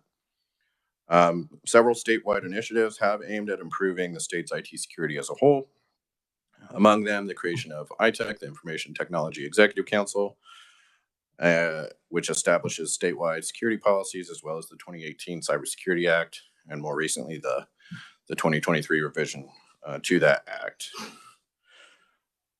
So I'm going to go over a little bit about how we did the work for that period. Our IT audits involved collecting a lot of information from state agencies and school districts about their best practice or about their security processes and controls. We evaluated those processes and controls through a number of different ways, ranging from face-to-face interviews, file reviews, data analysis, social engineering, vulnerability scans, all sorts of stuff. And then created and provided confidential reports to the entities, and then presented those reports and findings to both our post-audit committee as well as this committee in closed session. In an effort to make sure that lawmakers and the public get a sense for the work that we do and help hold audited entities accountable, we have produced a public report like this one at the end of every 3-year cycle. And so our work plan during the time period, we have conducted audits of 20 different entities. Our work plan generally consisted of 10 to 20 control areas and evaluation of 40 to 50 control items across those areas. Most control items came from either state statute or ITEC policy. For each control item, we awarded between 0 and 3 points based on the entity's compliance level. So for example, if an entity had taken some steps towards compliance, we awarded 1 or 2 points, depending on how far along they were on that path. Points were then totaled for each control area and converted to a percentage as shown in figure 1 on page 8. So that's what we did for the individual audits. For this report, we looked across those 21 different reports and looked for commonalities in findings and root causes. One last thing to note, you may have noticed a discrepancy. One entity was audited twice during this time period, but for ease of understanding, we just treated that entity as 2 separate entities throughout this report, which is why you'll hear reference to 21 auditees. So the big finding is there on page 8. Overall, 10 of the 21 entities audited in the past 3 years did not substantively comply with applicable IT security standards and best practices. Those 10 scored below a 50% and received an overall limited or very limited assurance rating. So translated to colors, They were kind of red or orange on that side of the speedometer. Figure 2 on page 9 shows the number of findings across all 21 audits. As the figure shows, a handful of areas had the most significant security weaknesses. Those areas are vulnerability remediation, aka scanning and patching, incident response / continuity of operations planning, and security awareness training. At most entities, we also selected and reviewed a specific IT security system or IT system that held or processed confidential information. That is the system review there in figure 2. Move with me to page 10. The security findings summarized in this report are similar to those in previous summary reports. So even though our audit work does vary from year to year, we consistently evaluate security areas that we think are most important and fundamental to a basic security process. State agencies and school districts continue to have similar IT security issues to those we've identified in audits that have been conducted over the past 20 years. And several entities were audited for the second or third time during this past decade.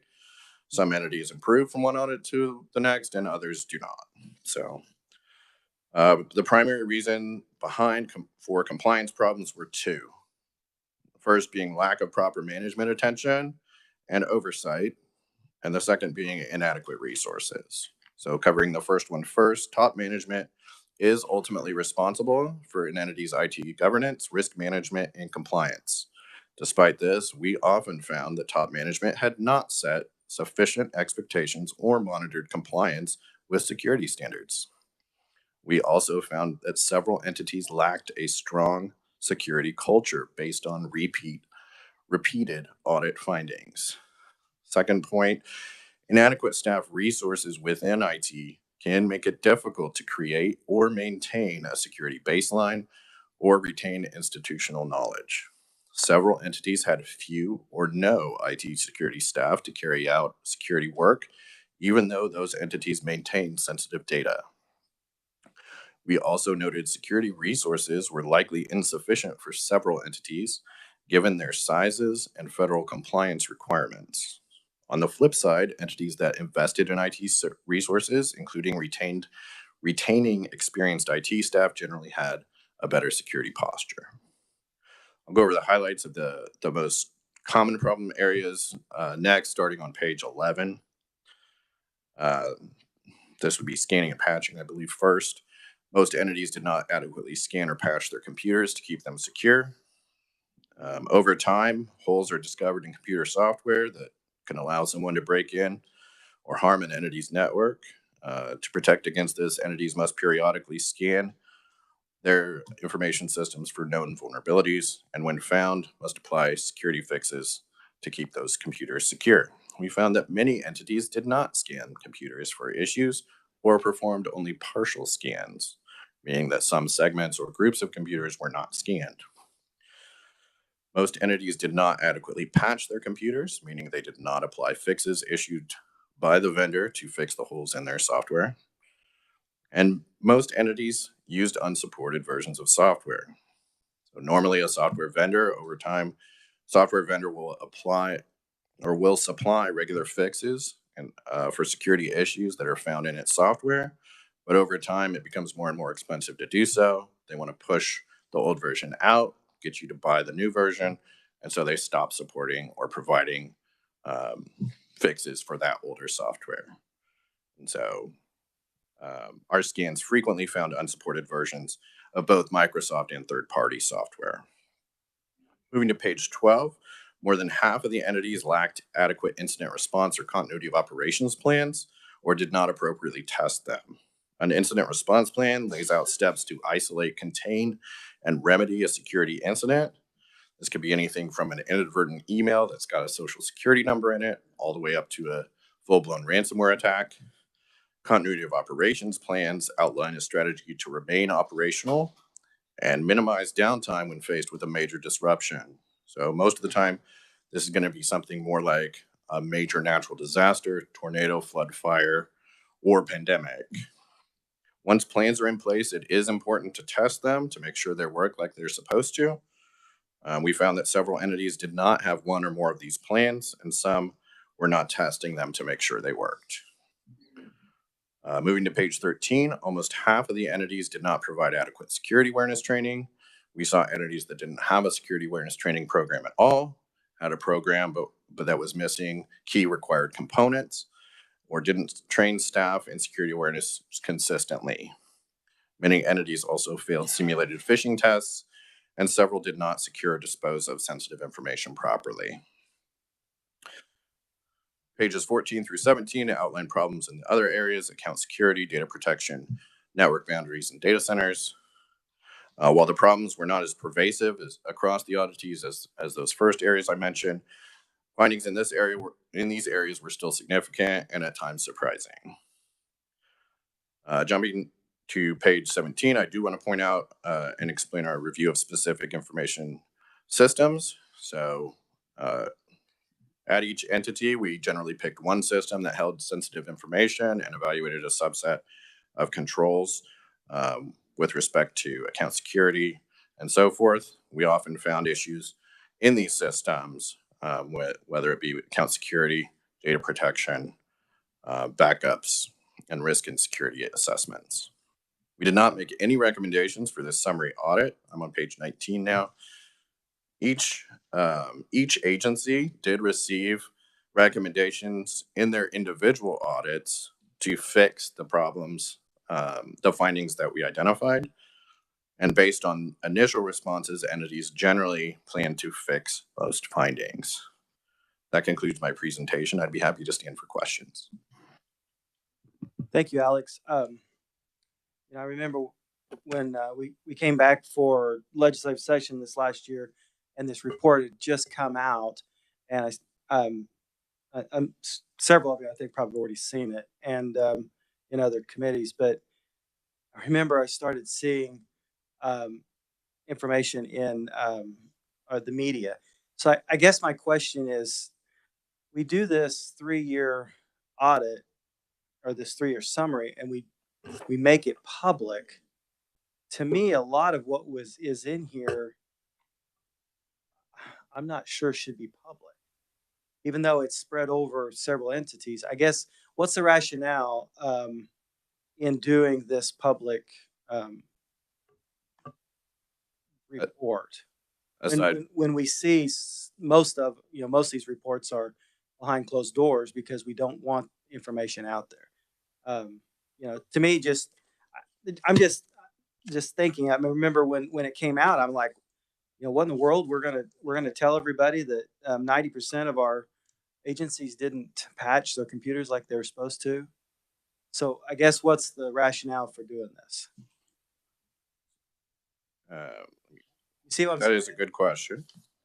I believe I have an answer here. So for some of it, it does come back to accountability for agencies as well as for us as an office. People want to know what we are doing, what we're working on, and want to see results from that work, and make sure it's not all completely behind the curtain. We do believe that basically by not tying individual findings to entities, that does protect them somewhat from being kind of outing their individual findings, so to speak. Another piece of this is that some entities, yes, they wouldn't have had a whole lot of time to fix these issues, right? So you've got entities that, may have come out, their information or their audit may have come out towards the tail end of this 3-year period, and they wouldn't have had nearly as much time. But then you've got other entities that have had years to fix these same findings. And if they haven't fixed some of these findings in a number of years, that suggests kind of a deeper issue than kind of pointing out that, hey, you had an issue during your audit that happened 2 years ago. And I understand that, but I think that's what comes out when we do. It's just my perspective. I don't know if anybody else. Maybe we're wrong, but it felt kind of, when the report came out in December, and I started seeing it all over the news. That I'm like, my goodness, why do we do these in executive session when the media is pretty well reporting most of what we just talk about in these executive sessions? So I don't know, something to think about. Who authorizes, is the committee the ones that authorizes this, or is this something that you do internally? The summary report, Huh? I believe that's something that the manager can talk to that. So one thing to keep in mind is that we have chosen to make these reports confidential. In fact, Alex will talk about the next report being completely public. So we're already kind of pushing the envelope even further on this one. I would just remind the committee here that it is the legislative division of post audit. We are doing the work, but we have chosen to make this work confidential. There are many other states that do similar work that essentially publicize the direct findings, not in executive session, but in open forum. So we have chosen to keep individual audit reports confidential, but we do feel the obligation to the public to create something, that holds folks accountable in the broader spectrum and the public so that they can see what we're doing and what we're finding. I think it's important. All right, I just wanted to bring out the issue. It's just something that bothered me when Senator Pittman. Thank you, Mr. Chair. I do question, if it should be the legislature, sure, that makes that decision about whether we would want to make those things public or not, right? I mean, to me, that seems more the prerogative of the legislature than necessarily the post audit committee, because we are dealing with sensitive information. We put up a big red flashing light that said, hey, these organizations have a lot of vulnerabilities to all the people out there. Not that they don't know that already, but I mean, that's just my opinion, kind of following on with what you're saying. Any other questions? Representative Wassinger. So we do I've always known that we do these audits, but there's no power behind the audits, correct? Yeah, our office does not have any enforcement power. That's correct. So if the legislature feels like we need to be more forthcoming with getting these things taken care of, then we need to either provide some sort of enforcement via the legislature or somewhere else, because it's starting to sound a lot like joint legislative rules and regs. Just go do what you, oh yeah, that sounds terrible. Oh, we don't want you to do it. And they go, okay, we're going to go do it. And so I think there's a point behind having some sort of enforcement. When you said one organization was audited twice in the same 3 years, and they're still not doing what they're supposed to do. So I would really like to look into how would we view that kind of enforcement? And clearly the best enforcement is to say, you keep failing your audit, your budgets can be cut 10%. You figure out how to deal with it. And I bet you that would change some of the tunes of a lot of these people, a lot of these organizations that aren't taking care of this. So thank you. Representative Curtis. Did you have a question? Well, no, I'm sorry. I was just gonna say, we part of it is like some of these agencies, they agree to be audited, and so some of it is instructive so that they can improve. And I think a lot of them take it that way. They like welcome the audit so that they can test to see where their vulnerabilities are and what they need to do to get better. And I think we've seen that like over time, like we've seen them respond positively to these audits. So I don't want to get in a situation where we don't have that cooperation, because we want them to get better. We want everybody to improve. And it's really been a process, because like when we started this, it was like, how do we get the top people to really focus on this and be serious about it? So, I mean, it is getting better. It has gotten better over time. And I think the audits are really helpful to a lot of them. So I think we just have to be careful on that, because we don't want to close that door where we don't have their cooperation. And maybe we're not there yet. Yeah, and my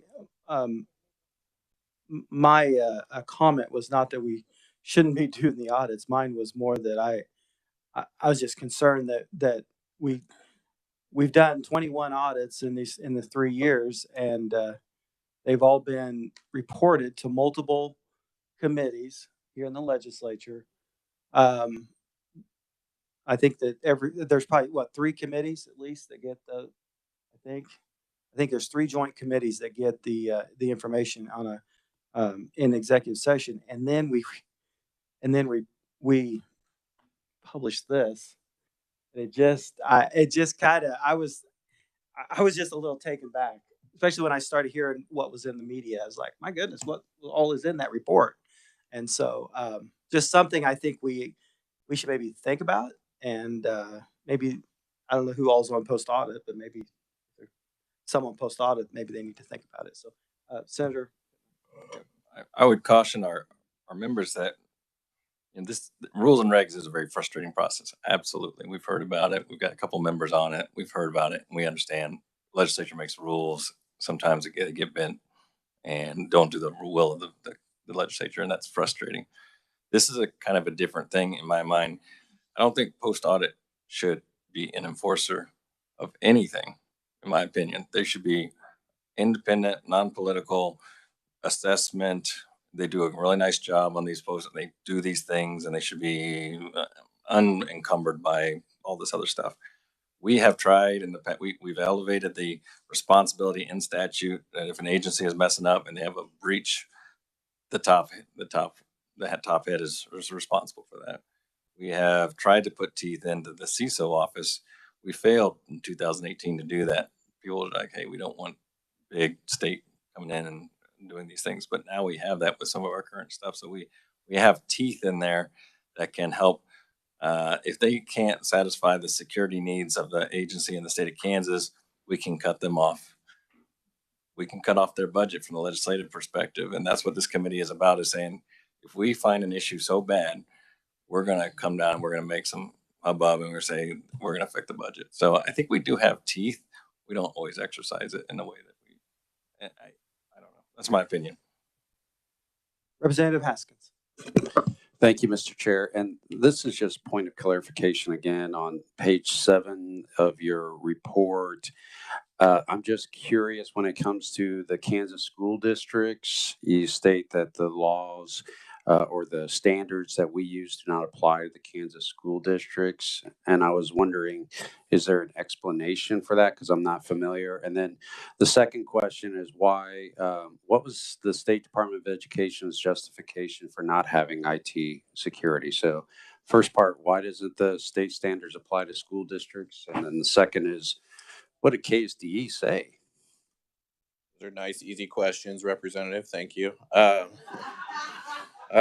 The first one is kind of a softball question. So the ITech standards specifically are limited in terms of their application. It says straight in those that those only apply to state boards, agencies, et cetera, et cetera. So basically any kind of state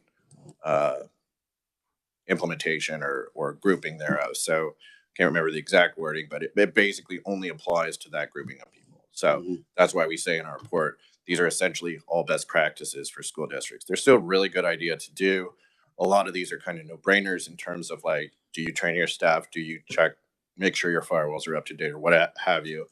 I don't think you'd get a lot of pushback from anybody that's in IT like that these are not good ideas to do. As far as the second part, there's a little bit more in actually the next audit presentation that talks that goes over a little bit about KSDEs.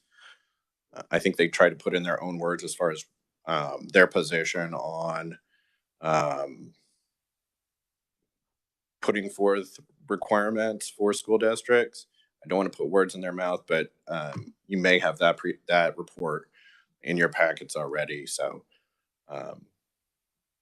I'm going to refer you to that and or the department itself. Yeah, it has. And having been employed there, I kind of feel like I know the answer, which, but it's been a while. It's been a day. Thank you very much. All right, any other questions? Oh, I'm sorry. Yeah, Senator Tyson. Thank you, Mr. Chairman, and thank you for the presentation. I think this is the first time that you have done this so that it's been open. It's my understanding that in previous reports, 3-year reports, it wasn't open like this. And this was something that they were just trying to do. Granted, heard your comments, understand, and will agree with you that we have to be very aware of any vulnerabilities that we could be pointing out in these reports. And I think that's the concern. So, thank you, Mr. Chairman. I just wanted to bring it out just to have discussion on it. Yeah. Okay. All right. Let's go to the last report, the public IT report. All right. And just a point of clarification, I believe we did produce 3-year summaries that were public in both 2019 and 2016. They may not have contained the same level of detail. I've slept since then, so I couldn't tell you, but you can check those out for sure. Thank you, Tyson. Thank you, Mr. Chairman. I had understood in the committee in legislative post audit that you had said that we were trying something new. And so I misunderstood. You must have been speaking about something else. Because I have the chairman's concerns. We err on the side of caution when it comes to security. Thank you. Right. So this next audit is essentially the one that was released in July to the post audit committee. And I'll go over kind of the newer process that mirrors a lot more along the same lines as kind of the 3-year summary process, to be honest. This question answered a similar one as the previous. Do selected state agencies and school districts adequately comply with specific IT security standards and best practices? And the answer was most of the ones that we evaluated did not. So I'm going to skip over some of the background because we covered that in the last presentation. But if you move with me to the bottom of page 7, I'll go through kind of a little bit of LPA's background with these audits and then the methodology that we followed here. So since 2014, a post audit has produced IT security audits of individual state agencies, which were kept confidential. These audits were generally produced one at a time, and summaries of those results were released every 3 years in that public report that we just talked about. Audits would cover anywhere from 10 to 20 subject areas and anywhere from 50 to 100 different IT controls. Last December, the post-audit committee approved an audit proposal that would look at fewer overall areas, but cover more entities, and then release it in a public report. So that was the goal of that proposal. So for this audit, I'm on page, I think it's 8 or 9. I have 8/9 in my notes. We reviewed controls of 15 different auditees, 12 state agencies, and 3 school districts. We reviewed 3 control areas: security awareness training, account security, and incident response, and evaluated 5 controls in each subject area for a total of 15 controls. We followed our previously established scoring processes I laid out to you guys last presentation, providing 0 to 3 points for an individual control based on the level of compliance, and then totaled the points for an area so that the score fell into one of the 4 quadrants as described in figure 1 on page 9. Red being the lowest, worst, most problematic, all the way up orange, yellow, and then green being kind of the target where you want to be. The last thing to note, at least for this audit report, we set the cutoff for substantive compliance at 50%. So entities that scored above 50% in an area were considered to have substantively complied with standards. Anybody that fell below 50% was not considered to have substantively complied. Entities that were above the line frequently still had findings they needed to work on. So overall, we're on page 10 now. 9 out of the 15 entities we audited did not substantively comply with IT security standards and best practices in at least 2 out of the 3 areas we evaluated. As shown in figure 2, 6 of the entities had significant or major control issues in all 3 areas we evaluated. An additional 3 had major problems in 2 out of those 3 areas. When entities don't have adequate security controls, the risk increases that confidential data can be lost or stolen. or other bad things can happen. These findings demonstrate a continued lack of top management oversight and a supervision of entities' IT security functions. This is generally referred to as tone at the top. Because IT security is ultimately top management's responsibility, they have a duty to put adequate safeguards in place to protect an entity's data and limit its risk of data loss. So I'll go over the 3 areas next, starting with security awareness training on page 11. 8 out of the 15 entities did not substantively comply with selected security awareness training controls we audited. We looked at the controls that are listed there on pages 11 and 12, and further details can be found in Appendix C. It's important to understand that the state's security policy has a broad definition requiring all users to receive training, users in quotation marks, specifically anyone doing work on behalf of an entity is required to be trained. This is regardless of whether they have network access or even use a computer. They're required under that regulation. Figure 3 on page 12 shows that 6 entities were in the red and 2 more were orange. Some examples of things we saw included new staff not always being trained within the 90-day window that ITEC requires, or staff being trained consistently. Some did not receive training for several months after being hired. We also saw some entities did not provide any security awareness training to staff, and others exempted certain user groups from having to take training despite ITEC's clear requirement that all users receive it. Security awareness training is important because people are the weakest link in any agency's or entity's security posture. All it takes is one action by an individual to circumvent any number of individual technical controls that have been set up.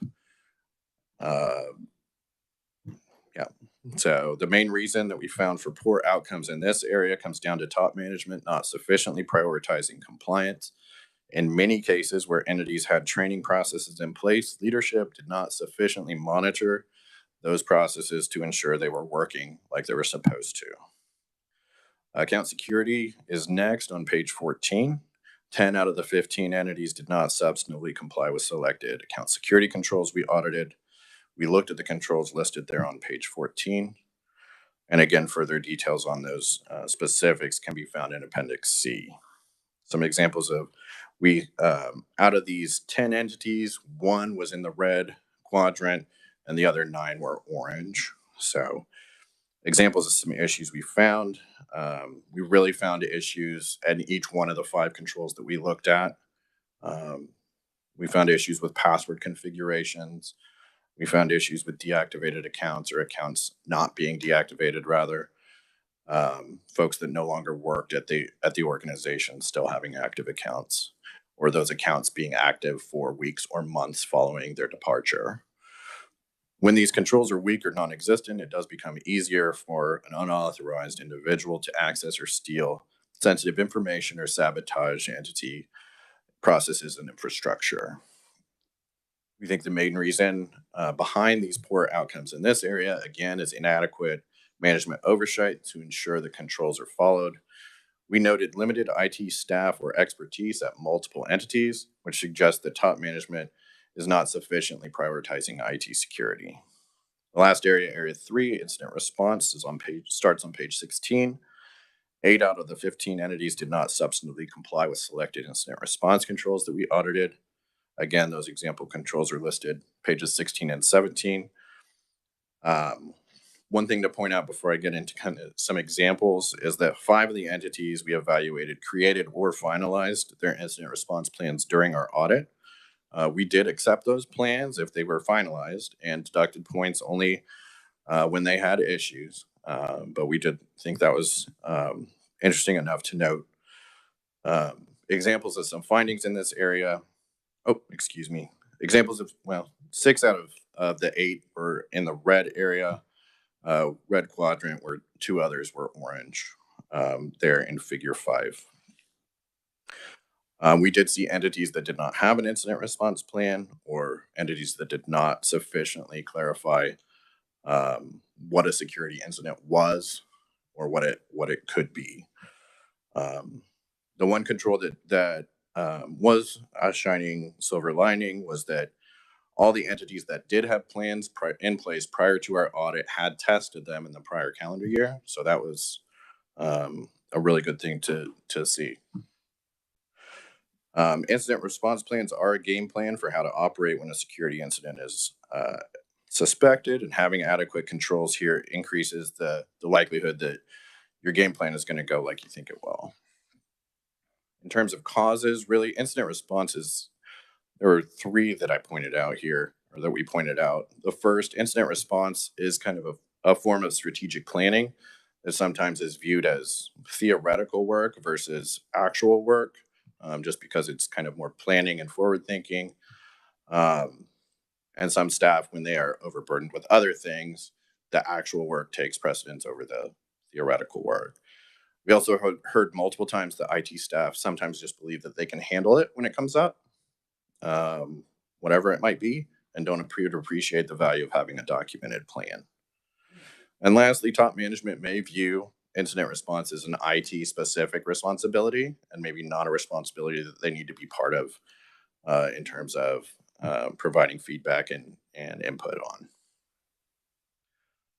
We did have one other finding in this audit related to House Bill 2019, just around the word audit, in terms of wanting to just enunciate and make sure that folks, when we read, basically, we noted specifically that House Bill 2019 relied on an organizational structure in which audits may not be conducted objectively or independently. We just wanted to be sure to make clear that the law specifically uses the word audit, which, at least from our perspective, has a certain connotation with it, and carries along a certain independence type guarantees that may not be present with an audit that would be conducted of KSO by KSO. Overall, entities generally agreed with our findings and conclusions. We did have recommendations that start on page 20. There were 3 groups that got recommendations. The first group was for auditees, and they generally said they would do those. So that was good. The second group was for the Department of Education regarding school districts, and those were rejected. And then the third group was for the legislature. I'd be happy to stand for questions.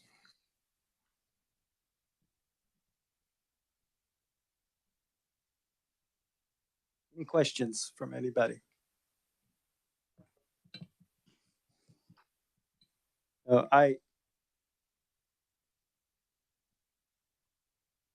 not sure I completely agree with the Department of Education's response, but we hear from it. Out of the, I think I've been on this committee 5 years, 6 years, something like that, and all the school districts that have been audited in those time periods, which there was 3, I think, about every year, all but one, I won't say which one that one was, but all but one was very appreciative of the information that they got through the audit. And almost every one of them complained that they did not feel they had adequate help from KSDE to, I'm not saying they should be mandated on certain, that KSDE should mandate certain standards, but I think that they should put certain standards out there that the school districts know, hey, these are things that we should be working towards, and maybe give them some help. But I know that's been in our report for the last several years, and I just continue to harp on that. So, Senator Peterson.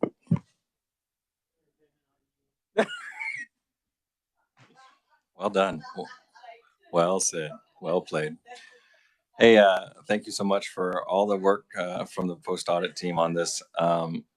It seems as though in this last report, the one thing that the CISO had mentioned was they're working on an account identity, single sign-on that would help out a lot with the account setting if it was applied all the way down through the Department of Education, which I don't know if that's even a possibility, but it would help address at least that one area. Previous audits, we might have heard or might not have heard things about vulnerabilities. And I'll remind the committee that the patching program that was outlined, that if there were, for example, 105 or 120 versus a 25 where we're targeting, that patching program would help out with that, although not in the research environment maybe. But for a lot of the things, the patching software that was being talked about being centralized is going to help a lot of these things. So the account single sign-on, and then the adoption of the patching, as well as a couple other things that we're talking about, the backup management will help with a lot of these things. I'll point out though that the security awareness should be a no-brainer for all these organizations, and that we should really be heavy-handed in terms of trying to maximize everybody's awareness that it's an easy fix. It's something that the CISO can help with. It keeps the cost down. It should be a no-brainer, and that should not be such a big vulnerability here. That's just, it's organizational, as he said, and I think that that's unacceptable, really, in terms of that. I'm excited about the other possibilities, though. All right. Any other questions, comments? All right, Alex, thank you. Appreciate it. Well, committee, we actually didn't do too bad for as late as we got started, and as far as off as we got. So I'm just going to remind everybody to encourage you to think about topics that you would like for us to look at over the next 3 meetings. And if you do have topics, please get them to James, and so he can let me know. Yeah, Senator Tyson. Thank you, Mr. Chairman. And since you did raise the deal about topics, I would like to request from the revisers language for our next meeting that we could discuss. This committee's discussed before individuals that leave the state, they'll sign a contract with IT and then profit off of it. And we did address that in a minor manner, but it seems like we haven't addressed it in such a large manner that we need to address it for all state employees and all legislators. There was an article in the Topeka Capital Journal picked up by Yahoo National Now. State employee formed a company, put in a bid for a contract, for a consulting contract as a state employee, won the contract, and then left the state. Major conflict. So I would request that the revisers prepare that language based off of federal restrictions on conflict of interest after leaving. So can Natalie work through you to? That would be great. And you can present. The committee would be interested. I'd like to do it as a committee bill. Yeah, if you want to work that up, and then you can present it as for us to look at. So, yep. Anything else before we go? Yeah, Representative Curtis. Sorry, Mr. Chairman. Don't you think we should be starting to talk about AI a little bit more? I mean, I know it's like a big, but it just seems like we should start talking about it. I'm not even sure where to start. Yeah, Mr. Chair, I would say that at least at the post-secondary level, because that's my charge at my institution, it is a huge concern, and I would imagine that would carry over to the Board of Regents. I'm not saying that we need to run away from it, but we need to be able to have a understanding and appreciation of that, because it's not going away, and it's something that would be a great topic. So. James and I will talk about it and see if we can find someone to come and speak. If someone has an idea of who might be, could present that, then let James know too. So, okay, that'd be great. Yeah. All right. Anything else? Well, it was good seeing everybody, and thank you for. See, our next meeting is August 22nd or 23rd. Which is it? Okay, August 23rd, and we'll try to get this room again. That works, or okay. All right. So until August 23rd, you guys have a good day. We're adjourned.